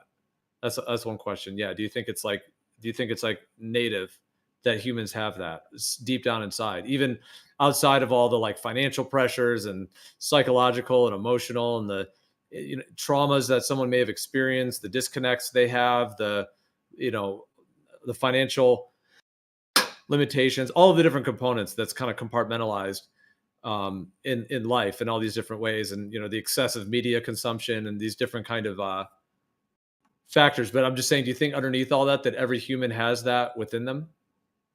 100%. I think we are so tied to this earth and this realm intrinsically that it's undeniable. The problem is, for a lot of people, it has been generationally not necessarily bred out of them, because I think everybody still has this deep down.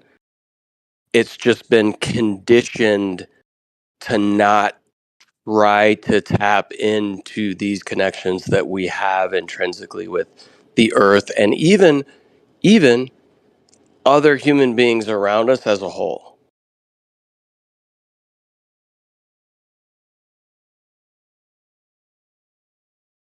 I think it's intentionally been kind of like stripped away from us slowly. I think it's Yeah, and replaced with evolution and a globe Earth, big blue marble. Yeah. Pretty much. I mean, that's your whole worldview given to you, right? You don't have to think about it. You don't have to do anything. Believe us, we give you all of these things. This is where we tell you you are. And guess what? You live in a world of scarcity. You live in a world of conflict. You live in a world of dog eat dog, survival of the fittest. And if you don't get with the program, it's going to all go to hell. So you better get on board with our system. Then there's the idea that they even purposefully maintain a certain percentage of homeless individuals, like purposefully, to kind of keep that threat and to keep like, yeah, if you don't play ball, then you're going to end up this way. And there are people actually suffering in that, of course, as well. It's very real.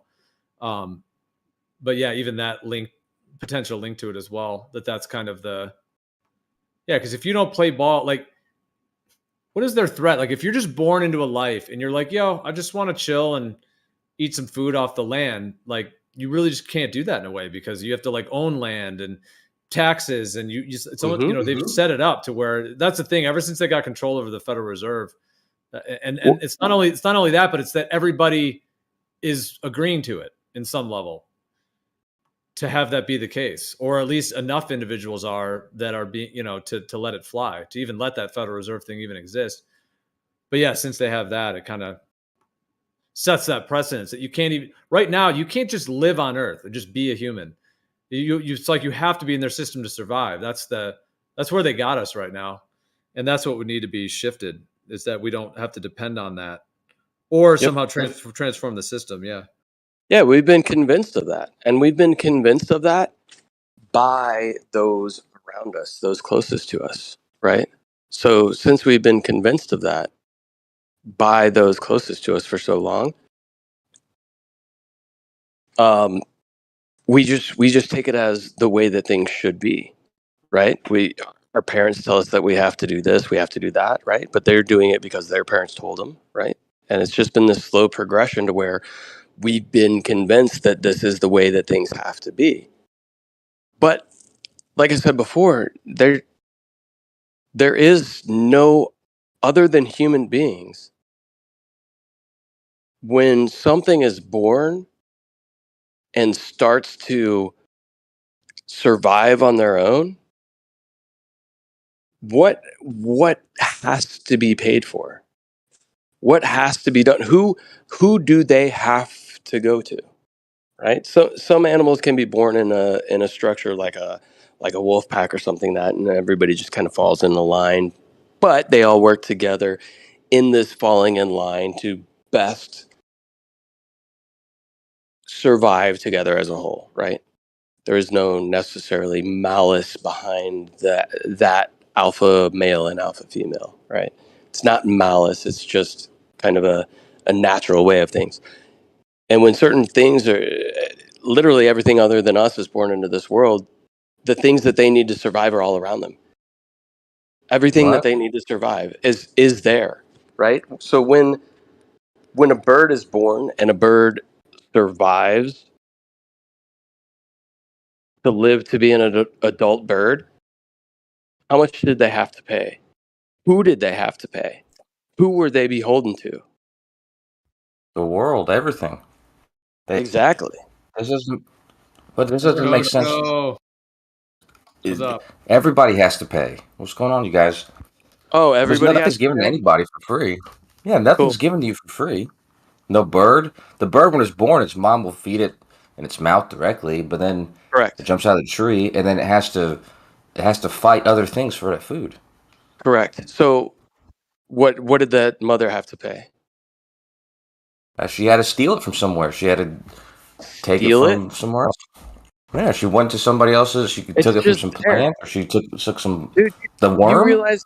You realize when birds eat seeds, they process some of that, and lots of times they shit seeds out so that those seeds are intentionally there enticing the birds, so that when the birds shit it out, it's covered in the fertilizer it needs to grow and sustain together. There is no stealing. It's a symbiosis, dude. This is not a world of scarcity that everything is just fighting against everybody else. It's a symbiosis between all nature. And we've just been convinced that isn't the case. Yeah, it makes me think of debt and credit. The way that debt and credit as energies, as foundational energies, you're in debt, you have credit, and you could even link that to money. You know, this guy has $100,000, this guy has 10,000, this guy has 1,000, this guy only has $1. You know, in that spectrum, like, you know, credit or debt, and how that creates this like compartmentalized isolation system where one guy has a lot, one guy has a little, and there's all these spectrums in between, and then now there's like almost like a fighting and battling between individuals. Whereas a symbiosis, especially one that's built off free energy as well, it's a whole deeper part of it. But just even on the level of like synergy and symbiosis, where it's not necessarily about just everything being equal. See, that would be communism. See, then you could go on a communistic route, on a more dark level of, you know, everyone's, you know, kind of standardized, basically, in a sense, like that standardization. That would be a whole different route, which I think is a darker energy. But what I'm talking about is more of like almost what Napalm I'm trying to kind of go off what Napalm was saying, and in terms of like synergy and actually a system that it's not just that everything just gets, it's not like a communistic system where everything's standardized, but it's also not this credit or debit system where you have to pay for things and be in debt for things. It's not necessarily that system. I'm referring to one that is like the way nature works, like more of one where it's like one energy boosts the other energy. As that energy gets boosted, it boosts the next one. As that one gets boosted, it boosts the next. It's like a constant system of natural boosting, like buoyancy, when the system is structured like that actually has symbiosis to it. And there is like a natural abundance that comes from that. And therefore, none of the beings are lacking. They're all getting exactly what they need. The birds get their seeds. The seeds get the fertilizing, which makes more plants. The birds then eat those more seeds in the future. The birds have, babies that then go and continue that same process. And all of nature is being nourished through that process. Okay. Nobody's lacking. And nobody has to pay anything. Yeah, see, this is the world you're living in or describing right now is beautiful, but it only exists in your mind, because birds don't only eat seeds. Birds don't see fruits. Fruits are the flowers of the plants. The plants don't lose anything when a flower grows. So it's beautiful to describe it that way. But birds don't only eat seeds. They eat worms. They eat rodents. They take lives of things that were living. Those things also live off other things. Everything has to take from something in order for it to sustain itself. There's no balance where everything gains. It's a system where to survive, you have to take from something else. That's just the way it works. You're saying that nature is out of balance and human beings are in balance? No, I'm telling you that the balance that you're describing is not one where everybody benefits. It's one where dude, everybody benefits. Are the ones who take from other people. That's why I said the birds they steal the food from something else. They steal the life of something else so that they can feed their baby birds, and they do the same thing. And everybody that is anybody, this is what you do. This is what life is. Yeah, but it's a symbiosis between all of it. Like, it all keeps itself in check. That's the thing. Just because some bird steals the fruit off of a plant doesn't mean that plant suffers in that process, meaning that plant isn't benefited by that. Because like I said before, it can shit it out with the perfect fertilizer it needs to grow more. But then there could be something where like, oh, a bird eats a worm. Cool. So maybe that keeps the worm population in check, because if there wasn't birds, then there would be an overpopulation of worms, and the worms probably they would out-eat themselves of the stuff that they need and whatever. It all keeps itself in check. And I pay a lot of attention to nature, and the birds around my neighborhood right here, the mockingbirds, they all have their own turf. I know the one that has my yard as its turf. And when another one comes in, they let them know that this is their turf. But you know what happens when a crow comes around? As that crow starts entering everybody's turf, all of the mockingbirds will start to get together to ensure that crow doesn't get into their nests and eat their eggs, right? So they work together. They also work against each other, establishing their own turf so they have enough space for their own shit. And it all creates a perfect harmony and symbiosis of everything working together to kind of keep everything in check. If there's one thing that's out of balance in nature, I guarantee you it is because human beings thought they knew better. Yeah, just to give a quick example, that the Amazon rainforest is absolutely teeming with life, incredible level of like synergy going on. I mean, just the sounds, the richness of life, plant life, animal life on multiple levels. And yes, there is the whole cycle of nature, animals eating other animals. There is that part. And I have my thoughts on that too, that I don't even think that's taking. It's not even really taking a life. But that's a little separate thing. I could say that after or say that later. But the main thing I was just going to say is the Amazon rainforest, in that incredible level of harmony and all those creatures just flourishing and the richness of everything. And then you look at the part of the Amazon rainforest that's been chopped down and they've planted toxic tobacco fields or corn fields, completely out of harmony, insects are out of control. There's an imbalance in the whole system. Therefore, they have to use fertilizers and pesticides and herbicides because it's so out of balance. So it's just an example. The natural rainforest has that synergy, the harmony, the incredible level of synergistic exchange and balance. Like Napalm was saying, everything keeping everything else in check so that the systems are all within the tolerance ranges of balance for more life to flourish, for continued life to flourish. And then again, you look at the areas that have been chopped down, they've got genetically modified tobacco plants full of pesticides and herbicides. That is a very inharmonious environment. The sounds are not the same. The health of the soil is not the same. The water, the air, everything is just damaged. It's like scarring the land. And so, yeah, that's kind of in that analogy when humans, like you said, kind of think they know better or try to control nature, it takes it out of that, which is kind of why we were originally talking about that kind of credit or debt type of system, rather than one that's built on synergy where actually everything is thriving at the same time, like simultaneous thriving within all the creatures and beings within that ecosystem, which I think is a potential that we could actually function as humans that way. And that perhaps is even our natural foundational way that is inherent. But this current system has us in this different thing of credit and debt and, the sort of survival of the fittest worldview that they've implemented. Yeah, I agree completely. But hey, I got to run from the conversation, guys. Gio, I appreciate the conversation we've had over the last hour or so. It's been a good one, but I got to take off for the evening. Yeah, for sure, bro. Absolutely, man. Yeah, cheers. Have a good night. Yeah. Yep. Cheers. I agree, though. Humans, we do mess up the natural order.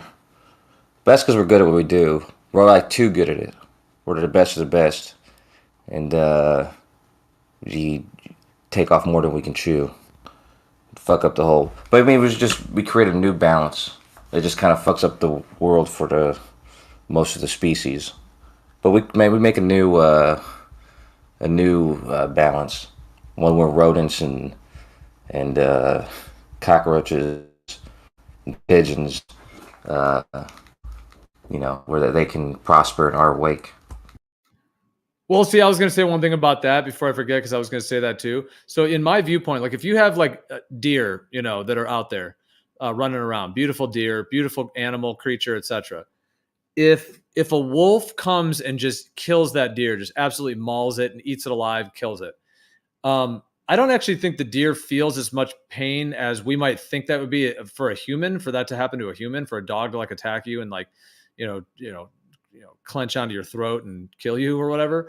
The way that would be for a human would be so like emotionally traumatizing and horrifying to go through, obviously. But I don't think it's the same for animals. I think they have a different kind of consciousness, and I don't think they experience pain the same way we do. Nonetheless, I'm not saying it's pleasant for them. I mean, a deer does not want to have that happen to it. But at the same time, what I was going to say about that is I think there's, like, in my viewpoint, there's the actual spirit world level of everything. And that actually precedes this physical world. That's actually in my viewpoint, the sort of higher reality, as it were. And so there's like a deer spirit, like let's just label it in terms of that, just like a one spirit, as it were, that is the kind of that deer spirit. And that deer spirit lives in all of the deer in its own way, like fractically and holographically. There's some part of that deer spirit in every deer. And because that deer spirit has so many deer upon the earth, and they're flourishing all the time. There's new deer being born everywhere. Now there is a problem with the way that they've taken the game off the lands and everything. That is actually a crisis. But just removing that for the moment, let's just say there's a healthy population of deer, because there's actually a crisis in today's world with the wild game. But nonetheless, just going from the perspective that it's in harmony. If that deer when one of those deer does get mauled by a wolf or something, or hunted by a human or whatever it may be, that deer spirit is not really dying. It's just recycling a part of itself. One of its kind of deers are dying, and then there's more being born, in abundance. So in that perspective, that one deer's life is not necessarily even the loss of anything. Like, it isn't technically the loss of that life in that current reality, but it's going to give so much nourishment to whatever animal is consuming it. And the deer spirit, I think, kind of has that natural givingness to it. Like, it wants to give its its deer for nourishment to others. And so in that same way, you could say, you know, the rodents that are being killed by the whatever animals eat those, etc. That it's the same way for the rodents. There's the mouse spirit, and the mouse spirit is sort of giving its mice to here, there, and elsewhere. So you were saying before about the idea, because we were talking about credit and debt and how I think that's unnatural. And then you were sort of saying how, you know, that in nature, things are taking from others rather than the synergy thing. So I was just linking it back to that I don't think they actually are taking from each other in that sense. That it's actually a giving and a cycling process, that those spirits of the animals are freely giving to each other for the whole thing to flourish. And in that sense, it does have that buoyancy where within that synergy, every spirit is being uplifted and is being nourished and kind of fed by that whole cycle. I don't know. I think credit and money in general, like I said, we're kind of good at what we do. That's why we're better than the head honchos of the animal kingdom, and it's because we can conceptualize things and we can remember these concepts. And so money is like a concept, and so from money you can have debt, which is a concept, and these things, if you just got rid of them because you thought there was unnatural or something like that, they would just pop back up because they're useful tools. To pay somebody something before they've done the work for it or something like that. You know what I mean? Like to have credit, before it's actually been owned, before it's actually been obtained. These sort of things are sort of useful tools, I think. I mean, they're misused, but they're definitely, like I said, if you got rid of them, they would just pop back up because how useful they are.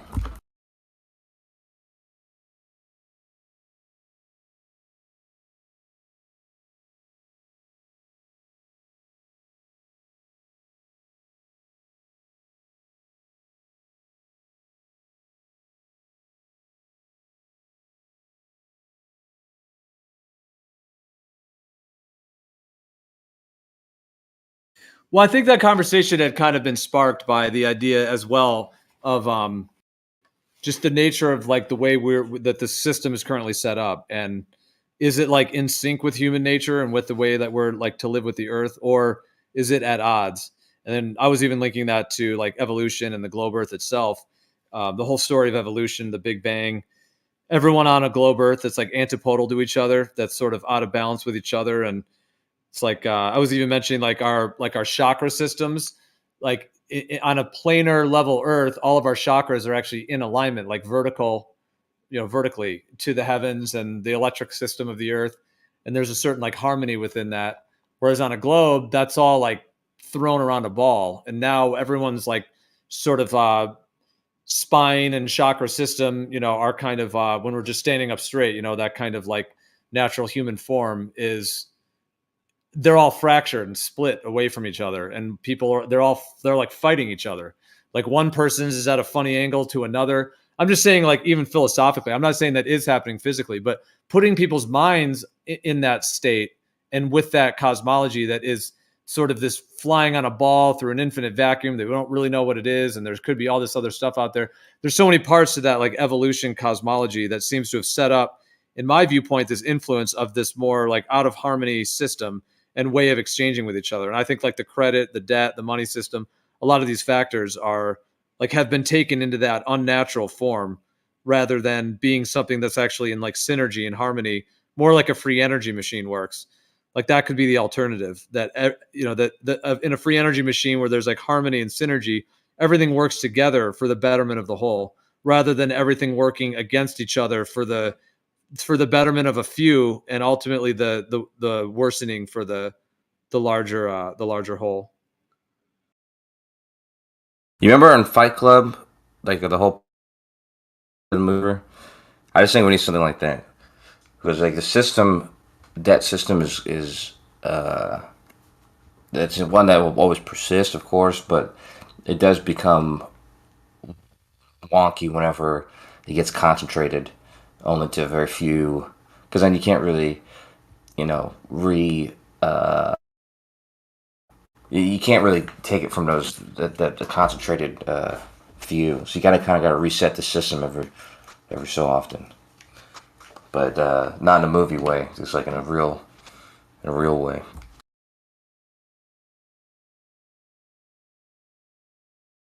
You remember the movie, because that was the whole point at the end, like they were gonna blow and reset the debt system or whatever.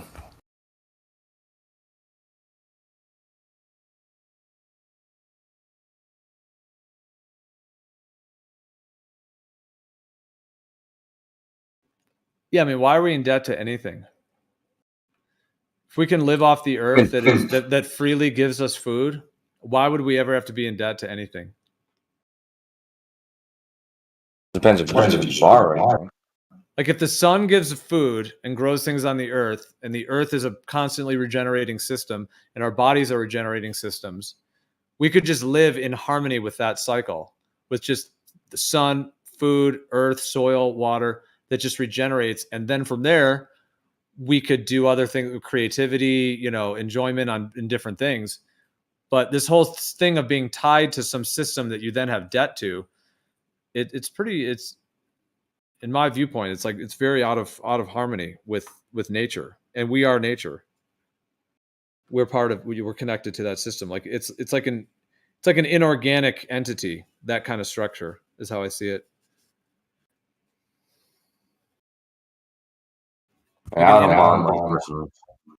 an inorganically aligned energetic system and structure of exchange.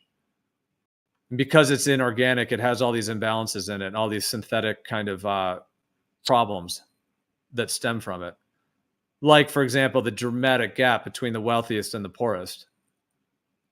Which, I mean, even if the wealthy or everyone in the middle just want to say, oh, who cares? The poorest are just suffering. But at the same time, like, those are our brothers and sisters that are suffering because of the results of the system and their own challenges, I'm sure. But they're kind of like feeling the brunt of it on that deepest level.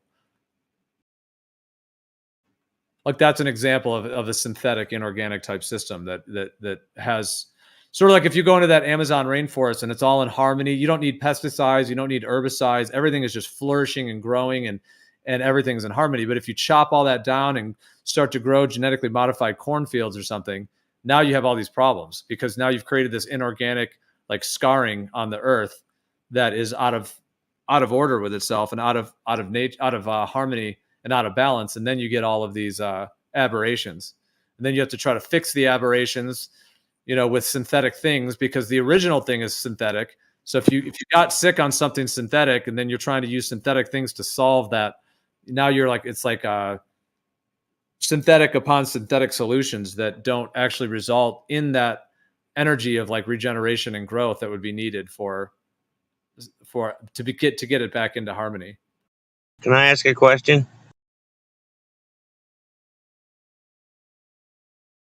May I ask a question? Gio.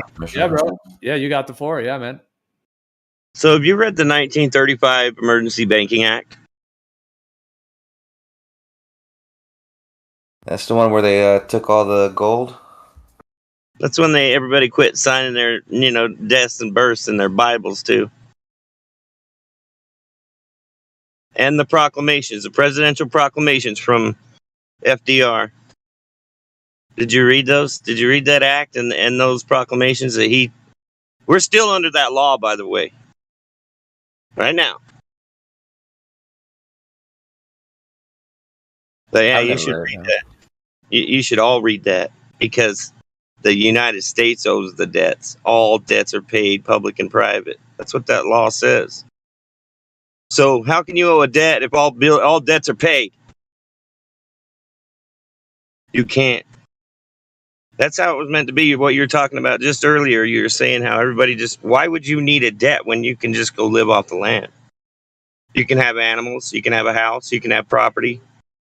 Everything essential they're supposed to pay for every American, all the American people. Now, if you want to choose to be a legal fiction and the birth certificate, because that's a trust. You're saying that you're the trust. You're taking on all that trust obligations. When you say that that's you and you give them the birth certificate, No, you're the natural man. The certificate of live birth recorded your birth. The birth certificate's created by what? The Social Security Administration as a trust to pay all your debt, to pay all your bills. They send you coupons in the mail, for fuck's sakes. There's positive numbers on those checks. All you got to do is sign your beneficiary autograph. That number you were given is a trust. And it's supposed to pay for all debts, public and private. As long as they're essentials for your well-being and your living, they have to pay for your house, your car, your clothing, your food. Everything essential is a debt owed by the United States. And the Treasury knows this. They just know that the banks are greedy and they want to double dip on everybody. Nobody knows this because they don't read. Let's spread the good word then. I knew about the law, but I was more concerned about getting to separated and protecting myself, against the pirates. The ones that lie, the ones that deceive, the ones that told you that you owe the debt. But you're the one saying that you're that driver's license. No, that driver's license belongs to that trust. They asked you for that Social Security number when you got the license. That is the trust. It's not you. You're the living man. You're alive. You're not dead. You're not a trust. You shouldn't take on you're acting as a surety. That's why you have to pay those bills. All right, let me ask you something then, just on a basic level. What you're saying right now, what have you been able to do with this information that has changed anything for you, if anything? Look, I just learned about it a month ago. I mean, I know all about criminal law and the code and all that, but I never studied trust law. Okay, I was just asking. I started reading it. Yeah, because I hear you. I guess I think of there's the laws that are written, and then there's the ones that are actually able to be implemented because of the way the system is set up. I think there's a lot of corruption in it, but I do hear what you're saying. No, this is how the system is supposed to work. That's just how it doesn't work like a republic anymore. It's not what it used to be. So that's the thing. No, the Constitution was done away with because of that Emergency Banking Act. That's why they took all. For example, cannabis being illegal was never a part of anything until this kind of federal system came in and said, "Hey, cannabis is illegal," and then now they'll put you in jail. Now, if you were to get caught, I know now obviously it's loosened up and there's a lot of legalization. I'm just talking about, let's say in the 70s, 60s, whatever. And if you were to try to pull up those previous statutes that were part of the actual republic and not part of the federal thing, they'll say, tough luck, you're going to jail, or tough luck, you're being prosecuted, because they just implemented their new system. So that's the thing, how much of the federal control, as it were, and the democracy and all this kind of input from, I think the Freemasons, Jesuits, there's a lot of different groups in the Catholic Church, and a lot of the big banks, and so many different factions that have been a part of how this has come to be in that sense. So I hear what you're saying. I'm just wondering if there's any practical application of it outside of just the actual. I dropped a U.S. code from Congress. This is a recent. They were studying informed use of credit. What they considered to be an informed use of credit. It's Title 15. I dropped it in the chat, in the live stream text chat. So anyways, you read that, and it describes the informed use of credit, what Congress says, and the misinformed use of credit and the fraud that's been taking place. They describe it right there in the code. The consumer, people are using credit wrong, and the banks are double dipping. That little coupon says cut it off and put a check in here and send it back to them. Well, the check's already there. You just cut it off and you sign the back and fill in the amount that's in the box, and you put it in the envelope and you send it back to them. If everybody started doing that, this place would change in a hurry. Everybody thinks you'll get in trouble for doing that. Look, that's a positive number on that check, and it's written out because you gave them your Social Security number. That's just the law. It's been the law for a long time. Over, almost 100 years. And everybody's just, they're saying they're the legal person when that's the trust. The trust owes the taxes. The trust has the driver's license. That's the birth certificate created by the Social Security Administration to take care of all your needs, public and private, by the way. Right. I'm just trying to say, like, and I'm not trying to be negative on the idea, but I've heard a lot of these ideas. I just don't know what any practical applications are. If you know of one or hear of one, let us know for sure. Yeah, the coupon comes in the mail. Let me know, I should say, just speaking for myself. Like, if you ever find, because like I was saying, like, even like I said with like not even like, just take like mushrooms, like magic mushrooms or something, like those being illegal was never part of the original Constitution or any of those things, but that's been implemented later. And I'm just saying, God forbid if they wanted to prosecute you or something for having mushrooms of all things. I'm just saying, if you pulled those statutes up, they would say, yeah, those don't apply. We're just going to do what we do. Thankfully, the legalization on things like that have actually been loosening in a lot of ways. But I mean, there's still areas that you could be criminally charged for just having mushrooms of all things. I mean, it's ridiculous. So it's insane that just a plant that grows on the earth, it's that they've been able to do that. So I'm just saying that potential in the current modern day for certain controlling factions, whether you want to call it like the Catholic Church, the Federal Reserve, all these different factions in different areas of life that can just enforce their, the things they want to enforce. And then unfortunately, like, unless you could change like the police or military that's enforcing those things, then potentially it makes it tricky to use something that they don't recognize, basically. Well, no, it's look, you never learned what a beneficiary is. They didn't ever teach you that. You've heard it many times. Yeah, I'm the beneficiary of that Social Security. You think it's old age insurance, right? So that's what I thought. So I don't even need that. I don't even want it, right? Well, that's just crazy talk. When I read the law, it's crazy. It changed my mind. It actually, it's not really that evil of a system. It's not. You think about it, they've just been taking advantage. I don't think it was at all originally. No, yeah. I mean, depends on what system you're talking about, but yeah, no. They know the nature of man. They know the nature of them. They're easier to control if they think that they're doing something wrong and committing trust fraud. So they all play along and they don't want to, reveal any of these secrets. I start talking trust with these people at the bank. They start shitting their pants. They don't like it. Well, when I start saying I'm the beneficiary, they don't like it. As you always say, the actual space agencies are telling everyone the Earth is a flat, non-rotating plane. They're not lying. I already told you. They tell you everything's an image. They don't say there's actual photographs out there. Right in their documents. A guy like me would sue their ass off if they did. If they publicized that shit and started spreading it all over television, saying it was real, a photograph, I'd be on their ass like hotcakes. Wait a minute. I thought that the Epic Discover had Polaroids. They don't? Good for them. Shake it like a Polaroid picture. Look, that's how they came out. In this day and age, Kosho, they should have 24/7 footage of the Earth from the moon, and they should be able to watch me walk down the street with my dog. Why? That should be all over the place if they were on the moon already. Come on. Sure, yeah. Get real, dude. Please. I agree, the technology we have nowadays, there should be all kinds of spectacular footage of this wonderful thing you call outer space. Did you hear that conversation earlier, Kojo? We went hard on that. Were you listening earlier? No, I would have probably said something because I hate to inform you guys, or maybe it's good news, but the Epic Discover is actually 4 times further than the moon. It picks up glimpses of the moon itself, and it's always taking pictures of the Earth.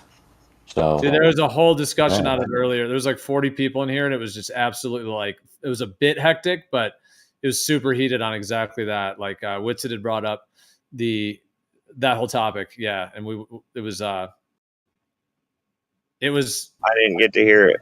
Yeah, it was deeply gone into. Yeah. Yeah, but it's amazing to me that people that globe is so far over with. For them to come in here and argue it with us, that's just it's crazy to me. That's why I tease them so much. Suicidal almost. But well, it's a whole separate topic. I don't know if we're gonna go into that or not. But yeah, just those. What are some of the bullet points for that? Because I Maybe I'll learn something new. I don't know. The Epic Discover I thought was a pretty impressive piece of equipment, but how about this? I don't know. All right, Polaroids. Here's one of the things Witz had brought up. Any footage, and we've talked about this before as well, but he had brought this up, which is what sparked it all. I don't know if we're shifting this topic, but maybe we could use a topic change or just wherever everyone wants to go. It's all good. I got to step away from my mic in a few, but I'll be listening, but I got to step away. Kosher, that any footage, video footage, ideally high definition, out in space, not the ISS thing, not, that's 250 miles they try to claim, and the the kind of time lapse and what they try to claim, so not necessarily that, out in space, beyond Earth's orbit, any actual video footage of the stars, not a snapshot, not an image freeze frame, not like a Himawari weird animation thing. We're talking about like any actual footage of a camera panning around and looking at stars anywhere in space, either on the way to the moon, a 360, ideally a 360, so there's no fourth wall, of course. All right. All the times they claim to have been Artemis and going to the moon in the 60s, and they're sending probes to Saturn and Pluto and Jupiter, and they're taking pictures of Pluto on Pluto. They're out there probing all over the place. There is no footage of the stars in space anywhere. Oh, they got images of those planets they create in their little cubicle. So, Kosho, do you know of any footage of actual video in outer space? What footage? Yeah, dude, just video footage of outer space with the stars. Yep. And it can't be in low Earth orbit for some reason. Yeah, we're not doing this. Not that. No, not the ISS weird CGI looking stuff. No, we're talking about beyond low Earth orbit. Yeah, out in actual space, because they claim to have been to Mars, the moon, Pluto, Saturn, shooting all over the place. So I'll tell you, Kosho, if I really believed it, and the whole world did, people would go nuts. They'd be launching stuff like crazy all over the place with cameras, because it would be such an exciting thing. The people know the game. Game's up, man. The ball's over with, dude. So space. That's just fantasy land. So, Kosho, do you pictures are no good because you already know those exist, but it has to be footage.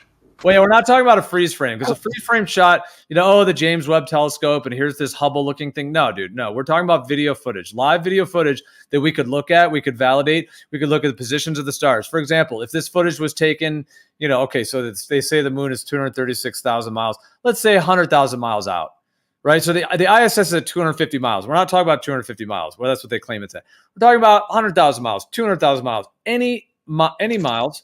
They've claimed to send a thing to Mars. They've claimed to send stuff to the moon, including men to the moon and other trips to the moon. They've, like I said, probes to Pluto and Saturn, all that stuff.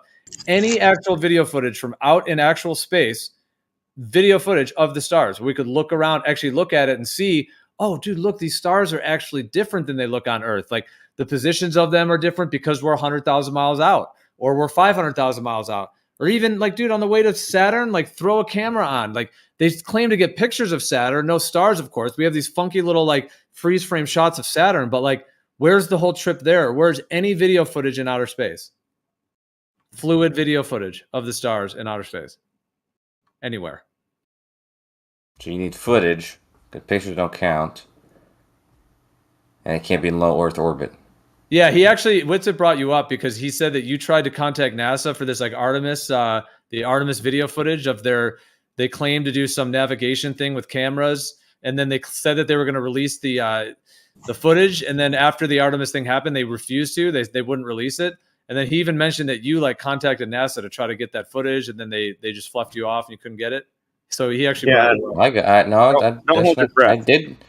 No, what happened was they're not a very organized organization, so it's not easy to pull stuff like that from them. But I got the data from their star. What's it called? Stars. It's their star mapper thing. I'll post one of them. Hold on. But it's not footage. So do you have a response of any fluid video footage of outer space anywhere? It depends on how specific your request is, because first of all, footage of anything that's not low Earth orbit, there's not really that much footage of anything. right? Like there's We pictures. know. We Yeah, know. but why would there be Why would there be footage of anything? Why would there be like There's a video cameras that camera? could zoom in like 365 times, dude. We I'm have sure the like this technology. we have these like earthly landscapes. When I say earthly, I mean like the moon kind of looks like Earth, kind of looks like dudes on a rocky beach or whatever. The Mars stuff looks like a thing that's just roving around like Nevada, so we have those things, but where's any actual video footage of getting to that place, that planet out there, or any video footage of stars in outer space? Anywhere. Remember, this is supposed to exist in your worldview, right? There's no footage of it. There's plenty of it though. All right, what do you got? It's not going to be. Yeah, put that in text chat, please. Well, there's one image from the Orion spacecraft on its way to Mars. It uses a star mapper. That's from that. There's no footage from that. At least I don't have footage. But we're still at no plenty of footage. pictures. Dude, I mean, just real quick, bro. Okay, they claim that the Artemis thing had 29 cameras on it. Or was it 26? 20 something cameras all over the place. That thing was pasted with cameras. And and let alone the fact they went to the moon in the 60s. They had cameras, they had their Hasselblads, they had all of that. We have rovers going to Mars. We have other probes going to other places in the universe. What they said, they sent them to Venus and stuff, dude. They've been shooting these things all over. All that, and on Earth, we use cameras for everything, dude. Everyone's got security cameras, selfie cameras. They're on our phones that we carry around all day. We all have high-powered cameras right in our hands. Anyways, the amount of photos and security cameras and everything we do, even when there's like an IndyCar race, there's 1,000 cameras around the racetrack. Basketball games, 1,000 cameras. So, dude, if this outer space thing was real and NASA is getting these billions of dollars to send stuff to space, you would think of all the, probably at this point, hundreds if not thousands of different opportunities to have cameras on crafts and vehicles and things in outer space beyond low Earth orbit. And there's no actual video footage of space or of this medium or of the solar system or of the stars in space. Not a freeze frame image, but actual video that we could look at. Yeah, but I know, but that's the request is kind of bizarre because the stars. So, for instance, like the type of cameras to take pictures of stars, you need to have like a high what do you call that? I can do it with my phone. I can do it with my phone right now. Yeah, but no, but they don't do that. They don't take footage of the stars. They take, like, if they're taking if they want like a view of it, they have to use a long exposure shot so they can get a lot of light from the stars, right? Otherwise, they're gonna have they're gonna change the aperture so that they can actually see things, and in which case they're not gonna see stars because you're not even gonna see things that are like, remember that one footage we watched when they had the moon, or no, the Artemis craft like disappeared and reappeared? Like, you couldn't even see the craft in some of that footage because they lowered the aperture so much so that they could actually see the Earth. You know what I mean? So it's like, in order to actually get the image, I mean the images you're talking about, it wouldn't come from footage. It would come from some kind of long exposure image. But I mean, it's possible that the footage exists. It would be a weird thing for them to have because it's not useful in any way. Does that make sense? But in my eyes, Coach, there's no excuse, man. They've got trillions of dollars, dude. Yeah, I know you're okay. What you said right there, some of that I understand what you're saying in terms of exposure. Of course, you'd have to have equipment that could do the right thing, depending on where you're at and what your position is and everything. But thing is, bro, they're claiming that this medium is out there and that it's real and that it's physical reality, and that's a very real thing. So the fact, I mean, you don't think it's a bit odd that there's no actual video footage of outer space? No, I would think that was odd. If that were the case. I would also think it was odd if there weren't any images from these things. Like, they put these amazing cameras up there to actually take images. I would think it was odd if we didn't have those. But I also think that the request specifically that for some reason those pictures aren't good and you need footage. It just doesn't make sense for that footage to be something that they readily would have captured, because they're not trying to take video footage of the stars. You know what I mean? It's not really a useful way to capture that information. Usually if they're using video footage, they lower they make the aperture small. What did it make it smaller? Make it smaller, yeah, so that they're getting less light in there. All right, so out you're not of the 29 cameras that are on Artemis, they can't have one of those that has the right aperture settings while it's flying all the way to the moon to catch any footage of this event. Yeah. No, they do. That's what I posted. Footage. No footage of it. No, we're talking footage, dude. Not a snapshot. Yeah, that I know. Composited. We're talking about fluid.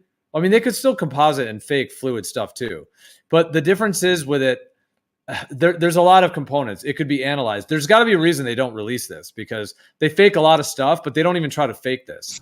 That's the thing. Like they don't try to fake the positions of stars in outer space. And I think there's a reason, because there's a lot of astronomers that are very knowledgeable in terms of the precise kind of star angles and alignments, because they're like, they're enthusiasts. I'm not even really talking about astrophysicists. I'm talking about like astronomers that even on that level, that if they showed footage, so you can do it with a snapshot pretty easily, because you have the fourth wall. You can do a little snapshot. That's no big deal at all, because all you're doing is just in theory, you're focusing in on one part of the sky, taking a snapshot. That could be anything, literally anything. They could just be taking those. They make miniatures, man. Taking those. Hold on, let me just finish. They could be taking those from the ground and just shooting it at a part in the sky, and that's all that is. Video footage, however, especially if it's spun 360 degrees around or 180, any type of footage that you could get that actually would be looking around and looking at space, those star positions would be different if you're not on the globe. And therefore the astronomers would be able to actually, validate that. And if they can't fake it good enough, then they would rather just not try it at all, because it would absolutely be exposed. Just from the astronomers themselves, not even the ones that are skeptical, but just the ones that would be analyzing it, who know that information. But yeah, so you don't know of any then. You don't know of any footage. I mean, of all these years, it's 2023 and we have no video footage of the stars from outer space anywhere. Well, okay, so for instance, when they take the footage of the Earth and the Moon, if they have the settings, the aperture set to, if they have it too big, right, and then you get like a super bright Earth, super bright Moon, you can't even make it out, and then you got to decrease it and make them smaller, and then eventually you decrease it so much that like you can't even see the Moon. I think you'd have to decrease it so much so that you couldn't see any of the Moon or the Earth, and then maybe you could see the stars, right? But I just don't see why that would be something that would be done, like for footage. You know what I mean? If it exists by chance, not for any like usefulness. You know what I mean? Because those cameras do take pictures of the stars. That's what most of the point is for most of those cameras, is to use them for the star, for the positions or whatever. All right, that's so what I had to track down. I know, but where's that video footage? That's what I'm saying. Any actual footage of that, not just claims of like little star maps and claims of like navigational models and simulations that they claim places that they went in this medium that we still have no video footage of. I mean, dude, just think about it from this perspective. There's the Copernican revolution they claim 500 years ago. The Aristotle figured it out 2,000 years, and then Copernicus, and it's been this huge quote unquote Copernican revolution, this huge shift in paradigm shift, and Newton and Einstein, and oh my God, now Earth's a globe, and now they've landed men on the moon. They claim they've done space shuttles, they've got a space station, they've gone to Mars, and they've done probing all over the place, etc. And we're all the way in 2023, and the trillions of dollars that's been given to NASA, and there's no actual video footage of the stars from outer space. That's not true. You're saying I have to remind you, you're being very specific. You're saying it can't be in low Earth orbit, because there's plenty of footage of the stars in space from low Earth orbit. Yeah, but dude, that's where people usually are taking videos. Right, but that could be very easily. Okay, you could just take a fake little curved Earth thing, and you just throw an image of the stars from Earth above that, and you know what I'm saying? Like, and actually, dude, some of these have been shown that the stars actually go below the Earth layer, and they're still visible. So they definitely are. They're definitely layering these. Well, a star layer and then a ground layer. That's the point. Anyone that's like quote unquote low Earth orbit, that could easily be fake because all they have to do is put a ground layer in there and then just some images of what the stars actually look like to us, or they can alter it a little bit, and that's it. Now, if you're 100,000 miles out there or 500,000 miles out in space, that's not the case. The stars would absolutely look different. You would be in a totally different, you would be in a celestial sphere that would be offset from what the globe is. It would have a totally different like rotation depending on how you move the camera. It would be absolutely remarkable to see that. It'd be profound. No, it wouldn't. It wouldn't be remarkable. It'd be something that somebody who had very, very specific photos and could like really look at the parallax and like really measure a difference. But even think about the two sides of the sun, like when we're supposedly taking parallax from 1 AU, so we're 2 AUs apart from one another. Even at that distance, the parallax is still, you know, within what is it like? What do you call those? It's what do you call it? It was like a second of an angle. You know what I mean? Like that's the, you know, that's how close these angles are. And so when you're somewhere out in, you know, like between here and Mars, or between, you know, between here and the other side of the sun or something like that, you're just not going to be something that you're going to notice. Like like the constellations will look different or something like that. They'll look basically exactly the same, you know, with only a very minute difference that you could maybe detect if you really look carefully. But it wouldn't look. It would look just like the same celestial sphere almost. Dude, you could take a camera if they were actually in space and not on the globe. You could take a camera and aim it all around, up, down, left, right, every way, shape, and form, and see stars all around you. That would be the most epic thing humans have ever discovered if that was real. Because every time we see the stars, we just see them above us. We see a little section of the stars. That's it. Every time, you know, no matter what. Now, if you go up in altitude, you might see a little bit of a larger section of them, but you're always just seeing a limited region because the globe's under you in that model. So you can't see the whole other half of the sky. If you were in space, if they were actually in space, they could see stars at every angle. That would be the most incredible thing. You could make 3D like, you know, you could make like a 3D image of it and actually move it around and be like, whoa. And just the footage itself would be absolutely one of the most groundbreaking things humans have ever discovered. And they claim they discovered it's a globe. They claim it's outer space out there. And this very, very basic footage that you're trying to say they can't set up an aperture. I don't know, man. No offense. I think you're. I didn't say they can't. I did not say they can't. I said it's strange to assume that they would have this thing that would not be useful to anybody. So if this thing that wasn't useful to anybody, for them to somehow, you know, make it available, where it's not used in that way. So whenever they're using it from the Orion, they're using it in real. They're not getting, you know, they're not recording footage of the stars and then like later on, you know, assessing their, you know, trajectory. They're using it in real time. So I think there'd be more scientific like gleaning that you could get from that, from the 360 of all the stars, in terms of studying the celestial sphere and all of those, more than just men playing golf on the moon. What's the value of that? Literally zero. If you want to compare, like if you want to say, oh, they wouldn't take footage of that because there's no value, I would say there's billions of times more value to having the images of the universe, the solar system, the whole thing we're supposed to live in, at all these different angles, to study it and to see if we can get different angles, different light readings. There's a million reasons why that would be incredibly valuable if it were real. And if you're going to compare it to other footages they have, there's a bunch of footages that are absolutely useless that they put a ton of money into that they do want to sell. So that's my point, though, is that this stuff is they do have this stuff available. It's not footage though, but they did record and use the stars, like on the Apollo missions, even and the Artemis missions. They have they had special what do you call those sextant like scope things that they had to use specifically so they could see the stars. Yeah, so they can actually you know map their trajectory and stuff like that. That's what I'm saying. But the footage for this is not. It's not like there's no recorded. They didn't record the footage for that. You know what I mean? Like that's just maybe there's some images, but there's not like footage that they can later look at and say, okay, well, this were the stars that we used to track or map. I mean, they're using them in real time. You know what I mean? They're using them to map the trajectory. Kosho, you sound like a regular old baller instead of a great guy. I know. You really do. You sound like there must be a reason. They didn't bother. They don't need to, but they, of course, they did. And it's like, yeah, okay, all right. Let me ask you a question. Let me ask you a question. Coach, Lewis and Clark. it's Hold no on, longer hold on, it's hold no longer 2018, Coach. Come on. Hold on. So there's navigators all throughout the ages, right?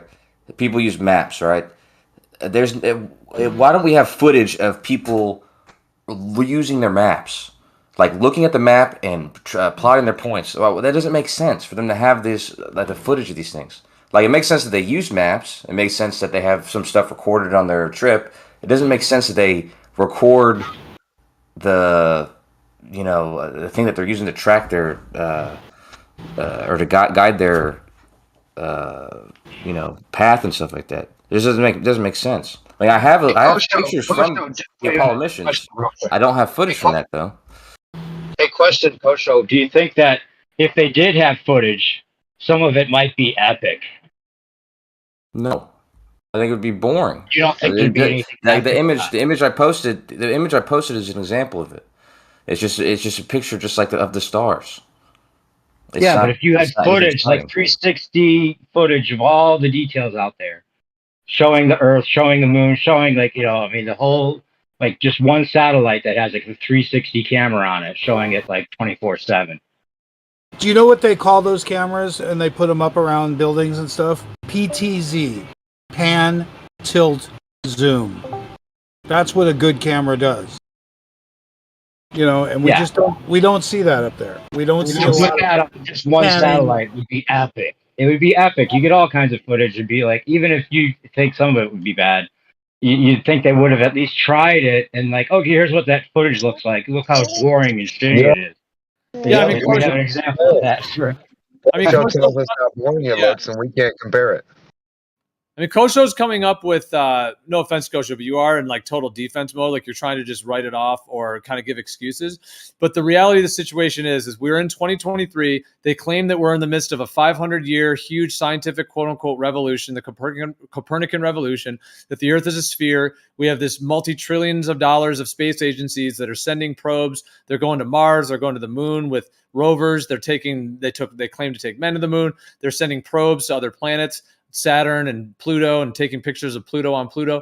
And all of that being the case, there's no fluid video footage of the stars in outer space or of this space medium. All there is these snapshots of these ball planet things, the kind of Earth-like environment of the moon when they were there, like playing golf and stuff, the Earth-like environment of Mars that they show. There's no actual footage of them launching these rockets and actually transitioning to outer space naturally, or any actual video of the stars from outer space or any fluid video from outer space. It all cuts off when the rockets go. And then we see these kind of like, like no fourth wall kind of just image projections. And to this day, there's no actual video footage of the stars in outer space. Right, it's like you would expect with dash cam footage we have here on Earth, It would just be basic. Sort of dash cam. Yeah, it would be the most basic thing ever. There would be tons of footage, especially when they say there was 29 cameras on the Artemis. Where's all that footage of outer space and the moon approaching the moon? They have specially designed cameras to like be able to deal with all the conditions and get as much of a wide angle as they can and see all of the different interactions and like. But the thing is, what's funny, Gio, is they think about a movie that they make with the best, Hollywood people or whatever, right? They could make a movie that shows all of what we're asking for right now, right? Don't you think? At least they can make it seem like they're showing it. Yeah, they could probably CGI. They could do that, right? Yeah, so they'll probably do that at some point and just let people think that's what we're asking for. Well, the only thing that I would say, though, about it, like I do think that argument that if they actually gave a 360 pan, like I was saying, I mean, Kosho was trying to write it off. I would say it would be one of the most incredible discoveries in the history of humans ever to, if this thing were real, because anytime you're on Earth, you only see a section of the sky. You can't look under the Earth. You can't see the stars under you. But if you were in outer space, in theory, in their model, you could be able to scan that camera all around, 360 degrees, up, down, left, right, and you would just see stars everywhere. Just everywhere would be stars. There'd be no Earth under you. So you could look up and see, you could see Polaris over there and see this Southern Crux over there. You could just look all over the place and see the whole thing in one massive grand landscape. You can't do that on the Earth because you can only see parts of it because of the, in the globe, because the way that they claim the globe is. So, I mean, that would be the most epic footage. Like that would, to me, be in the top 5 things. Like if the Copernican revolution was real and they quote unquote discovered Earth as a globe, that footage would be maybe even in the top 3 footages to have. But don't they know it? Don't they know it? They're probably working on that right now. They're probably making it seem like, okay, so this is where the star is, and this is where that star is. We have to make it at least within this range. And we can claim that there's some kind of refraction going on if it's off a little bit. They'll probably be coming up with something that is like passable as what you're talking about. They're probably doing it out. Yeah, they're listening to us right now and making their game plan because they know that we're so ahead of the curve, as it were, no pun intended. They know that this is what is coming. So yeah, they're working on it right now. They're putting it in there. Oh, they'll have the zoom in on people walking upside down and all that shit for you. Their guys just wrote it in their books today. All right, this is on the schedule for the next 6 months. Yeah. Let's get this done. Get out your fucking professional editors and start on this. That'll kill Flat Earth forever. Well, you just gave it to him too. Well, if it's a little bit off, just tell him, the refraction. Oh, space refraction. Right. Bending and warping of space time. You get these Right. ripples, these asteroids. Gravitational refraction. Celestial refraction. Yeah, the asteroids give off little wakes of refraction, so it bends and warps it a little. So yeah, if it's a little bit off. Yeah, I mean, it may be. But see what I was saying, though, about it, like the whole thing of like showing stars on the moon, like if they went to the dark side of the moon and then took the star field there, that's what I was saying, because that is in a different position. You would get a different star field. And like that's why I was saying that astronomers would be able to study that in detail. So I've always thought that argument as to why NASA doesn't give any video footage of the stars. They only give those little snapshots, which they can take from Earth. They can just take from Earth, they can take a little snapshot of the sky and they can touch it up and say that it's in deep space and whatever they want. But actual footage shows the actual truth of it, because if it's valid footage, then yeah, you're able to scan it all around and prove that you actually are in what this medium they claim exists. Well, the AI system too, I mean, it could simulate proximities of where the stars are supposed to be relative to where the probe is or the satellite 360 camera is, and then just simulate the whole thing to a acceptable degree, and then you got your footage. It could give you 24/7 of that even. What is their story of stars from Mars? Did they show stars from Mars? I haven't really I don't think so. Like, do they show official footage of it? I'm saying, I mean, I know that there's like simulations of it, but yeah, you'd think the rover could just point upwards, right? Hey, in this case, maybe there isn't the right resolution set up, but in the case of like when we talk about the ISS, knowing that 50% of the time it might be at night, you think they might set up a cam. All of the infrared stuff we used to see out of the shuttle, they could have just run an infrared for nighttime. They damn well know they could show us stuff, and that knowing that 50% of the time was going to be at night, why not just run 2 cameras? And in the case of the Mars, hey, it's a specific thing. It's not up there just viewing like the other one. I just think that it'd be pretty easy. It's pretty hard for them to get out of the fact that all the night stuff from the ISS is post-production. Post-production? Yeah, lightning, city lights, big aurora, the air glow, big green air glow. Yeah, they don't see that shit 9 times a day or every 90 minutes. We don't see that shit. Why do you say that? Because we don't. Go to it, wait 90 minutes. You won't see it. It's all you won't see anything. No rockets or anything. Well, I've seen footage from the ISS, and they see the sodium layer. They have the Aurora Borealis. No, that's all post-production. None of that's live. None of that's part of the live feed. I've seen it in the live feed.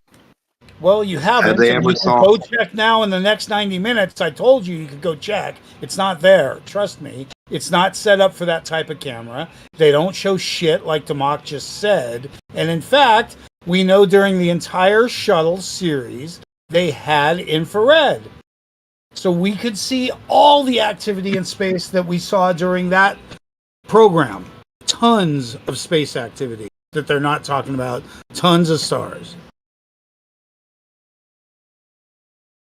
Right? Shuttle Daily bed. comet, meteorites, asteroids, belts, anything. Kamua, Mawa, Lawa, Lawalu, whatever's coming near Earth every time. You know what I mean?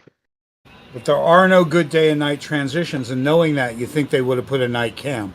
Now, the only reason I mentioned it is because we were talking about Mars, and there is a reason why maybe it can't catch the resolution looking up in the sky. But that doesn't mean that we couldn't have figured it out on the space station by now. It really. What about all the stuff they say is coming? Hold on. They say millions of things are coming close to Earth all the time, right? Watching something on one right now. But the ISS walkers don't got one, and they're not worried about it. People walking on ISS don't care that an asteroid or a big rock's coming right at their forehead. That's weird.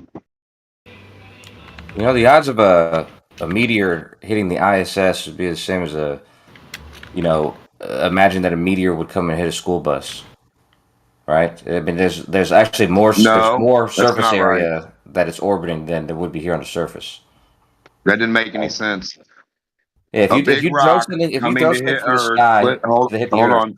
You can't stop the ISS. You can't stop a meteor, correct? They're gonna go and do what they do, right? So just you talking and making no sense is not gonna stop a rock when there's quadrillions of them coming for the ISS to be going and not ever get hit by one. Does that make sense to you? What are the odds that it wouldn't be hit by 50,000 big ones already? Well, there's a meteor shower tonight, and at the No, there's not. Extreme. No, there is. There's a meteor shower, and then no, there's not. Okay, well, show us on the ISS where it comes from. Where does it come from? At the most frequent, you might expect one a minute, right? And no, I don't see any high altitude footage of any. Hold on, there's no footage of any, no live high altitude from the ground right now. You go send out a balloon, say, here's my camera, Democ, here's the balloon. I mean, of course you don't have to, and you can call me stupid, but if you send a high altitude footage and I watch it from the start to finish like National Geographic does Frog Spartan, then we'll be on board with you. At 130,000 feet, let's see all your asteroids, ISS, anything you named. Anything, stars, anything. It's not going to happen. You can't go get the magic shutter speed camera to work. Guaranteed. You can't. If this is my first rodeo, I'd say maybe you're right. But we've done this plenty of times. You've probably been there, man. Where chemo made us find videos of asteroids coming upward as viewed from the ISS. Yeah, that's a cool story, man. They view plenty of asteroids all the time. No, you haven't. I don't think it's very common. Listening. Stop talking. You're not listening. That's your problem. Your problem is making shit up. I said from 130,000 feet. Did you understand that? Or are you just not hearing me? Did you miss that part? That's the whole point of the conversation that I made. 130,000 feet up in elevation from the ground. Once you get to 130,000 feet, let's see all your asteroids, your meteors, your stars, and your ISS. I didn't say from the ground anything. I don't want shit from the ground. That's boring and dull, right? We see that. Listen to me, Democ, because I didn't say anything from the ground. I'm talking about from the ISS. So you got something from 130,000 feet that I watched go from the ground. You're asking for something very specific. There's barely anybody at that height, except for the balloons that barely go up there. Why am I gonna? Why are you expecting to go up? The ISS. What stops the ISS is always 250 miles high. So no, it's not. Footage from the ISS. No, it's not. There's plenty of footage from the ISS of meteors. No, it's not, because you can't see it from low. If you can't see it from underneath, it's definitely not above. Do you comprehend that, or is that past?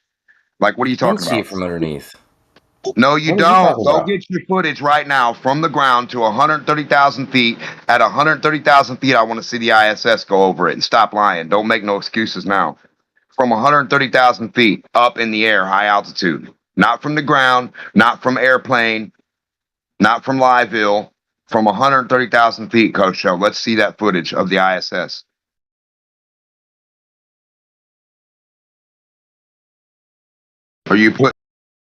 Where do I need to look? You going to send it to me? You're going to send it to my DM? Or are you just going to make some more up that you don't have? I was just going to say, Coach, what we were talking about before, the lack of any video of stars from space. I was just gonna say, if I was to imagine, if I were to believe in the globe, like I was to somehow think the Earth was a globe and all of that, I still would think that's incredibly bizarre that there's no footage of any actual 360 degree, even 180 degree, even 90 degree, any actual video footage of any stars from outer space. Like no matter what I thought the Earth was, that is just problematic. And I'm surprised you wouldn't. I'm surprised you wouldn't be like, you know what, dude? Yeah, that is weird. Well, what's up with that? Why? Like, Why would you really? that when it's not true? Because it's 20. Okay, any video footage of the stars from outer space, not from low Earth orbit. Exactly. But here's the problem, Gio. And you're not admitting to this, but you're unfairly giving these restrictions. Like, oh, there's no stars in space. By the way, there are stars in space in video footage. Just it's in low Earth orbit where most of the footage is going to come from, right? So it makes sense. So dude, it's really can't be from low Earth orbit is an unfair restriction. No, it's really hold on. It's really simple. What because Whitsitt was the one who brought this up, and I mean I've talked about it as well before, but I mean he had brought it up today, and so just linking it to because when that discussion happened earlier, that's why we started this round 2 talking about it. It's simply this: low Earth orbit doesn't really count because you could have anything that is at high altitude that would then just be looking at the stars, and then you could extrapolate that and put a little layer of a curved Earth or whatever you want. You could call it, hey, outer space. We're talking about actually being in outer space, not low Earth orbit, not even, you could even say beyond orbit of the Earth, anywhere in space, video footage of the stars. It's pretty basic. I mean, that should be one of the most simplistic, how much they do on Earth with telescopes and all these advanced equipments. There's, in the times, like I said, they've been to the moon, they've been to rovers on Mars, probes to Saturn, probes to Pluto even, and there's no footage of the stars. Video. We have pictures of stars from above low Earth orbit now. Video. Hold on, video, not a Hubble snapshot, because see that's the other thing that can just be taken from the ground and they can sell it as that. It can't be actually, but that's Gio, I can tell you why I think that they don't have that. Okay, go for it. I think Matthew will at least be able to perhaps not just go into total, no offense, Coach, but you went into hardcore defense mode and you kind of were just making excuses that didn't really hit home for me, at least. It sounded like it just didn't really cover the bases. So my theory is that the stars don't change much, so there would be little reason to do video footage. And if you do still shots instead of video, you can use a lot longer aperture. I mean, a bigger aperture, longer exposure time, and get a lot more detail. My suspicion would be that if you took like a GoPro in space and just did live video feed, that you wouldn't get much better or even any better than ground-based still shots. That's one reason. The second reason is bandwidth. Video takes a lot of bandwidth and it's expensive to send data from space to Earth. So those are my two reasons why I think it doesn't exist.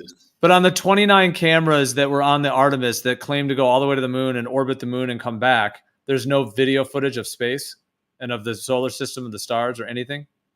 Why do you want this, Gio? Because you deny everything else, and you deny pictures from space, but you demand more pictures from space. What's the problem?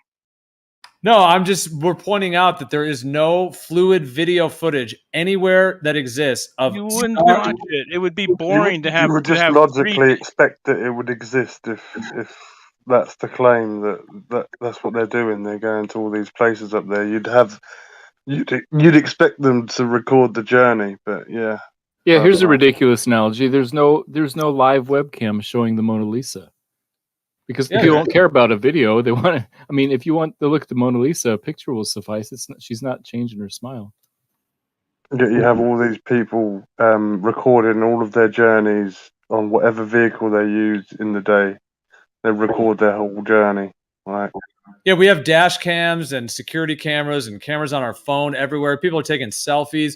People take video of everything you can imagine. They post it on the internet, etc. They're claiming that they're sending these multi-billion-dollar space telescopes, James Webb and all these things. They're claiming they're sending probes to Pluto, probes to Venus, rovers to Mars, crafts to the moon. And the footage, Matthew, you're saying there's no value to it. I mean, dude, to have footage of the star. Well, first of all, they're claiming that the vacuum of space is out there. They're claiming that that's real, that's a real thing. So the fact that there's zero footage of it is very problematic for the claim that it's real. Why do you want? It doesn't bother me. Again, you haven't explained this, Gio. Why do you want more pictures from space when you deny every other picture from space? I don't deny anything. What I'm asking for is validate any. Hold on, just don't interrupt. Any validation of 360 degree or just any fluid video of the stars from space. It doesn't have to do with whether I deny something or anything else. My point is, if it was real in 2023, I think there would be an abundant amount of footage of the stars from outer space if it was a real medium and it was a real thing. Right, just like that, there's no 360-degree turn in space. Like, you just logically expect that they would have already done these things by accident, right? That they would have recorded their whole journey while they were in this amazing place. You know, this amazing feat for mankind, being exploring out there, right? But no, it's not interesting enough to film the journey, apparently. I think it's interesting. I think bandwidth is a big part of the story. So, yeah, but I'm not talking about live streaming it. We're just talking about any video of the stars from outer space. That's the thing. It doesn't. If there's no point in it, why don't we just defund them? Why don't we just take all the funding for all the pointless observatories they got sitting every waking second recording nothing, right, Show? Because it's so boring to record nothing the whole time, right? What is the point of having one observatory anywhere if all it's going to do is stare at the same spot the whole time? Show. That makes any sense. Wait a second. If you're going to drive from, say, New York to California, would you film the entire travel in 3D film? Or would you just take some snapshots? Yeah, I mean, I was proven I did that. No, you Yes. don't. Nobody What does kind that. of- What kind of You would. analogy? This What is kind of this is a great analogy. Listen, what kind of analogy is that? When That's a perfect analogy. we would all be actually experiencing that. We're talking about things that we want to experience but can't because Nobody. they're doing. Why are you don't- interrupting? Don't I mean, interrupt. I'm already going. You know what I mean? So all I'm saying is, you're talking about a drive that if we as individuals took, would actually be experiencing. They're sending probes or whatever have you, showing or supposedly taking in data that we will never see with our own eyes. We would like to see some of it. It's No. not the same thing. No, you wouldn't. You would not watch 5 days of 24-hour a day 3D of watching out a window at stars. It's boring. Trust me, it is. All right, let me jump in. Let me just say this. First of all, as a rebuttal to what you said, okay, I would say many cars have dash cams on them, in addition to forward cams and reverse cams for reverse cameras. I know not all of those are recorded. Some of those are just for reversing or just to make sure you parking or whatever.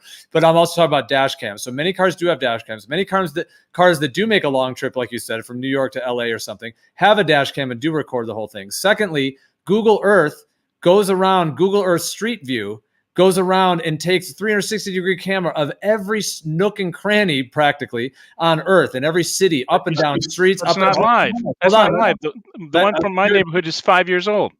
All right, just let me finish and then you can respond. I'll try to be quick. Okay, so I'm just saying the Google Earth car goes around Google Street View and takes 360 view camera of everything. In that sense, yes, I never said it doesn't have to be live. Well, we're talking about this medium of outer space that they claim exists. They discovered it. The Earth is a globe, and we're in this huge, vast thing of outer space. The fact that there is no video footage that exists anywhere in 2023 of this actual medium. We have like dudes on the moon playing golf. We have, that look like, well, they say it's on the moon, but that very well could be on Earth. It just looks like a sandy surface, a rocky surface that they're playing around on and bouncing around on. We have the Mars rover thing that they claim, then there's these other probes. And then there's shots that they claim of space, like a freeze frame, like a Hubble or whatever, but that can easily be fake. That can easily just be a section of the sky that they've adjusted that way. There's low Earth altitude, low Earth orbit footage, but that of course can just be taken from high altitude. That doesn't have to be, but the actual thing that they claim exists, this medium of outer space, there's no, and all the cameras and all the probes and devices they've claimed to send out there, in addition to humans out there, and there's no actual fluid footage of the stars or of this medium scanning around, because you could scan under you, above you. There would be no Earth in your way. You could see an entire 360-degree view of stars. It would be the most epic thing that has existed in modern times if it was real, and there's zero footage of that anywhere. And you would deny it because you deny every other picture from space. That's not the argument, nor is that the argument. Hold on. Exactly the argument. What you deny every other picture from space, yet you're. Hold on, man. Before you go on that rant, dude, this discussion is not about what you think I might do in the future. We're talking about the lack of validation of video footage of the medium that these huge space organizations claim is real. It has nothing to do with whether you think I might deny something. If you want to come with a real argument, please do that. But dude, that's not what this is about. You have to actually respond to the fact that the evidence for the medium that perhaps you're asserting and that these governments are asserting does any validation of it via video to show the actual stars that they're actually in space is non-existent. If you could respond to that, please do that, because just trying to straw man what you think I'll say in the future is really not valid. And if we didn't have this, if we had this camera, you would want something else, because you always want something we don't have. I don't understand why you and Witsit, who deny every other picture from space, demand that we have this 5 days or however long Artemis was, 24 hours a day, high definition pictures of stars from space. It's pretty damn boring. It doesn't change. It's black. A bunch of white dots on the blackness. You wouldn't watch it anyway. Also, the absence of evidence is not evidence of absence. But the absence of evidence is absence of validation that the medium exists. And the fact that we take video of everything these days, selfie cams, dash cams, cops have cameras on them. Like, we take cameras of video of just about everything on Earth at this point. Why don't you and Witsit write to NASA and request that they have a 24-hour, 7-day, whatever camera looking out the front window of Artemis when they do this, and see what happens? I'm not even talking about okay, if there was footage of the whole trip of Artemis leaving the Earth, going to space, traveling all the way to the moon, going around the moon and coming back, I mean, I personally, I wouldn't sit and watch it for 4 days straight or whatever, but I would love to skim through it, see some highlights of it, see the part where the moon is way off in the distance. It's real small and the moon is getting larger, and you could even kind of speed it up. Oh my God. And then you get towards the moon, and then you watch the craft start to come up to the moon, and then it catches the orbit and it goes off and it goes around the dark side of the moon. But I mean, even like a highlight footage, highlight reel, anything with that. But we're also just talking about any footage. It could be 4 minutes long. It could be 60 seconds long. Any footage of the stars or of this medium of outer space. And that exists. We have lots of pictures of stars from space, all taken with instruments designed to look at stars. Not video cameras that are not designed to look at stars, but real instruments that are designed to look at stars. Right, but we're talking about video right now. Why? Yeah, video is boring, because just like my example of there's no video of the Mona Lisa because it doesn't change. So why would we need video of stars? Because they don't change. Instead, it's better to get a higher definition, more light, and open the exposure for a long time so you can see better pictures of the stars rather than video of the stars. Matthew, if you sent a probe to Pluto, would you throw a camera on it with a couple extra battery packs and a couple extra, a setup with some memory cards to try to capture it? They had cameras on that. They had very good cameras on that. They took lots of pictures of the place. And then it took them like 5 months to download all the data. It's a bandwidth problem. Okay, then again, if you guys could present any video footage of the stars. They didn't take video. They didn't take video. All right, you don't have it then. That's the point. They didn't take video. They took pictures. Pictures are better than video. All right, for this particular point, Witsit, okay, I have talked about this before. It's not like a whole brand new thing. We have all talked about this, but Witsit brought this specific one up today so that we have been focusing on it in that sense. So I just mentioned him because he did bring it up. And his claim originally, which has kind of, we discussed it then, and then it came up again here, is video footage.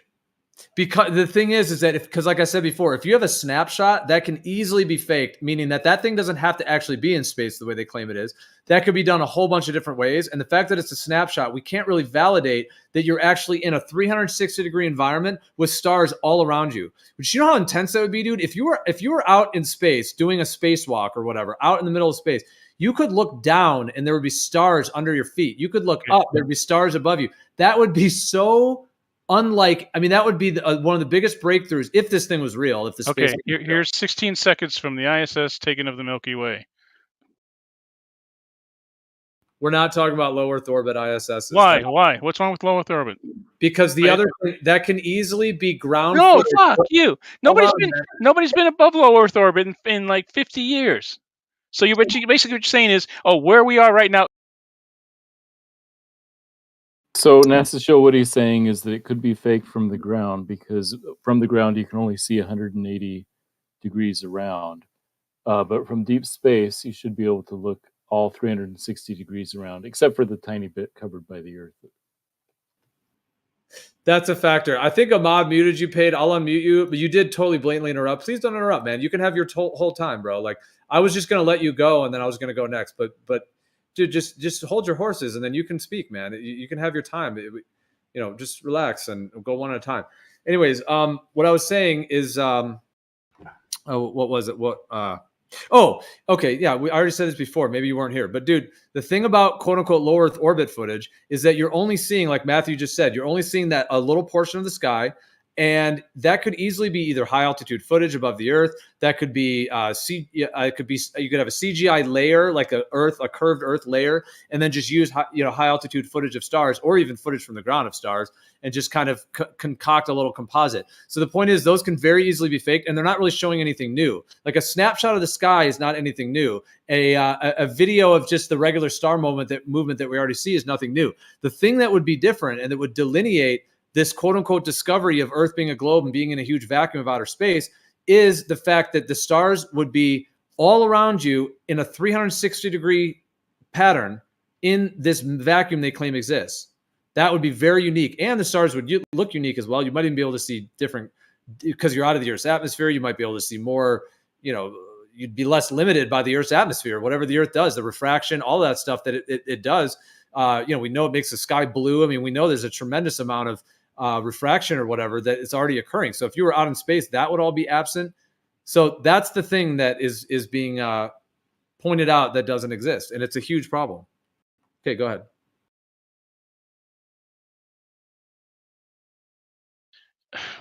Video is not the proper medium to catch dim objects in a dark background. Your normal video camera will just look black. It would be it wouldn't give you what you wanted. You would need a good camera, and that would cost a lot of. They're heavy. Remember, weight is a premium going on these things. I mean, and if what would happen if we do it? You and Whitsitt would immediately deny it. You would deny everything else from space. You're so full of shit. Like, I can see the stars with my eyes. They can make cameras just about as good as your eyes. And when you're in space, you have no refraction, nothing in the way. You have pure stars, and you're in darkness. It's the perfect environment to be able to see stars with a camera. What are you on about? But the point is, try to film it as a video with your phone, even in the blackest of night. See if you get any. And with your phone, We're talking about eyes and cameras here in space. The perfect place to take a video of stars. Yeah, I can go outside and take stars with my cell phone camera right now. Pictures or video? Either. I don't know if you're going to get much video because it's doing 30 frames a second. There's not much light there, so I'd be surprised if you get something. If you're doing night mode, it takes a whole bunch of images and stacks them together for image, so you get an image of the star, but not a video. Exactly. Wait, an image, not a what? Video. I'll be right back. That's exactly right. Like those we talked about the footage earlier from ISS, and it's not that it's post processed. It's just not taken from the cameras that take live footage. It's taken from a lot of images that are basically taken because you're obviously able to get longer exposure for each of those images, and then you can stitch those together and make a video that way. And in that way, you can get a decent footage of the stars from the ISS, for example. But just taking this live this is where the con is. Kosho, this is where the con is they've made you believe that you can't take video of stars in space, and we don't have any way to falsify that. It's unfalsifiable. I mean, I will partly take what Paige said in terms of the idea that a camera, like it kind of, that it wouldn't be the most ideal device to be able to pick up, especially because there's motion involved. If you're going to do like astronomy and things like that, and Matthew would say that too. I think Kosho said that. I understand that makes some sense. That you would want to have the imaging devices that would be able to pick up something with more detail and in that way, that like a GoPro camera, for example, is not going to get you necessarily the most astronomically accurate view of the stars. But again, what we're talking about though is this claim that the outer space thing exists, the globe Earth, the whole thing. And there are all these devices with cameras they claim on them, rockets and all kinds of things, and probes that they've sent to Venus and all these places, and the rover to Mars and the trips to the moon that they've claimed. With all that being the case and other space missions and things, even that James Webb, they didn't throw a video camera on it. Are you kidding me? They just sent a multi-billion trillion dollar thing, the James Webb, and they just forgot to put a video camera on it so we could see anything, any video footage. We have video footage of dash cams from cars and jet skis and everything you can imagine. And there's not one video footage of any stars or this vacuum of outer space. Correct. There's not even any footage of any airplanes or anything like that from the ISS. They don't even have the ability to zoom from the fucking ISS 250 miles to Earth, let alone out into space. Right? Right, boys?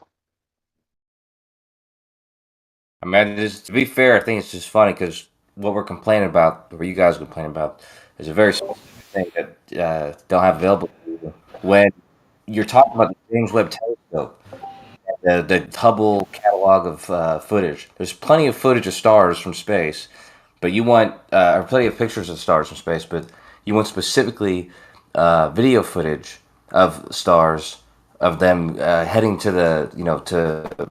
It's not that specific. Give us a break, Matthew. I just filmed stars and planets outside, and it's like I can barely see any. There's only 3 in my field of view, and you can still see them. That's how easy it works.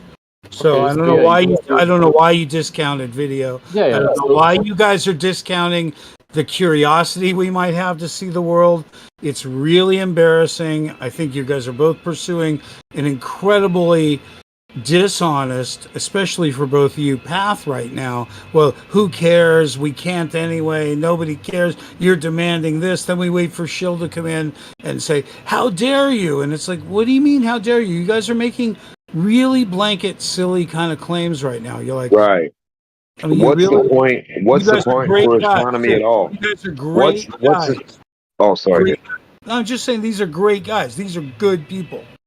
But you're stretching shit really hard. You're stretching. Yeah. So Dan, I'm glad you could see some stars. My point is that if you took if you went out there with the camera in a long exposure and left the shutter open for like 15 seconds, you'd see a lot more stars. So we would prefer to see more stars because they're static anyway, than to have video of stars of just the 3 stars. Well, what you claimed is that we didn't have capabilities. Now that you're admitting capabilities, you're changing the goalpost around to something that I don't really care to listen to. Got it. Yep, that makes sense. You know, and I'm just like, I like you guys more than anyone around. And it's just, in this case, you know, you're the calm audience, you're Geo, straight up, you know, the most normal, less agenda-driven person of anyone around. And he's just saying, hey, we have curiosities. We should be able to see certain things that are, you know, within reason. And in this case, flat Earth, or what Geo doesn't cop to being flat Earth, is we are still asking things that are of reason. You know, we're saying, hey, pan, tilt, zoom. It's the name of these types of cameras. But we put one on the ISS and it won't pan, tilt, or zoom. And we know there's infrared, but they don't use that. And we know that there's higher definition shit that they do to bring up color at night and where we could see storms and cities, and they don't do that. You know, there's a lot there's not there, including all of our pleas to see a real Earth or a live satellite or anything really going on up there. We're not that off base on this subject tonight. We're right on. We're not crazy at all.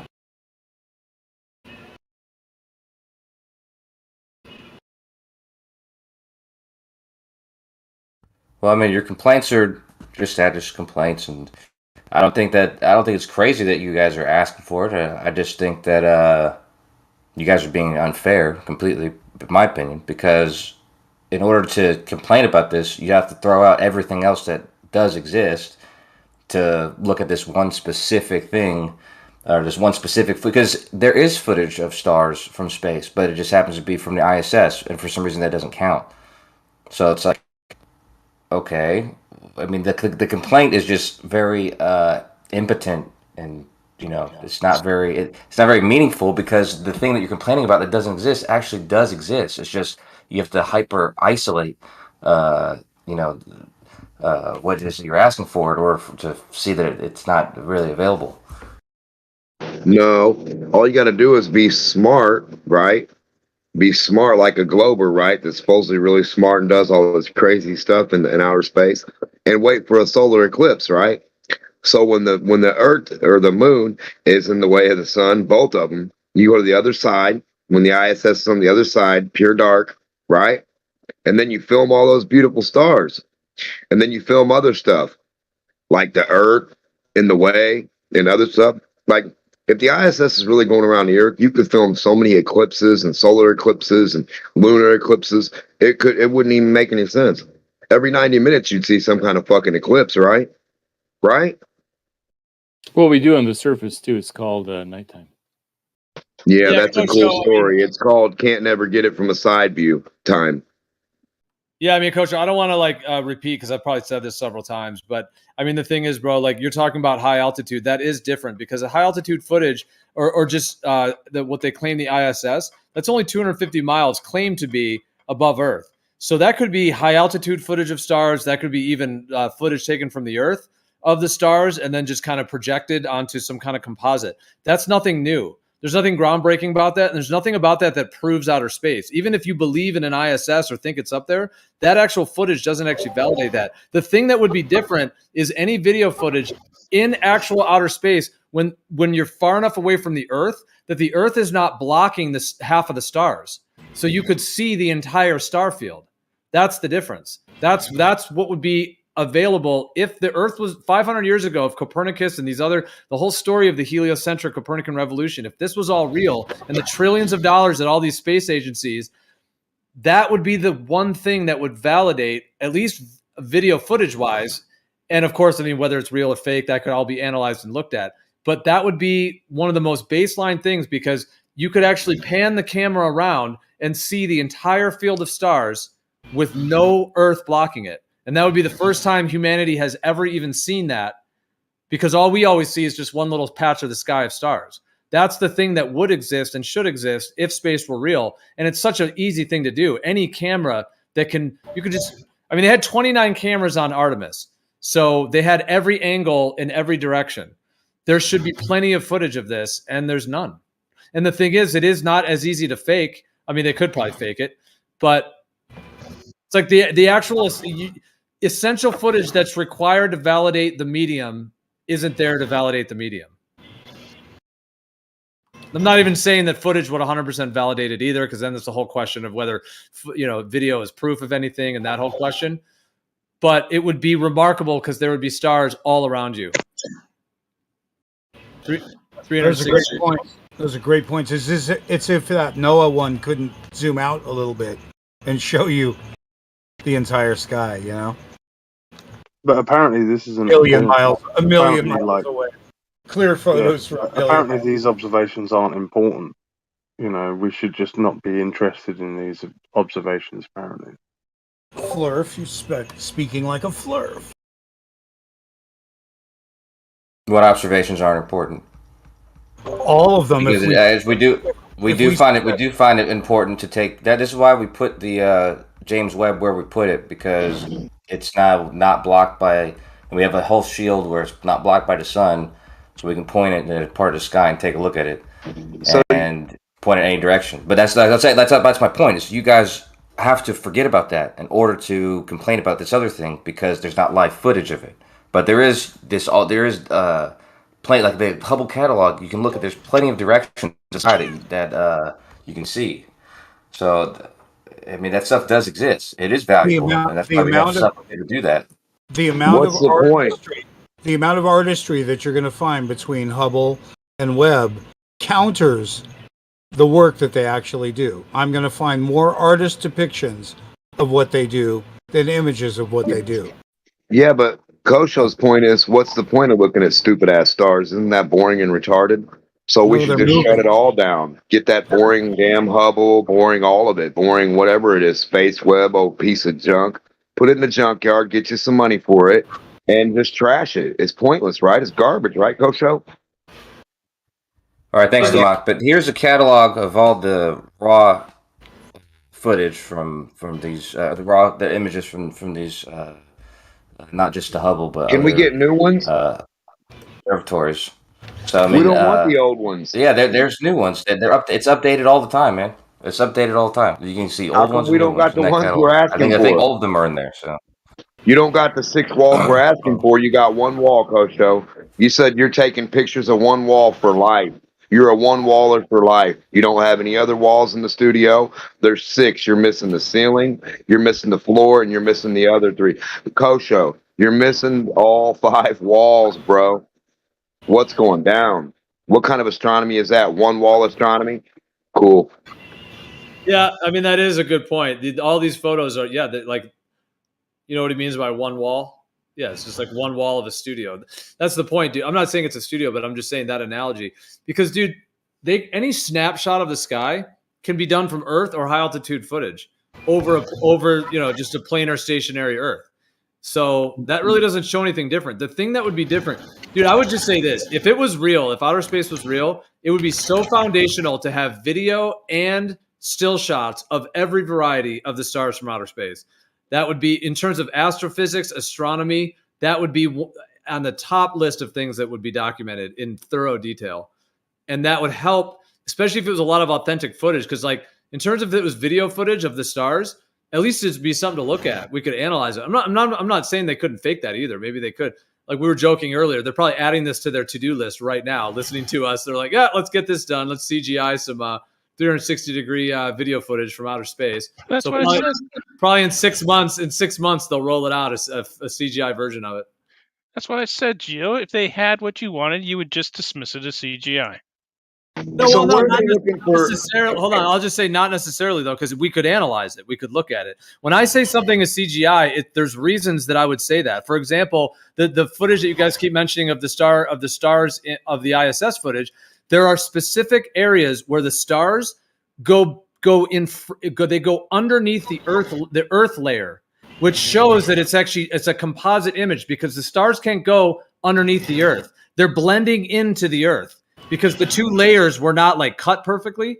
So there's a reason I would say that's a composite image. It's not just to say it. There's reasons. And in the case of that footage, it can be shown to be a composite because, like I said, the star layer actually blends in and goes behind the actual Earth layer, which is supposed to be the physical Earth. You can't see stars through the physical wall. There's absolute evidence for that, Geo. The one that they have with the moon going in between the camera and the Earth, and you can see the dark side of the moon. If you analyze that, you can see a green hue around the moon. It's all been done with some type of special effect. If you zoom in really closely, you'll see a green screen hue around the moon. Have you seen that? I'm not sure if it was Jeranism or someone analyzed that. It's so clear to see that it's not real footage. Yeah, it matched like the Earth thing you're saying when they brought the 1972 Earth fake thing. But check this out, though. Where are these guys? If they're missing all 6 walls, you guys, where are they looking for dark matter? Where are they looking for black holes? Aren't they supposed to be looking everywhere for all this shit? So you're telling me just focusing your camera one way and seeing one star one way. And do you know they just pinpoint the shit, right? It's a pinpoint like at the head of a pin. That's where they're looking for all their dark matter and all this other shit. It makes no sense. It really doesn't. I remember where you guys realize that just looking at an image and saying, I think there's a green screen halo, isn't an analysis of that image. It was on Flatsoid's channel, and he did it, and it was the original footage, and he zoomed in, and you could see the green hue around the moon. It's a manipulated He's just assuming video. He's just assuming that's a green screen hue. He's just assuming. That green hue wouldn't be around the moon if it was real footage. That's what him and you are assuming, from the but you haven't done an analysis. You haven't looked at any of the data that comes off the image. You haven't compared it to other images that would be similarly made. All you're doing is saying, I think because there's a green hue that it must be a green screen image. It's not an image. It's a video of the moon and with the Earth behind it, and you can see the dark side of the moon. You zoom in onto the original footage, you can see a green hue, like a green screen hue, around the moon. Yeah, what didn't you understand about what I said to you just then? Well, you're just in total denial from it. Like everybody else, anyone that sees that will automatically tell you that's fake. How? How do you know? Have you just looked at the image and gone, I think it's fake? Or do you have like Have you seen some like set of criterion you've used to analyze it? Have You know what you seen criterion it? is, right? Have you seen it? No. No, so shut the fuck up then. It's No, how about posted you? 50 Maybe minutes past stop the hour if you want to assuming see it. things are the way that your opinion says they are. And how about you actually showing me some analysis rather than just looking at an image or a video and going, it must be How fake about you don't because do like an it kind of looks fake. auto-design of something that is so easily to to show to everybody that's fake? No, I haven't said that video isn't like fake. I haven't denied anything. All I'm saying is you haven't analyzed it. Flatzoid hasn't analyzed it. That's not what an analysis is. It's not just looking at something and going, I think it's fake. There's actual criteria that has to be met, specifications that have to be looked into, data that has to be analyzed. It's not just someone's opinion after looking at it. You're just talking verbal diarrhea. All you need to do is go and have a look at it yourself, and you'll see the green hue around the moon. It's a fake video. What part of what I just said didn't you understand? Well, because you're talking verbal diarrhea, it's not understandable. Yeah, verbal diarrhea is just your way of saying, I don't understand what you're saying. So how about you just ask a question next time to understand what I was saying? I was saying that looking at something and just having the opinion that it looks fake or that some aspect of it means it's fake isn't the same as an analysis. An analysis has criterion it must meet in order to be analyzed as fake. Well, do you guys not understand this? Theory of analysis is, but when I see something that's fake, I know it's fucking fake. No, you don't. That's not true.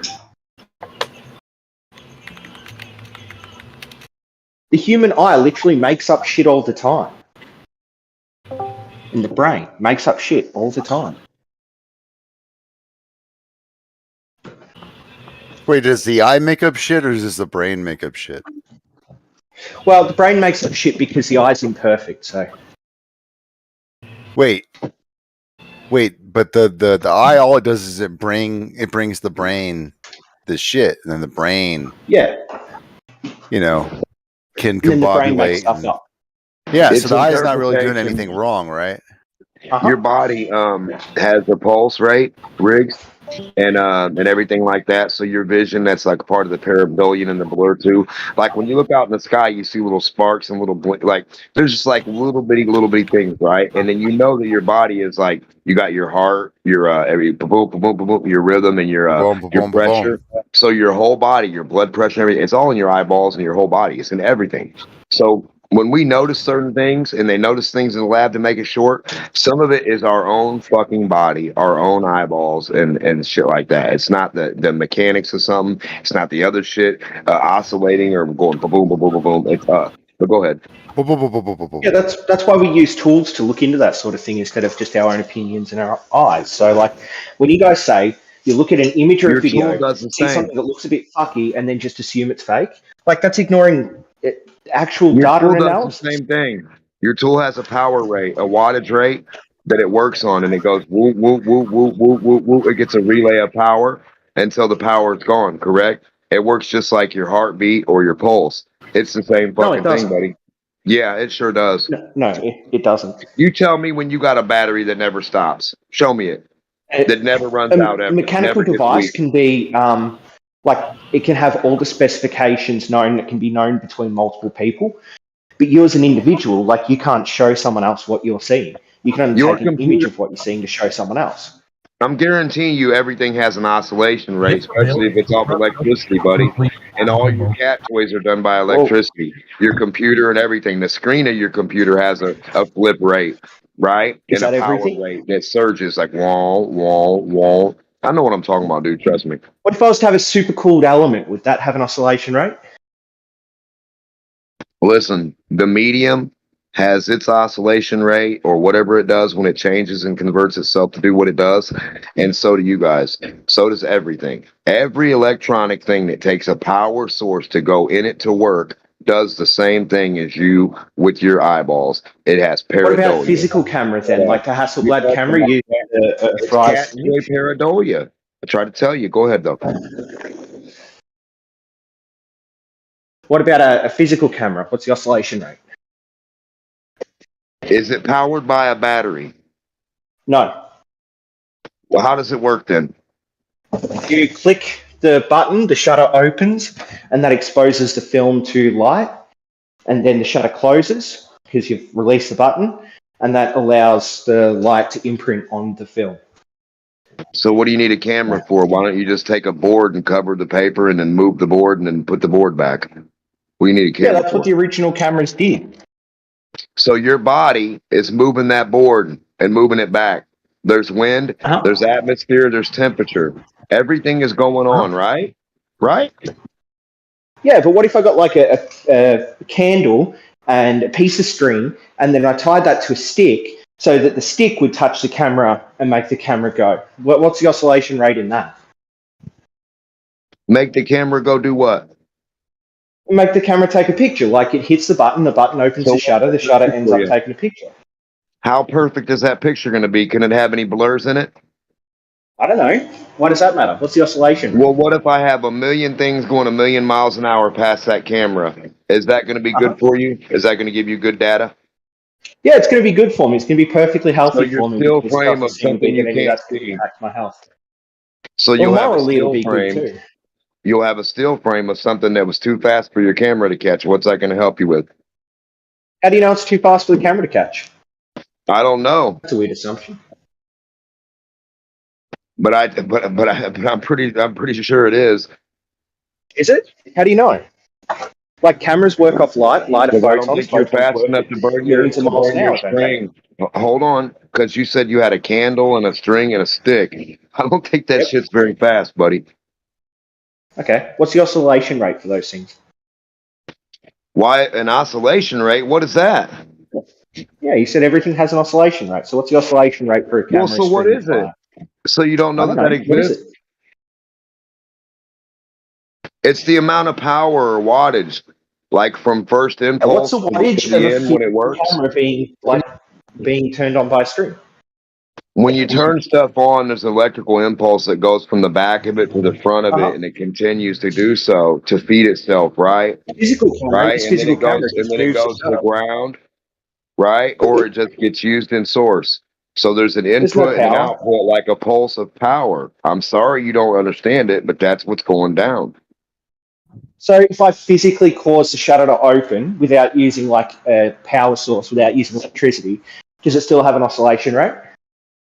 No, that's not my point. My point is when you go in a lab, you're not listening. When you go in a lab and you look at that picture, you're using your eyeball. So even your camera works like your eyeball. And then when you use your eyeball, it's not perfect at all for a certain extent of what you guys are trying to do. Shit that makes no sense, like quantum stuff, zooming in, pixels, just the goofiest shit that makes no sense, right? So pixels are goofy now. Yeah, a square pixel is goofy to show that something's curving. Yeah, that doesn't make no sense to me.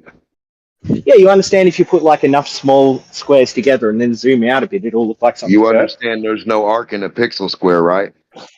There's no curve. There's no curve in a pixel. Do you understand that, You right? see that when you ask if I understand something, I just answer instead of asking it back? Well, I'm saying you didn't understand that the human body has the oscillation rate, or a rate that your What's eyeballs the oscillation like rate of the human body? pump at. What's the oscillation rate of the You don't have a pulse. It's called a pulse, man. You have a circulatory system. No, my eyeballs don't run off. And it's your power source to make the What's my story oscillation short. rate? It's your power, your input. What's my oscillation rate? Is it different to yours? It's how your eyeballs do weird stuff. When you cough, when you breathe, when you sneeze. You ever felt your eyeballs squeeze or get tight? Yeah. Anyway, machines do the same thing. You have it's a rate. I don't care what you want to call it. Quit asking me what an oscillation rate is. It's you being ignorant. It's a rate that you see your screen go past. It's like zoo, zoo, zoo, zoo. Everything that uses power uses that type of thing. It has to be input at a certain source and fed through. Quit acting like you don't understand that. Now, you can call it what you want, but that's what's going down. Now, I'm not saying it affects everything all the time in certain different ways. I'm saying it affects 8 million miles and a little pixel dot and stars. Yeah, why? Why? In what way can we measure that way? Because you think you don't even know how astronomy's done, do you? Where do they zoom into? How big is the area they zoom into with their telescopes into space? It's like hundreds of light years across. Why? It's a pin dot. Hundreds of light years across. No. How far away? How far away is 100 light years across? Billions of light years away. Like the oldest image we've gotten is we're able to see billions of light years away. So you're Do you looking. understand what So that you're means? looking at. So you're looking at What does a light infinity. year mean? So you're looking at infinity. So when I look infinity forward, how big is 100 miles or 100 whatever made up miles you said to infinity? It's probably a pin dot, right? Infinity because time isn't infinite. It hasn't been infinite back in the past. Do you know so you can't scale? look to infinity. So actually, what you look at, the furthest back we can look isn't even the beginning of the universe. The furthest back we can look is when the universe first cooled down to matter and light instead of what it was at the very start, which was just a heap of energy.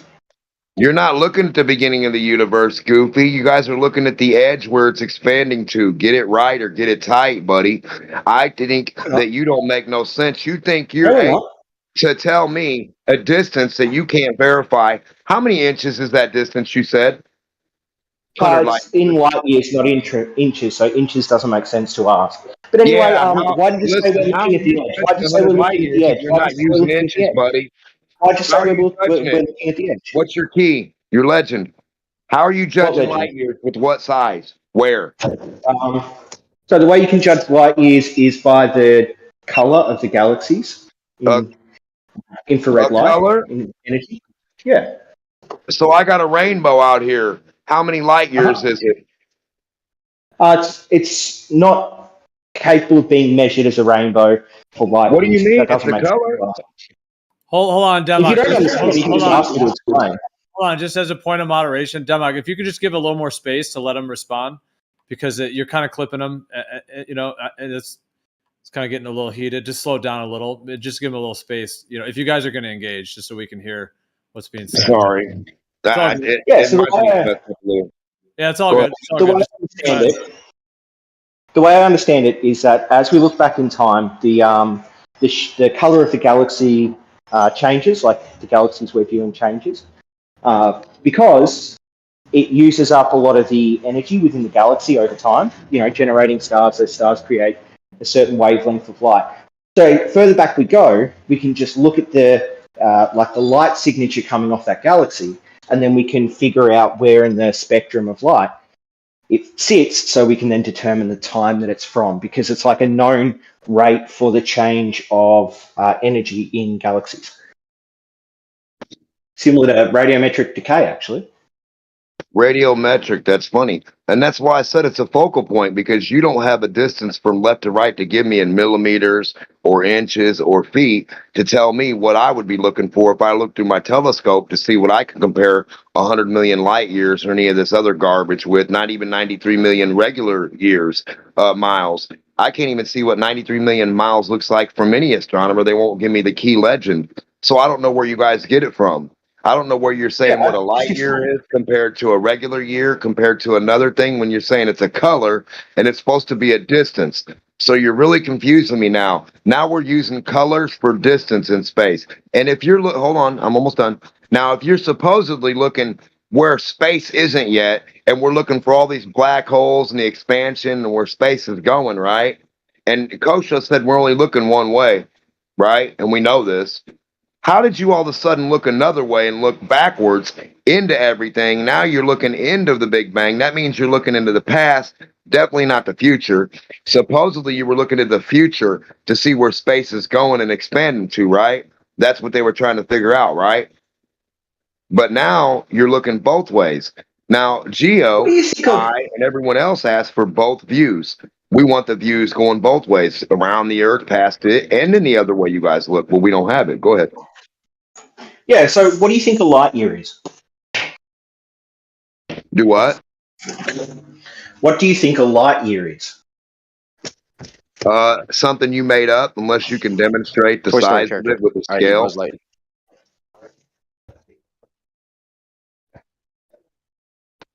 It's something you made up. Everything, every word, every term, every measurement humans use is something that we made up. So what's your point, mate? What's a light year? Nobody If you can don't see know, what I'm it just looks done with like. this conversation. Sorry, I think somebody else is talking. How come we can not see what it looks like? No kid, you can't tell the 7th graders, the 10th graders, the college people what it looks like. You can't tell them what a light year is compared to 93 million miles, compared to 24,000, compared to 238. I'll wait for those measurements, please. I want them compared, because if you don't got them, you don't got squat, but you talking. Word salad. Well, yeah, but like, what's a light year? That's all I want to know. That's what we're trying to figure out. You won't tell us. Isn't that weird? You can't even figure it out, and you're going to ask us? You Well, I said know it's a what it is. color. It's just I want interesting to know that you'd what start a distance it looks conversation with like, me man. without knowing the basics. What's it look So like why when did you're you looking start this out into space? conversation without knowing the basics? Like, What's I it look guarantee like? Gio knows what a light year is, right?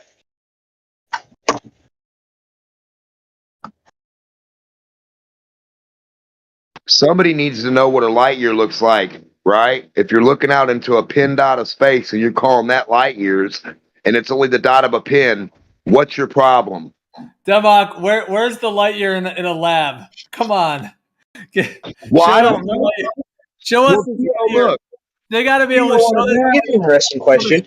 On a Show map, Gio, we have miles, inches, feet, kilometers, and such. For the map of space, for them to claim a distance, now they're saying we have color miles. So we got blue kilometers, we got orange inches on our map now, guys, and green what?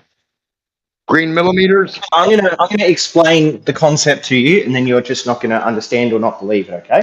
Well, I'd like to see the size, not the concept. So I'm gonna use cars as an analogy. You understand what an analogy is, right? It's something that's No, I similar don't that has understand most of the anything same but the properties as the distance. other thing, but it No, isn't the hold same. on. Okay? Can you stop? You asked me a question.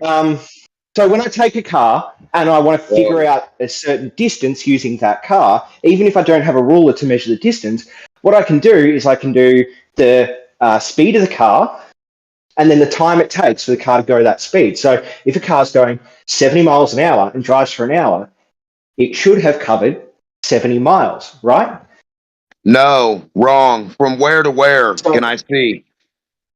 Well, from 0 miles to 70 miles. So from a start That line don't and make then the no finish line sense. is From 70 where to miles where I away. want A and B. I want From a positions, start line, not mileage. from 70 miles away from your home. From where? Until you get to your home. So is that how far a star is? The light year? Is it the same Well, distance? yeah. So there's a light year? No. A light year is the amount of time it takes for light to travel in a year. So what's that look like? Left to right. So that looks like what's it look like the on paper, same man? How's as. the distance, dude? So I can tell you it in miles if you want, but it's the same as like the amount of distance that a car would travel going 70 miles an hour for an hour. How It's big not is it like the same compared to the distance. sun or moon? If I What said does that use the matter? moon or the sun, I'm sorry, because you can fit 1,000,000 Earths into the sun. You can fit 100 Earths on the surface of the sun, and the Earth is 24,901 miles. There's your math. Now, what could I say? Now, how big is it? If I said here's the line, how big is it compared to our sun? Something to compare it to. I'm giving you something, okay, willy nilly. Don't be scared. I've already explained it to you, so I don't understand why you're asking questions like I that. have They a make no sense. sun I'm that just we not going have to the engage size until you of. ask a relevant question, okay? No, this is the only relevant question. Supposedly, you know the size of the sun, relevant guy. So supposedly, When did I you can say that? compare that to a light year, correct or no? Anyone else in this call? Did you hear me say only use the size of the sun? No, great. You gonna ask a Yeah, the relevant whole question? globe model said they do. All right, you Yeah, okay? am I the globe Don't model, make or shit am I up. just a dude? Go by the globe I'm math. talking It's all about right. light years and what light years are, and you didn't know what they are. So I don't Well, understand whose why you're model are asking you about the size of using the for a sun. light year? What are you using for I that? Definitely the don't globe understand model, why you're right? asking about the size of the sun. It makes no sense. So who told you what a light year looks like? You're not making no sense. The ghost of Christmas past? Because apparently he don't know either. What does a light year look like left to right? How long is this going to take you? Can you get another Glober to help you, please? It depends on how far away it is.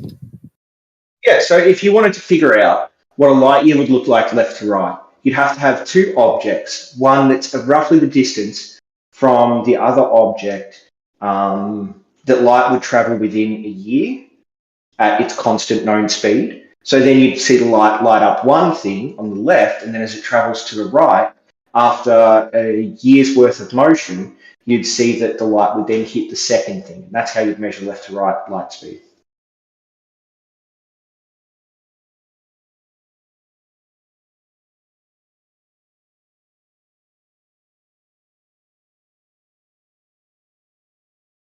So would there be any contraction involved in that? To you, there would be if you're in a different inertial reference frame.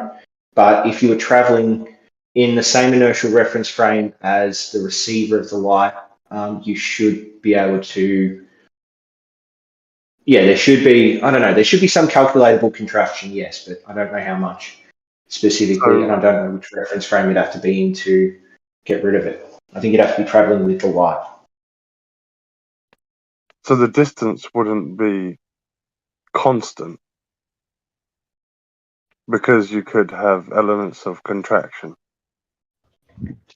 Contraction doesn't make something not constant. Contraction just means that in different reference frames, it's measured differently, but it's still constant in its own reference frame.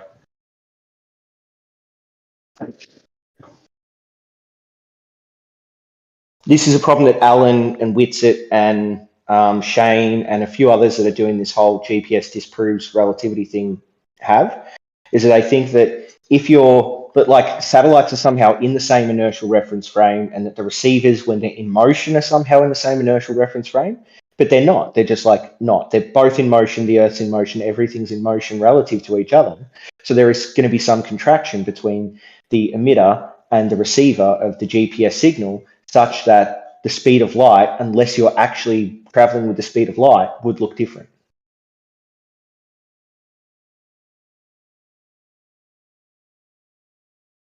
But I think I roasted Whitsitt about that the other day.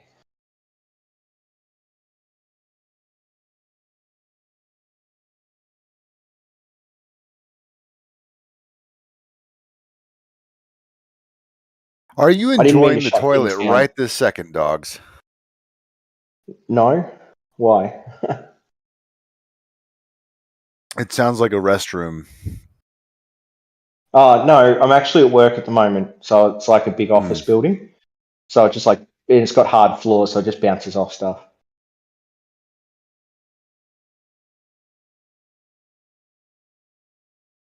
Anyway, you guys can go back to your conversation if you want. I think I've shut things down somehow. Oh, thank you. Thank you. Appreciate it.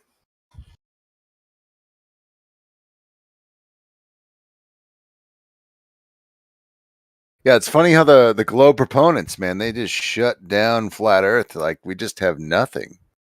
Ugh. It's so annoying that we just have nothing, right? We have nothing. That's correct. We have so little, you guys just keep showing up.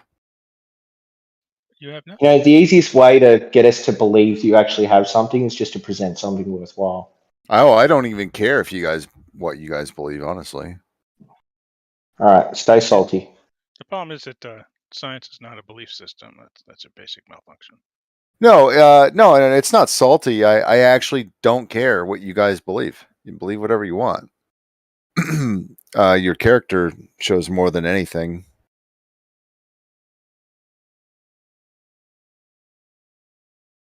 Sorry, weren't you the one that kept sharing that video of MC Toon, like claiming that MC Toon was a predator? Did you want to see the video? I can go get it.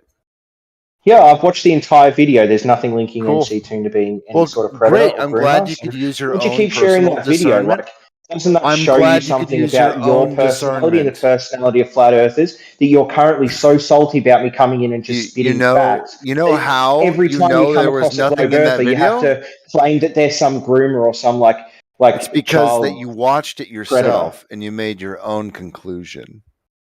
Well, yeah, but if you share that to someone and they don't watch it and they just sort of like vaguely agree with you on things, then they're likely to vaguely They agree with you. me? that MC Toon I'm is a sorry, predator. but did I share my opinion about the video that I posted?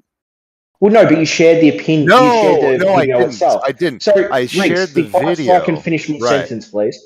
Well, I was So just you gonna say, shared the hold on, video, hold on. which is sharing information. No, Geo, just give me a sec, okay? I'm not going to say anything horrible. It'll only take a sec. What made you think that I had actually seen the video that I was sharing? Or perhaps I was sharing it so that I could watch it with my friends to see what actually the video was about. Well, this person you guys are referring to isn't here, so I think, to be fair, I mean, if it's a video that you posted, I don't know. This is months ago, but he can't get, the history out of his brain for some reason. Well, yeah, because it's what's coloured my opinion of you personally, Riggs. Oh, well, did I ask? Yeah. Well, no, but when you brought up that something about my personality and who I am, then I thought I'd push back against that by showing that maybe you're a deplorable person. No, I because you actually share said stuff I don't like that. care what your opinion is. Any No, I said don't this have is, doesn't that I tell don't. you I really something don't about care what any how of your like opinions globe earthers are or something? If there's a glober or if there's a flat earther or if there's a concave, I'm fine with whatever you believe in, dude. It's your character of which I have an opinion about, and I don't even really share that with most people. My character is just trying to like argue what I believe is true with people to see if I'm true or not. Your character seems to be besmirching people by like sharing videos claiming that they're groomer. Wow. So you've never shared something that had a false conclusion in it? Oh no, I called you a Freemason multiple previously times. watched? That was I don't think I have actually, but I've called you a Freemason multiple times because I know you guys all think Freemasons are some like evil entity. So I think it's funny to call you that to do the exact same thing that you do to everyone else. And guess how And many you got times I salty and got me modded. retaliated? And you got salty and got me modded. Wasn't that weak? I don't even know what you're talking about. Yeah, I know. But hey, it's my character that's the problem here. Yes. Yeah, the only reason you're in this community is because you broke your foot and you just want to go online and troll people. Yep, exactly. Yeah, I you wanna said it test my yourself. I opinions actually against have the people. recording. I want to test my opinions against people, but I don't know if I just want to troll them. I want to troll you a lot, but I don't want to troll everyone. Well, if any you'd have flat to earther try has like harder. a substantive thing to talk about, I'm happy have to to talk try a about it lot without harder. trolling them. But someone like you, Riggs, you have nothing substantive. All you have is like memes, and then you get upsetty spaghetti when I come in and just try to have a conversation. Really? You think I'm It's mad? weak, mate. No, I think you're weak. Well, you can All think right. what you want. This went from like there was like an actual discussions happening into this like personal drama you guys have. I don't know what. I mean, is there anything productive out of this, or is it just you guys venting your kind of? Well, I'd love to hear some flat Earth stuff. If you guys want to go back to like talking about flat Earth, that's fine. I'll leave you be. It's like the day of the vendettas. Yeah, it's been. I know, man. What's in the air today? Well, I think they should really just, I think I should just start a flat Earth versus globe boxing channel. I think that would solve everything. Just and then we'd know the shape once and for all, right? Just no gloves boxing. Just Well, we already know the shape, right? Yeah, I mean that's why you're do you here. want us to measure the shape? Like, do you want? We've measured it through surveying. We've measured it through like just pictures. We've measured it through like going up really high and looking like Mage 2 did. We've measured it through angles to celestial bodies. We've measured it, I don't know, heaps of ways. Like just a deviation on tower bridges or LIGO, and we just keep measuring it different ways. And you guys just get upset about it. What's LIGO tell you about 238,000 or 24,000 miles? Let's just get the small start of the Earth's amount, right? 24,000 to 901 miles, right? Around in a circle. But what's that look like in a straight line? Could you show me So when that? they were building, Or is that too when they big were of a number building, for you? when they were building 24,901. Is that too big of a line to show us without saying it's forward? Can you show us a left or right one, please? So when they were building LIGO, they had to account for the curvature of the Earth. It's all there in the engineering specifications. Because if they Well, didn't that's account for cool, the but curvature can of you the show Earth, me? the drop would have intercepted the beam. Nobody asked for cartoons. I asked for what 24,901 miles looks like left to right compared to any distance that you claim 238,000, 93 million. And I'd like to see them live, please, like the sun and the moon. You let me know when the sun is like east and west and they're apart 24,901 miles left to right. You use the moon as your reference Here's frame something I and the want all you sun, flat earthers to right? just sort of Hold think on, about for a stop, second. dude. So here's Stop. They have why degrees. you're just Yes, rambling they on. have I just want to say the something. degrees and angles you speak of. Do you know what you're? Don't be afraid. Like a So clock in the here's sky, something right? for all you Just flat tell earthers to me. think about. Okay, Stop. Calm here's something down. for all you flat earthers to think about. All right, hold on. You guys were totally talking over each other. I had to mute you both. That was audio chaos. Democ, I don't know if it's realistic to ask someone to show a 24,000 mile line, but because you can't even see that far, I would say. But I mean, these guys are gonna maybe say their own thing. I don't know. Do you got? Yeah. No, Geo, listen, you're He's not making just no sense. They say they can see out into space to infinity, buddy. So if you tell me you can point out into space into infinity, you can't tell me one of those dots couldn't be 24,901 miles. What are you talking about? I'm asking them for their key that tells them all their distances. Do you understand? Well, how do you guys believe there's a distance of any of this they claim when you can't see it left to right compared to all of them? And then look up in the stars and see it somewhere. How So can we be an astronomer? I want to be one. So how can I be one if no one? Here's something I want you guys to think about, okay? Flat earthers, just think about what I'm about to say. Actually do it. Don't just do the nah thing. So we have all of these different things that all line up, and people are out there every day having fun making these new observations about the globe Earth. Like MC Toon's out there with friends doing sun angle measurements, and then you've got like surveyors out there looking at the drop across lakes, and you've got like pilots out there that are trying to take pictures of the curvature of the Earth to send to Mark Sargent. You've got all of these fun communities actually out there gathering evidence. And the best evidence you guys have are incomplete observations across frozen lakes that like are just pictures. And even then you can't calculate like the shape of the Earth off it. All you can do is say it doesn't quite look like a globe Earth. Just think about that. Let it sink in. Well, it's an epic straw man, I would say there. And I would like to comment as well. All of those things you just said are people that have flat earth dedicated channels. So ponder that. Why are they all doing it in flat earth? If that's not the case, and they're all just frolicking along, doing these just proving globe every day and doing all these incredible things, why aren't they frolicking forward in the truth? Why, if they don't think flat earth, why are they all focused on flat earth constantly? Well, because they know the truth. They know the way to get to the truth. You use like the scientific method to get to the truth of reality. And then they find something fun that involves the scientific method, like debunking flat earthers, debunking creationists, debunking like young earth people. And they apply the scientific method to that because it's fun and because they know that's a good way to get to the truth, to see if it's consistent. It's a way to test their own values and feelings and thoughts. Why don't you guys do that?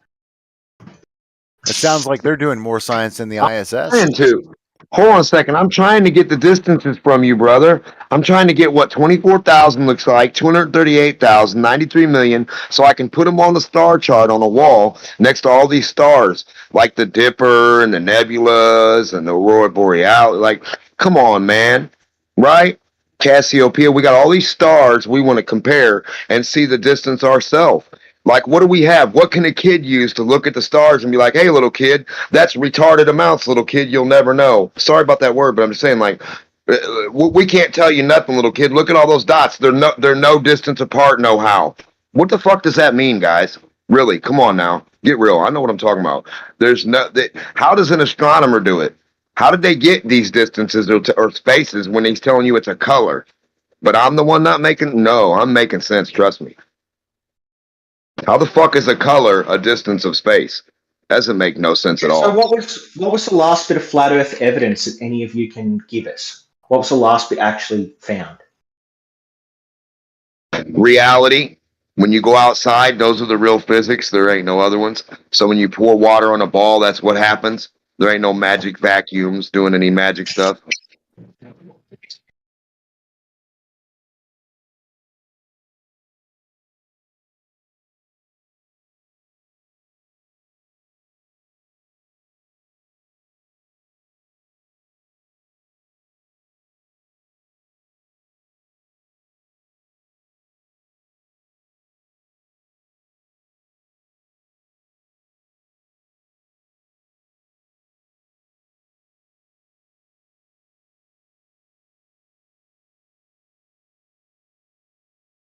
It's interesting when you consider dogs that at the end of the day, we are all individual people, on our own life journey as it is, acquiring information, doing our own observations, coming to our own conclusions in all kinds of ways, whether that's the viewpoints on spirituality or religion, or even an atheistic or agnostic viewpoint, and all the different varieties of being a human.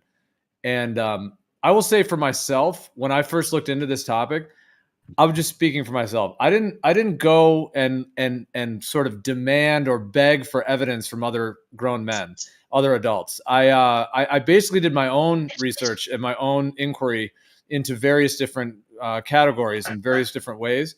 So I'm just trying to understand where you're coming from when you're doing a lot of this, like demanding. You're asking these things from other people. Is it that are you like just foregoing your own research and just asking others to do it for you? Are you just wanting others to present things for you? Are you desperate for other people's viewpoints? Like what is rooted in that? Because I'm just saying for myself, it was a journey. I mean, I certainly was assisted by others in terms of some of their research and work and things. I'm not saying I did everything myself, although it was a mixture. And I'm just wondering what's fueling you to be in a state of like requesting or demanding or almost kind of begging for these things from other people.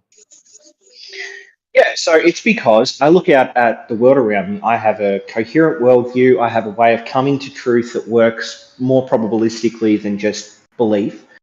And so I look at people who will believe things different to other people, like different to every other person on the earth will believe something that is completely unique to their belief system and their views. And they've got no way to justify it other than the broad justification that a person's unique viewpoint is valid.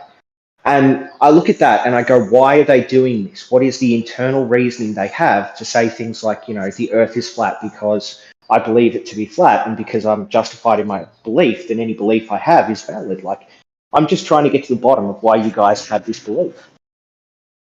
Because it doesn't make sense.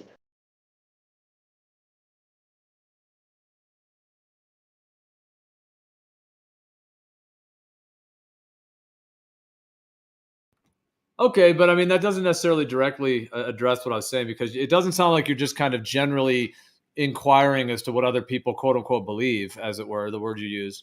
It sounds like you're more like very strongly, I don't want to say desperate because I'm not trying to be rude, but it's like you're almost like demanding, begging, requesting these, evidence, where's your evidence? Meanwhile, you're saying there's all this other evidence for this stuff that you think is valid. So what are you seeking then? If you know what I'm saying? I'm seeking to understand why you guys believe the things you believe. Because if you just believe it's true because you think all beliefs are justifiable and everyone's individual journey means that their beliefs are likely to be, true to them at least, then that makes an incoherent universe. That means that every single person's view of the universe can be correct all at the same time, which can't be true, because reality is reality, and we must have some unified reality we all exist in. Otherwise, none of us would be able to interact with each other. There'd be just solipsism. We'd be brains in a vat at best. So I'm trying to come to this understanding of why you guys think you can justify your weird belief in a flat earth when you have no external justification. It's literally just your opinion that the earth is flat. That's what you think? Hey Gio, doesn't this kind of sound like a man who identifies as a woman and he's like, oh, we totally confirmed that I'm a woman and I'm totally a woman, even though he's totally a man. I'm totally a woman, and there's lots of other men out there identifying as women that are totally, positive on that. I don't know why you guys don't believe that they're women. I mean, they're totally identifying as women, and they that's what they are, and they're happy being that way. And I don't know why you guys think that they're men. That was a really weird transphobic rant to just throw in the middle of this, for sure. Yeah, you're identifying the Earth as something that isn't at all observable or experienced by anybody. And then somehow saying that the perspective of the Earth being exactly as we experience it and directly live it every day is somehow something that you're now trying to categorize as something that's just blind and some based in some random blind belief. Yeah, this random belief. Hold on, let me finish. Let me finish. You're just saying you're trying to say that some random belief that somebody just woke up and decided I'm just going to think this today. It's pretty like inverted. It's the opposite. I want to know why you believe it. I want to know, like, what is it out there in reality that you guys do to justify your belief other than just your own opinion? Like, my opinion is that ice cream is like the nicest food in the world to have after you've just eaten a nice big fat like steak sandwich or something. But not everyone's going to hold that belief. So if I think it's true, if I think it's objectively true, like the shape of the world must, then I have to move away from my subjective feelings of me just thinking it's true. I'd have to come up with a way to quantify and measure it. Okay, well, Maybe yeah, statistics if you're inquiring, then of course there's plenty of information that we could be gone through. But the kind of intense striving that you're having to almost, like I said before, I'm trying to be polite, but it's almost like you're like begging, demanding this information. Is it because you're a truth seeker and you think that these other individuals that you're begging for information from may have truth, and that's what you're seeking? No, I'm a truth seeker, and I'm trying to understand why what I think is true and what I have justification for thinking is true isn't what you people, like all you flat earthers and conspiracy theorists, also think are true. That's the truth I'm trying to see. I think you're failing to realize that flat Earth isn't a belief; it's the loss of a belief. No, it isn't. Let me throw this out. At which point it'd just be like, no, it'd be Earth agnosticism at that point. Well, because you identify the Earth, right? We don't believe that. So once Earth agnosticism, you'd be an A-Earther. Once we stop believing what your fantasy is, then we're left with our base axioms. That's all we can experience. There's no reason to think that it's a belief once you've lost the idea that it's the opposite of what it seems. Yeah, at which point you'd be an A-Earther. You wouldn't be a flat Earther. You'd be an A-Earther. You'd think that you can't understand what the Earth is. You wouldn't be thinking that the Earth is a flat and stationary thing. As far as we can tell. No. As far as humans can feel, like subjectively feel, when we measure it, when we look outside of our internal experiences, we come up with a globe. Because you can't always rely on your senses doesn't mean you can't ever rely on your senses. I didn't say that. That's not what's implied by what I just said. Actually, what he said was subjectively feel. Did I? I thought I said subjectively feel. Yeah. What does that even mean? So subjectivity is something that only applies to like a person's view and understanding and feeling on a matter, whereas objectively is something that's outside of each individual person's feelings. So it's objectively true that the sun is out there shining light on people because we can all go out and experience it, but it might be subjectively true that the sun, like the sky is green to someone who has a color blindness. So the subject interprets the color of the sky as a certain way, but when you measure it, you measure like the spectrum of light, it always measures the same, even if two people have subjectively different opinions on the color of the sky. Yeah, but when it comes to reality, what does it matter? Yeah, exactly. It's what you measure. So you have to find a standard outside of your feeling. Yeah, but to call something objectively true, it must include it being self-evident for everybody as well. That's not true, no. It just means it has to exist outside of people's minds, essentially. Well, that's the way you want to define it. I don't care what you believe.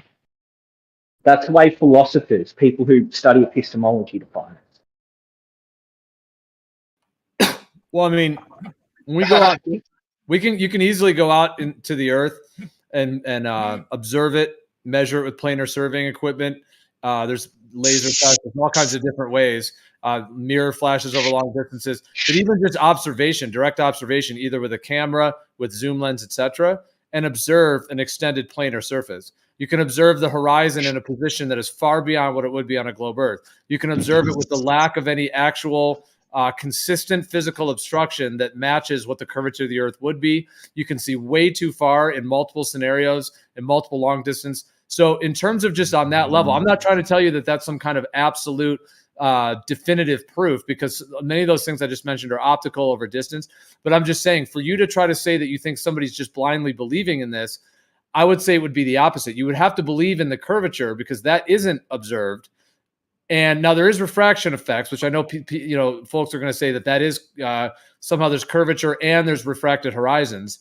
But in terms of what we actually observe, yes, we do have obstruction from the bottom up. I call it obscuration. Obscuring is what I would call it, not obstruction. You could say visual obstruction, but really it's visual obscuration. And however, that can be replicated and shown on a small scale that happens over a planar surface. Outside of that effect of things cutting off from the bottom up at particular distances and particular scenarios, that changes on the daily in many scenarios. It changes. So that's not a physical thing anyways. That's optical. And the thing is, even outside of those optical scenarios where there's refraction, when we're able to see clear and in conditions, the Earth presents itself as an extended plane for as far as we can measure or observe. So it's not, you don't have to believe that. You don't have to take a belief. You don't have to take on an idea or belief. You can actually observe that directly, and you can also observe the Earth not moving, and you can also observe the sun, moon, and stars moving. That's all just direct observable. None of that requires belief. Sounds like you're saying it's self-evident. Everything you just listed were things that we can explain on a globe Earth as well. You've never done anything, or no flat Earth has ever done anything that I've ever found that would differentiate a flat from a globe Earth. You've never come to the hypothesis of, if the Earth is a globe, we should be able to, dealing with all variables, show that it's a globe. If it's flat, we should be able to show it's flat, removing all, or like accounting for as many variables or all variables. But globers have done things like that through measurement of the angle to the sun is a good way to do it. Like, you guys haven't ever falsified the globe. You've only ever come up with observations that could fit both. Okay, that's more straw mans. I don't even know how to respond to that, because it's things I never said or I never stated. When you that's a real, when you say, you might want to consider this, when you start saying you guys, I mean, you probably don't want to be treated that way either, right? Like, you wouldn't want someone to say. No, I'm happy for you to call me that. I don't care. All right. Well, it's not fair to loop everyone. Well, it's a little more fitting, no offense, with the globe, because the globe is a model that's given, and there's a lot of information that is given to you that you aren't verifying. So in that way, it does make sense that it's a bit more homogenous. But to assume that when you just keep saying you guys, I don't think that's a very valid way, because, and then you're making strawmans based upon that. So it's sort of like that whole straw man needs to be addressed with, instead of just having let's just actually have the discussion with whoever you're talking to and actually get to something, rather than just making straw mans. And then, what is that statement supposed to be? You guys do all these things, do this, and that. Like, if you're actually inquiring information, that's not really a way to go about it that's productive. It's my opinion based on every interaction with a flat earther that I've ever had. So if you show me one thing outside of that, then I won't be able to have the opinion that everything you guys present works on both models. No, I would say this. So if you're going to ask me directly with that, if you're going to take a general model of a stationary planar surface with the sun, moon, and stars moving above versus a globe in the heliocentric model, there are things that fit into the planar Earth plus globe Earth category, meaning it works on both, or can be generally explained on both. Now I'm not saying that some of the globe things fit perfectly, but there are some ways that, there are some, we could go through those individually, or, etc. of those. There's things that only work on a planar surface, a stationary planar surface, and there's nothing that only works on a globe. That category is empty. So just off the top of my head, I can't think of a single flat Earth evidence that doesn't work on both, that I can't give an explanation for, that's backed by some experimental tested data like refraction. But I can think of one thing straight off the top of my head that multiple people have done to show that the Earth is curved, and that's by measuring the angle to the sun.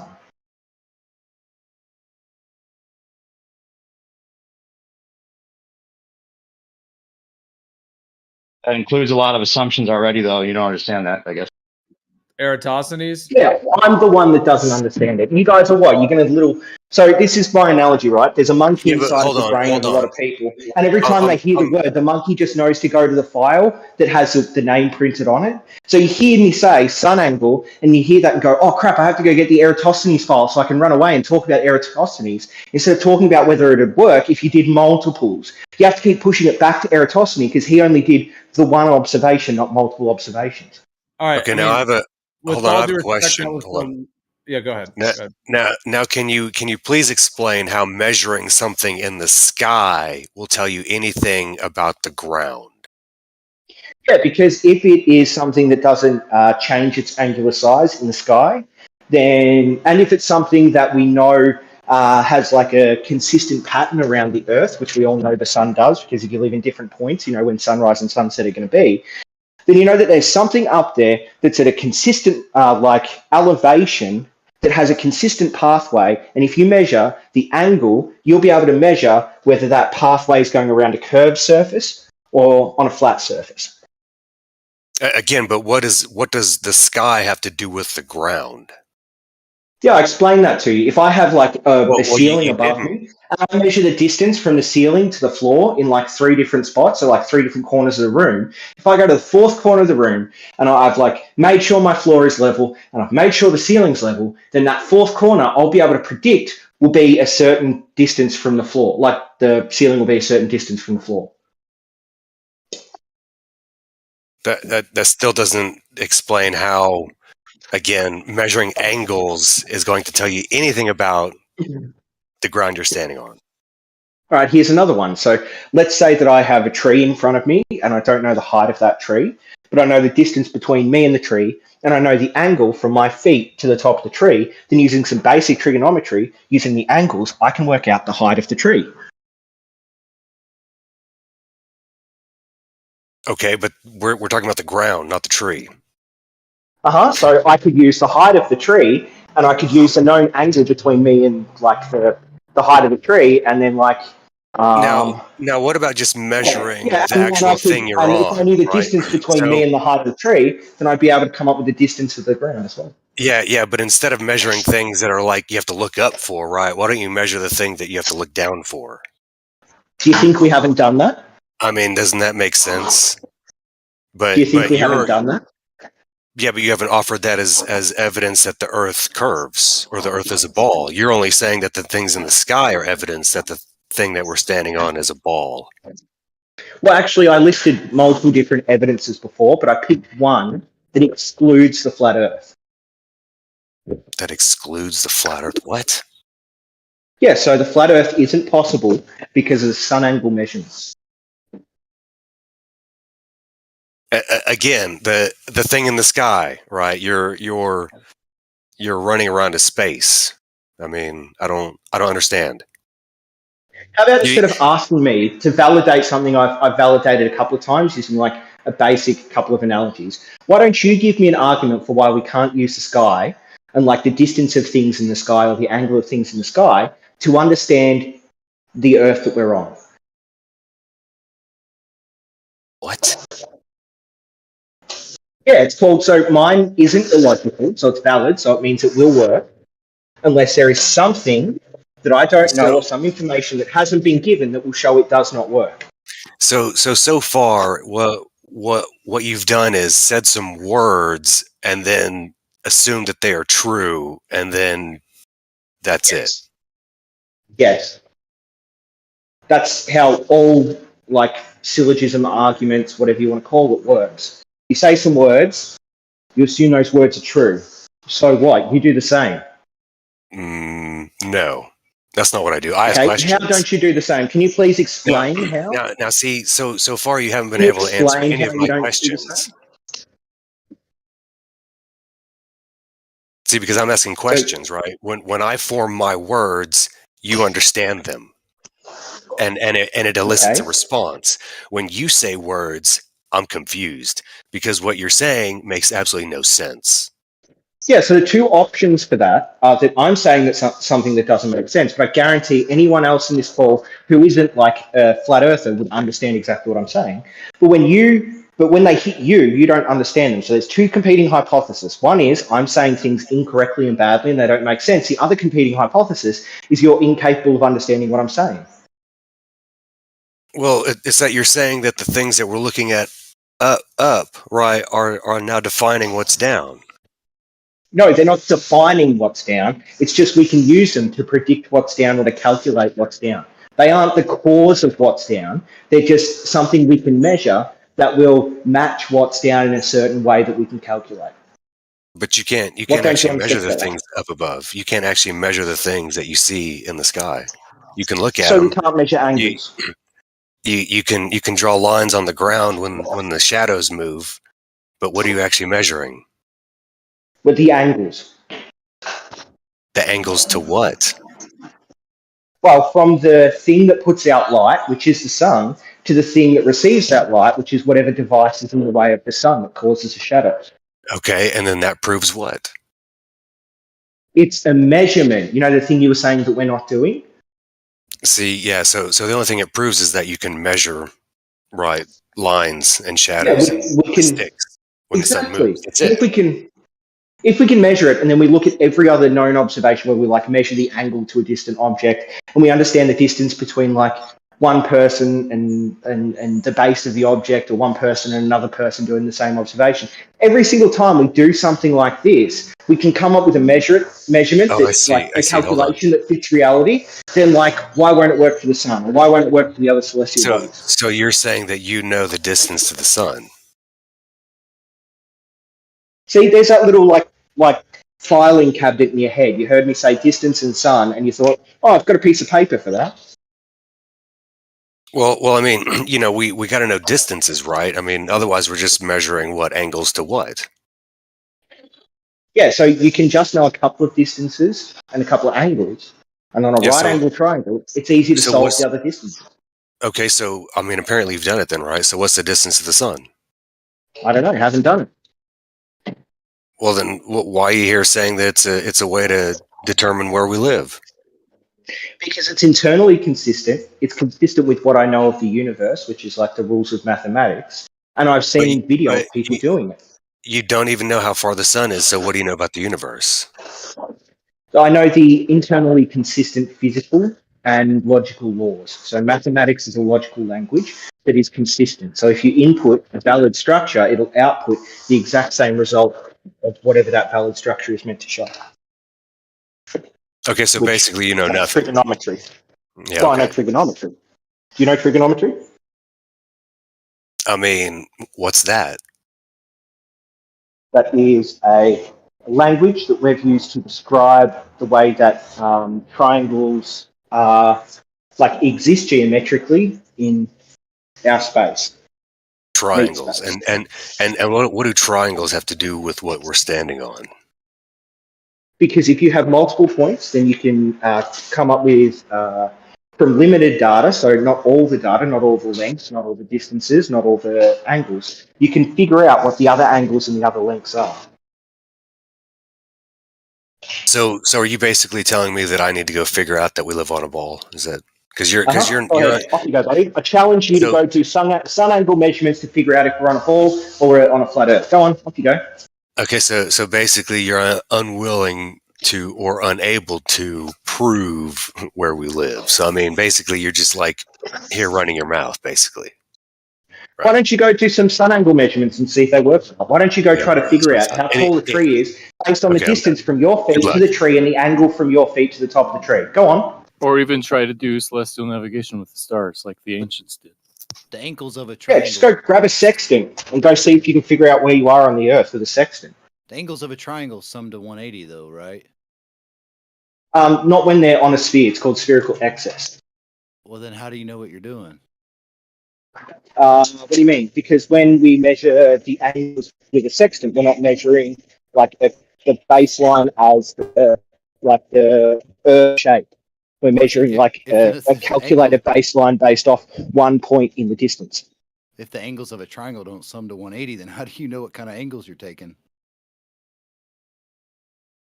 The angles to a triangle always sum up to be 180. The angles of a spherical triangle do not.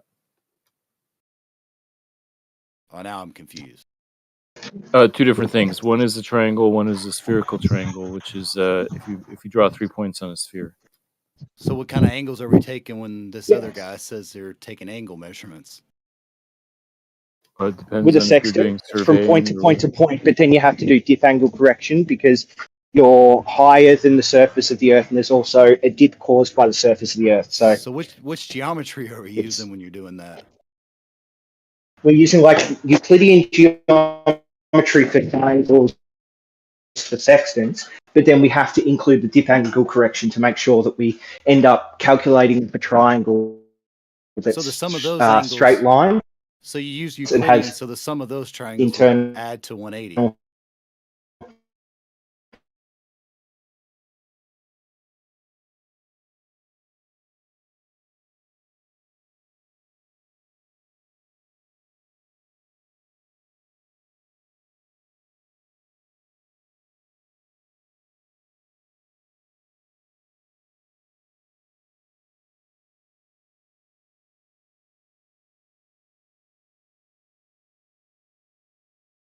angle of 180 degrees, and the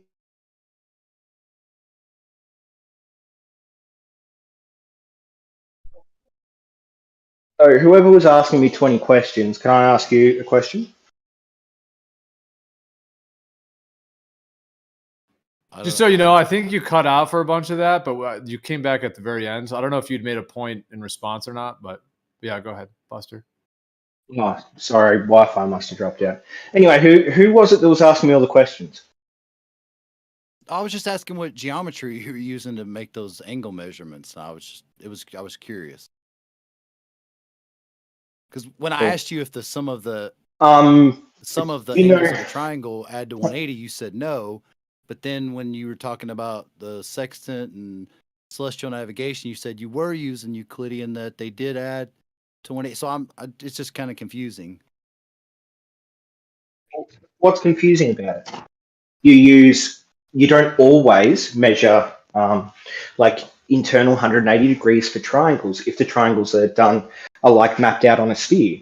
So that makes sense. That's what large scale surveying does. Celestial navigation. But when you do it for sextants, oh, sorry. Yeah, you're using like Euclidean like maths for the triangle that you're creating with your angle measurements.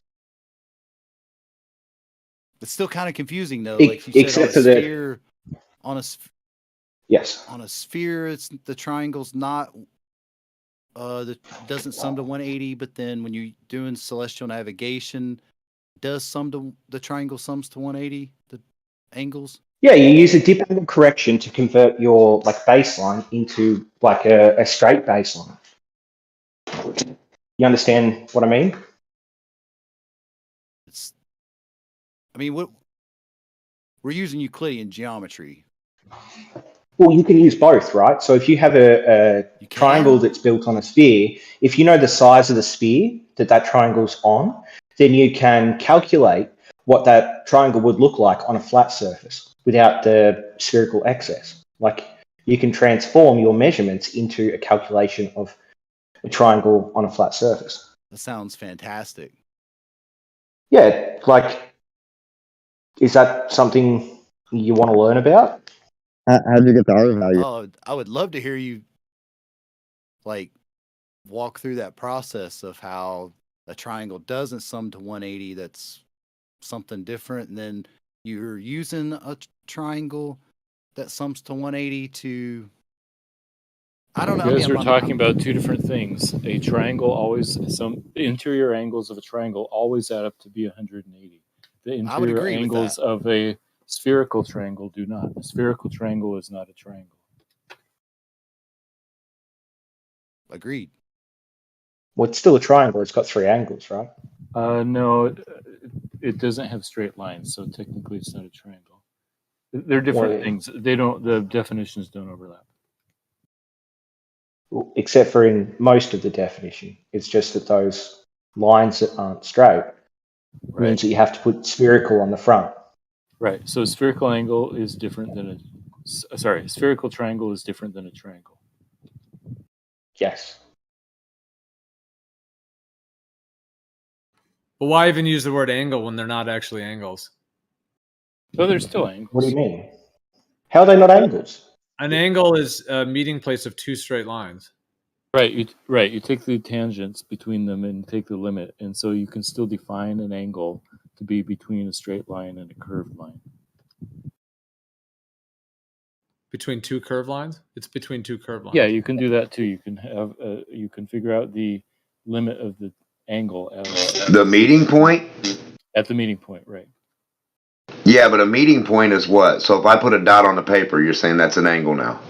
No, if you have two curves, you can figure out the angle between those curves at their meeting point, the limit of the angle. That wouldn't be but two arcs would be a McDonald's sign. Right. It So wouldn't be a meeting point of a triangle. Yeah, so you use the tangent lines at that meeting point. So you add. You're So then you straight add. lines to get an angle. Right, you're using straight lines to get the angle, but you can use that to define the angle between two curved lines. This is all. It's just do you guys points of a straight? do you guys think this might be a reason why you guys sort of have trouble with the globe Earth? Is it this sort of idea that you can figure out the relationship between different things mathematically? You guys just have no concept of. All you have is like a definition of a thing, and then everything outside of that definition you don't understand. So you Did just you say the assert the definition relationship again. between things mathematically? What does that Yeah, mean? and that was you can just describe them mathematically. That was just a What? huge hold on. That was just a huge ad hom straw man. It was an ad hom Well, how about you actually? Sorry. combo. Yeah, well, let's actually have the discussion instead of just saying you guys random straw man ad hom that doesn't really have anything to do. Nobody said they didn't understand anything about what is being claimed here. We're talking about angles and we're talking about the actual content. So, but go ahead. Okay. Well, can anyone here repeat back how we figure out the angle from two curved lines, or from a curved line to a straight line? I posted an example in the I chat. think Matthew just explained it. It's 2 points on those lines, and you use a straight line of those 2 points to the apex, which is still an angle with straight lines. And anytime you change the points on those curved lines, the angle is different. So Are those straight lines real, or are those straight lines calculated? yes, they're real. But what I'm saying is How are they real? Any 2 different points on those 2 different curved lines is a different angle. So Yeah, so we define it as the limit as it approaches zero. As the distance approaches zero, it's the limit of that, and that's what we define as the angle. But the point that you're using on those 2 different curved lines, you have to use a straight line to get the angle. And if you change the points on those curved lines, the angle changes. Right. I.e., the angle of a curved line always changes, so you can't get a true angle of that because you still have to. No, you calculate. It always changes. You calculate the limit as it approaches zero. Yeah. So what happens is you have. So the angle always Sorry, keep changes. going, Matthew. With the two straight lines, the angle stays the same no matter what. Right. But you if understand you the have idea if you have 2 curved lines, the angle changes. It does. Always. It Yes. does, and so that's Yeah. why we define it as not the changing angle, but the limit as the distances approach zero, and that limit does not change, and that's what we define as the angle. But So if you have like 2 round shapes next to each other, well, like they can be like physical round shapes. They can be like 2 golf balls or smooth bowling balls or something like that, and you can figure out this internal angle by calculating. So making 2 not real straight lines to figure out that limit where you'd be able to calculate an angle from. I posted an example in the chat with a red circle and a blue line. And so your answer to that question is going to inform whether or not we're talking about the same thing.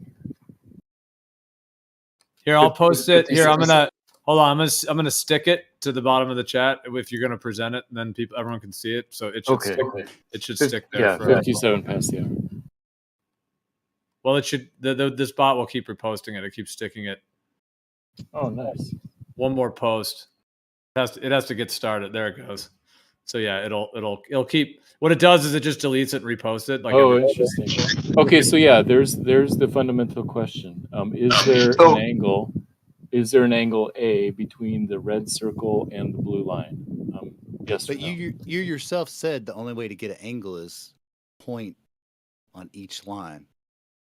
Yes, that's how you get an angle between two straight lines. And then to define a angle between a straight line and a curved line, you use the limit as the distances approach zero. This is the fundamental idea of calculus, basically. Like a number 2? No, it's 45 degrees is the answer, not 2. No, I'm saying that doesn't make any sense because you're just cutting off an arc. You're just taking a line and putting it across an arc. And what are you showing here in your diagram? Are you showing you're at like the North Pole? Are you on the top of a circle? Like what exactly? Where are you getting your stuff? Like what are you doing here? It's a mathematical question. It's a geometry question. So well, where at on the ball? Oh, I'm not talking about a this ball. is a flat. Hold on. For geometry, it's a flat circle, right? This is a flat circle, two-dimensional. So where are you at on that? Where would that be in reality? It's not. That'd be a North geometry Pole. question.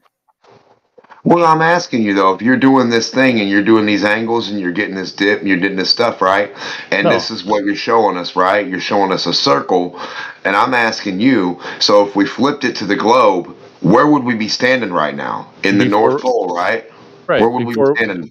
Before we flip it to the globe, we should get clear on what we mean by angle between straight line and curve. That's why I'm presenting this two-dimensional fictional geometry question, and I'm asking you what your answer is to this geometry question. There's no angle there. It's a line that goes across another line that's an arc. There's no angle. I'm sure that's a answer. I don't think it's the right answer, but what else do you see there other than a circle with a line cutting it off?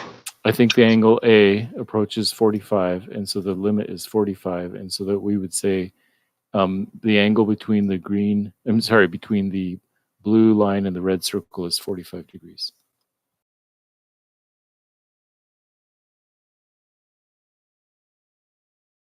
That's never going to be 45 degrees because it's an arc.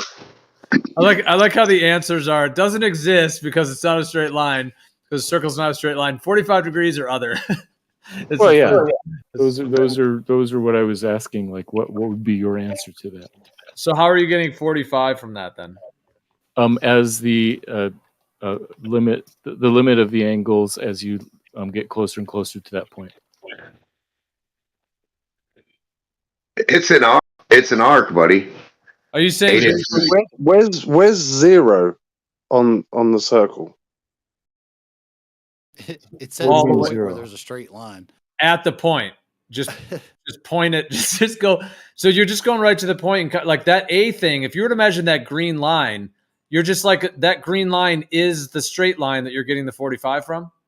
If you were to imagine that green line intersecting it, you know, like that sort of horizontal green line. If you were to just move it, yes, that's what you're saying. Because you're just saying at the point, you're just making an imaginary straight line to make two straight lines, and then just kind of don't really incorporate the curve. Just the curve thing isn't even relevant. It's just a point, basically. Right, and so you are making these other lines between the intersection point and some point on the red circle, and the intersection point and some point on the blue line. And as those get shorter and shorter, that approaches 45 degrees, and so that's what we define as the angle at the intersection. That doesn't make any sense. If you're on a sphere, right, and you're talking math, you would be on the top of We're not talking math. We're talking about two-dimensional. So this is two-dimensional, so it has nothing to do with the sphere at all. That's right. So what are you talking about then? Then how are you doing this with a sphere? We're not doing this with the sphere. We're doing this on a two-dimensional geometry question to get clear on what we mean by this. I think right. So you can't use it on Earth, basically. In a real, like if Earth was really a ball, you couldn't use this for any stars or anything like that, right? I didn't say we couldn't use it. I'm saying that's a separate question.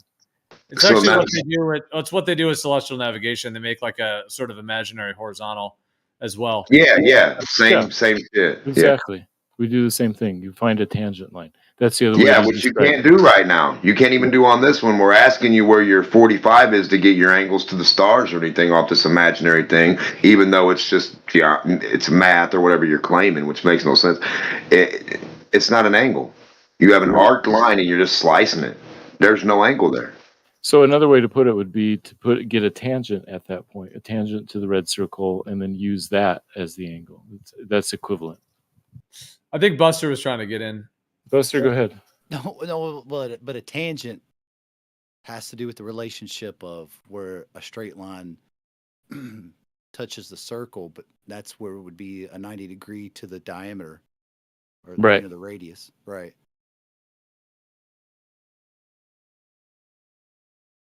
So the angle between the blue line and the tangent at that intersection would be That- 45 degrees. Okay, that's fine because that's two straight lines. Right. Okay. But how does that correlate with the surface at all? Meaning you could just have that line, the blue line there could just be on its own. Like, what's the point of even having, if the only thing the circle is doing is making a point, what does the circle actually relate to in reality or in what you're actually doing with this? Exactly. Yeah, the point of this geometry problem is to sort of think about what it would mean for a straight line and a curved line to intersect, and could we come up with a definition for the angle of intersection? And the answer in mathematics is yes. But if all you're doing, if that blue line is going at that angle, and then the green, the little, A there, that sort of green line, even though I know it's an arrow trying to point there, but if we just imagine that as a green line, that's just a horizontal. So the point, what more is the point if you're just using kind of an imagined horizontal anyways? Like what value or what anything in addition does that point bring if you're just using the horizontal to basically measure compared to that 45-degree blue line? Yeah, I see what you're saying. So that point at 0,5 is the intersection point, and so the horizontal or the tangent point would be horizontal, like that green line.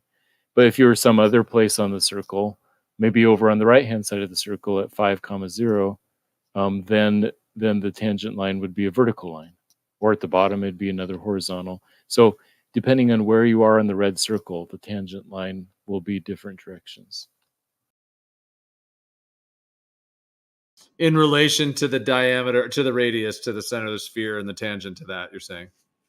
That's the thing. The circle or the sphere can be used to orient where the horizontal is in that type of geometry system. Yeah, that's right.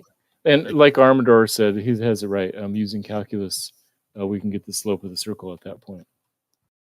And in that model, a bubble level would be going to the center of the Earth, so that kind of creates a tangent, and then you're using that horizontal, which essentially does shoot off into space at that point, right, to try and orient that to the circle or the sphere. Right.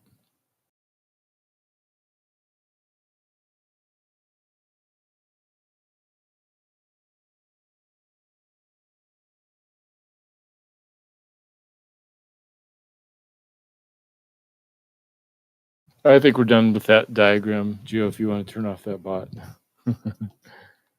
But how does this end up playing into spherical excess though? Because you don't really have that straight line in spherical excess, or the claim of spherical excess, or the claim of the spherical triangle. Because that's where that's something different. Well, I mean, it's similar in the sense that a spherical triangle is not made up of straight lines, but of curved arcs, and so similarly, you could find the angle between the curved arcs.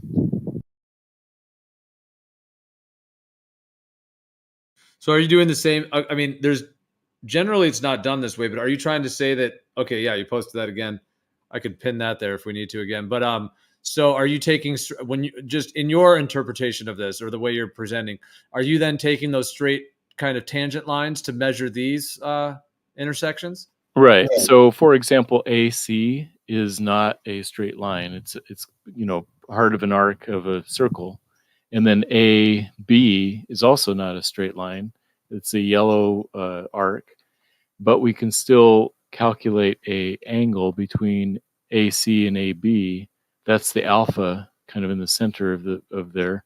And so what I'm saying is that there are ways to come up with definitions for angles between curved lines, like the red AC and the yellow AB.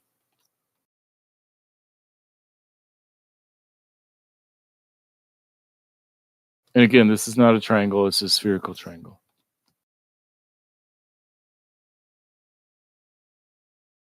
Because there are claims where they'll measure it directly, kind of like that image shows, where that little alpha A, alpha B, that would be your angle. But then there's another way where you could draw sort of like imagined horizontals, basically, and then you can build it that way too, where you kind of build like two triangles on top of each other. Have you seen that? Yeah, so if you're building like an actual triangle with straight lines, I suppose it's a different story. This is not an actual triangle, it's a spherical triangle, and those sides, the three sides are not straight lines, they're curves in the image I posted.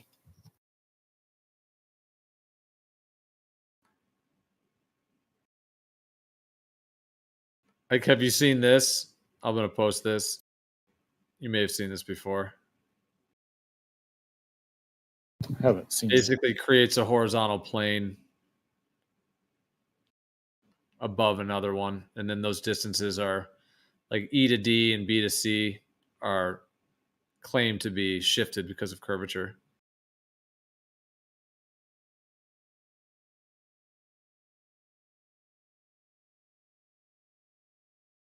It's kind of what you're talking about. It's basically using those kind of, well, it's a little bit different, but it's similar to using that horizontal tangent and then creating an actual planar triangle and then measuring down to it from all those points. That would be the claim anyways, that the spherical triangle the planar triangle kind of shoots off into space basically. And then sort of like if you imagine having story poles at each of those points, if the earth was curving, they're going to drop down, to have to hit of the drop, in that concept of it. Yeah, this seems like stuff that surveyors need to know. The image you posted makes sense to me, but it's a little, yeah, I mean, these numbers would be very small, like very small differences, I think.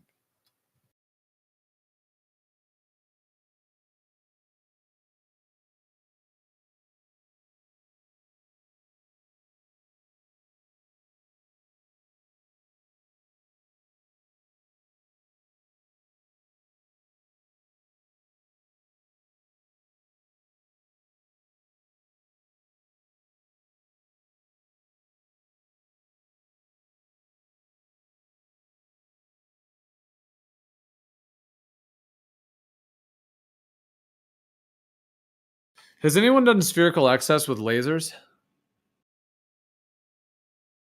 Or attempted to do so?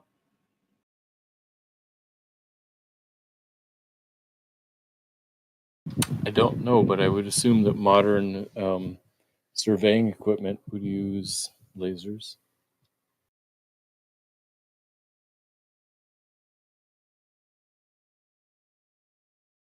Well, I mean, not necessarily. I mean, I'm talking about like, very strong, potent lasers over long distances and make a massive triangle and see if it actually, I'm saying doing that with really powerful lasers. What are you referring to? Like, I mean, surveyors using those potent lasers like that? I mean, I've never heard of that being done. It's always just done optically when they claim it. And there's really only that one from the 1800s that is often cited. Yeah, I don't know that.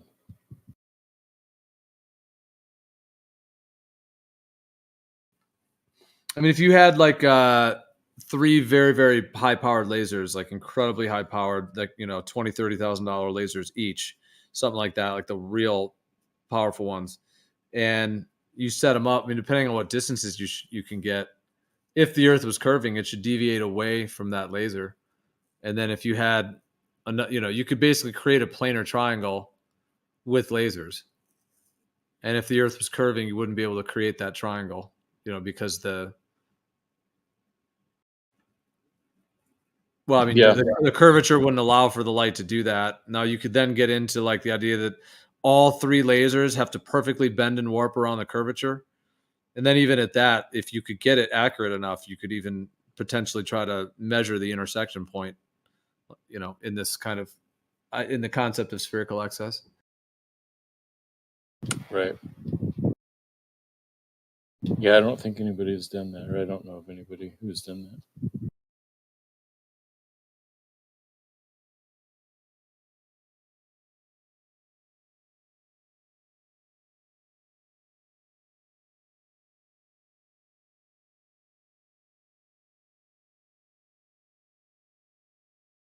if you had more of them, you could actually create like not only a triangle like that, like a planar triangle, but if you had more of them, you could do like let's say you had 30 of them, you could cross layer.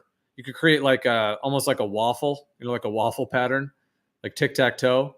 You could create that over the earth, a massive planar laser plane over the earth. Well, I think that's what surveyors did in the early days. Before GPS, they did that kind of stuff.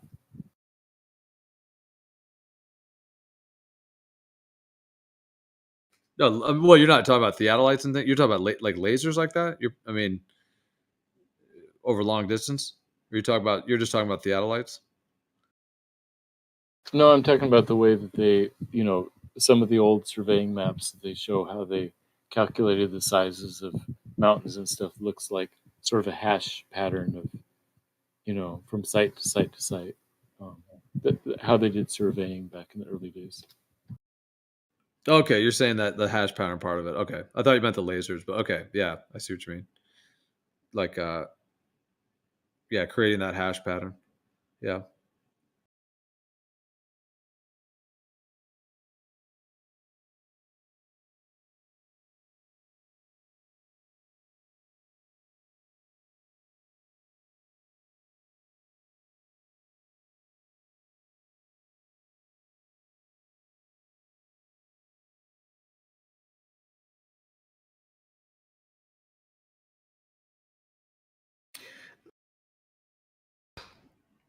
If you had really powerful lasers too, that you could have really down close to the water, like if it was really calm water, like glass calm, and then you had like very powerful lasers that you could have like 6 inches above the water, that would be cool to create a big planar triangle at 6 inches, something like that, because you don't even have to go that far at that point. I mean, roughly that 8 inches per mile squared, you're not going to be able to even create that triangle.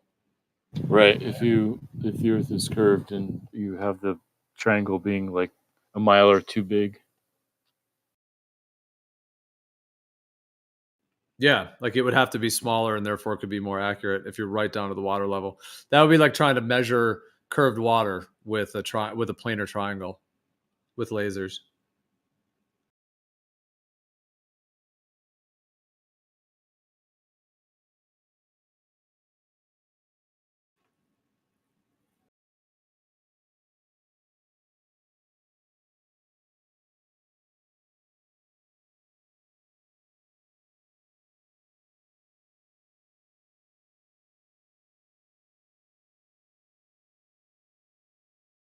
If that was possible, like in this idea of the spherical excess with a triangle, let's say with lasers, like very powerful lasers. I know that people often say, "Oh, well, lasers," the globe earthers might say, "Oh, they're going to refract and follow the curvature around the Earth, and therefore they're going to still hit the target." I mean, that would be the kind of rebuttal to it. But if you had accuracy enough with very, very powerful lasers, and you could create a triangle like this, if it was curving, if all three of those lasers were all curving around the water, wouldn't that then create a spherical triangle, which would be quote unquote greater than 180 degrees? Like what I'm saying is that if you could do that with the lasers accurately enough, and if you had a large enough distance and you're getting exactly 180 degrees, wouldn't that then indicate that the lines are not curving around a sphere? Because if they were curving around a sphere, then at some point, some distance, they would have to be, greater than 180, as it were. Meaning they wouldn't make that shape. Now, so wouldn't that decipher whether it's refracting or not just on that result? Possibly. It would.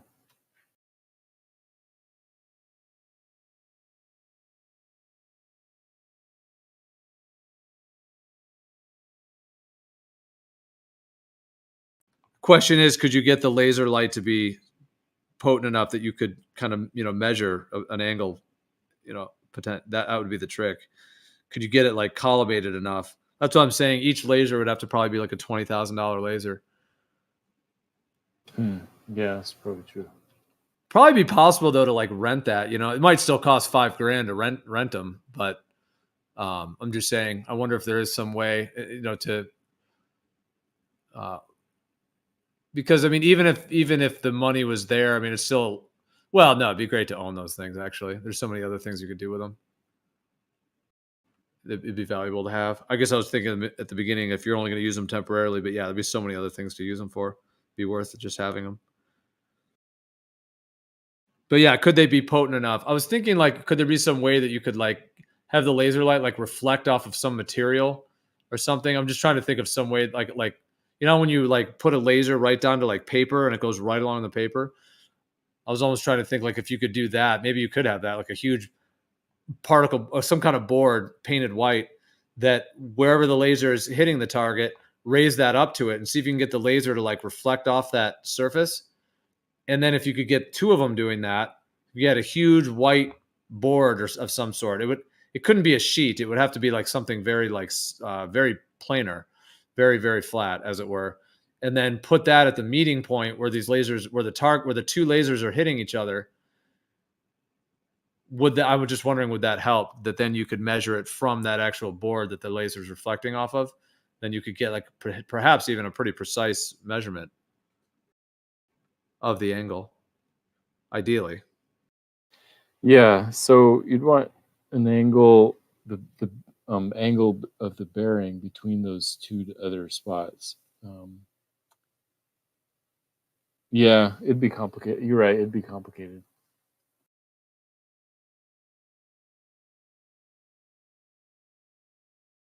But I mean, you would agree. So if it was at a large enough distance, let's say there's very powerful lasers, it's a large enough distance of the either spherical excess or planar triangle, that first of all, if it's at a far enough distance that the lasers would be hitting the Earth curve, well, then that already would indicate there's no curvature. If the lasers are hitting the targets, if all three targets are all being hit, then that would already indicate, okay, well, the laser now has to either be bending around the curve or it's just not curving.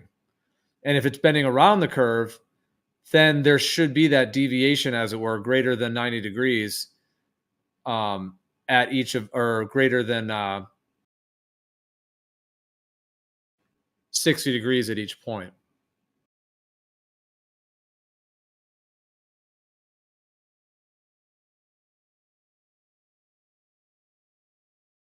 You know what I'm saying?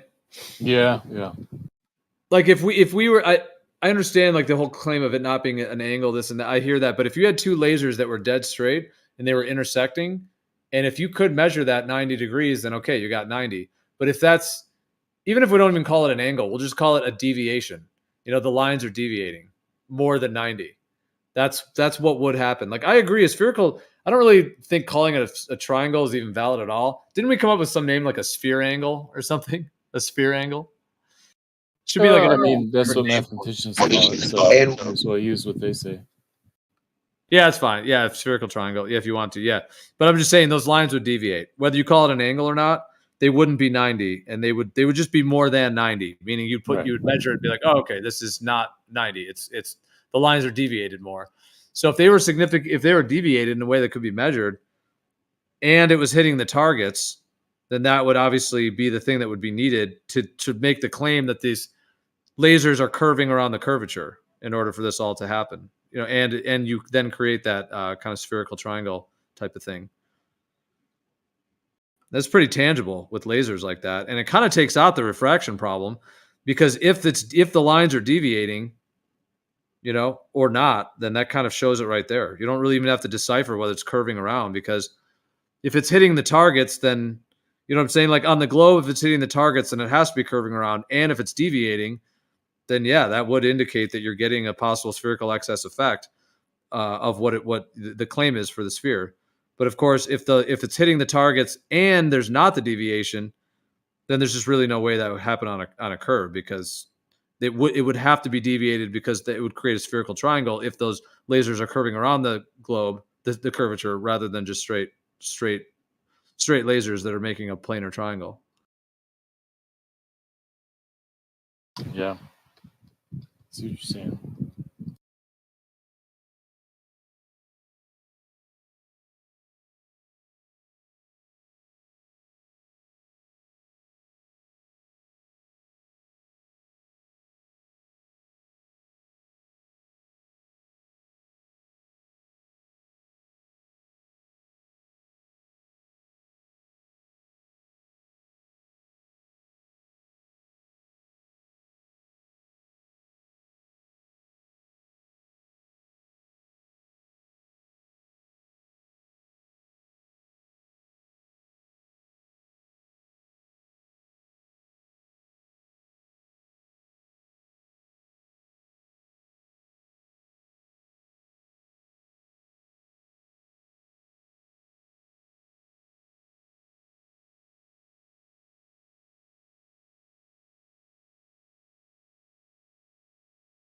If you really want to get fancy with it, you could actually do it at different distances too.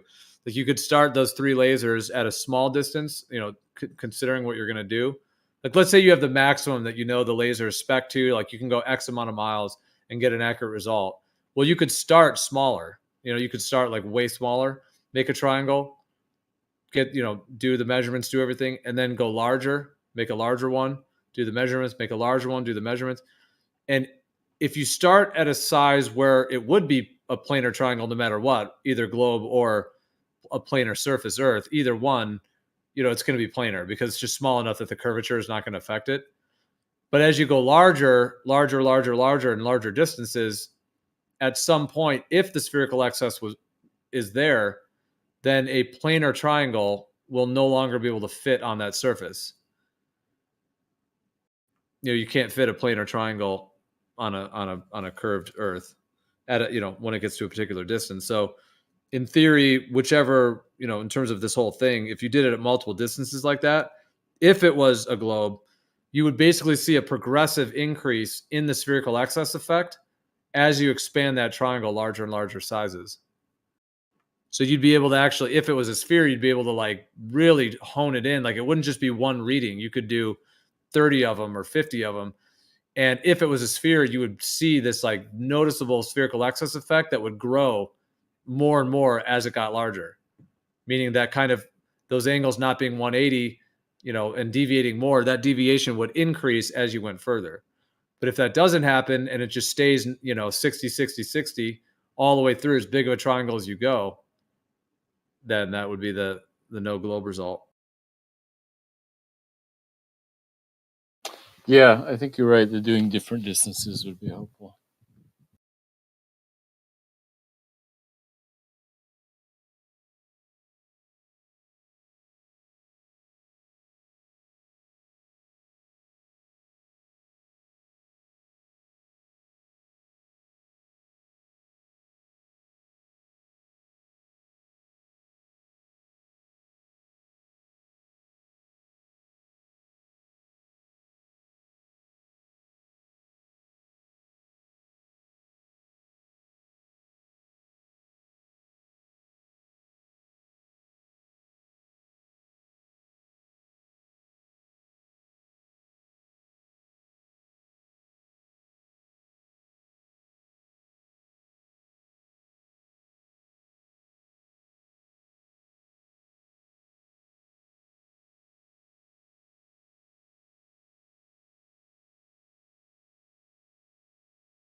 That part of the circle's never reached.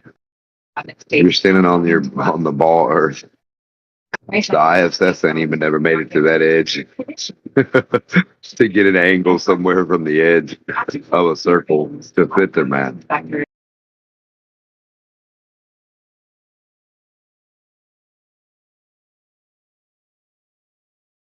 There's no little balarium. Where's the little ballarium? And they show us the little angles and whatever they're making up. They can make forensic lines with strings.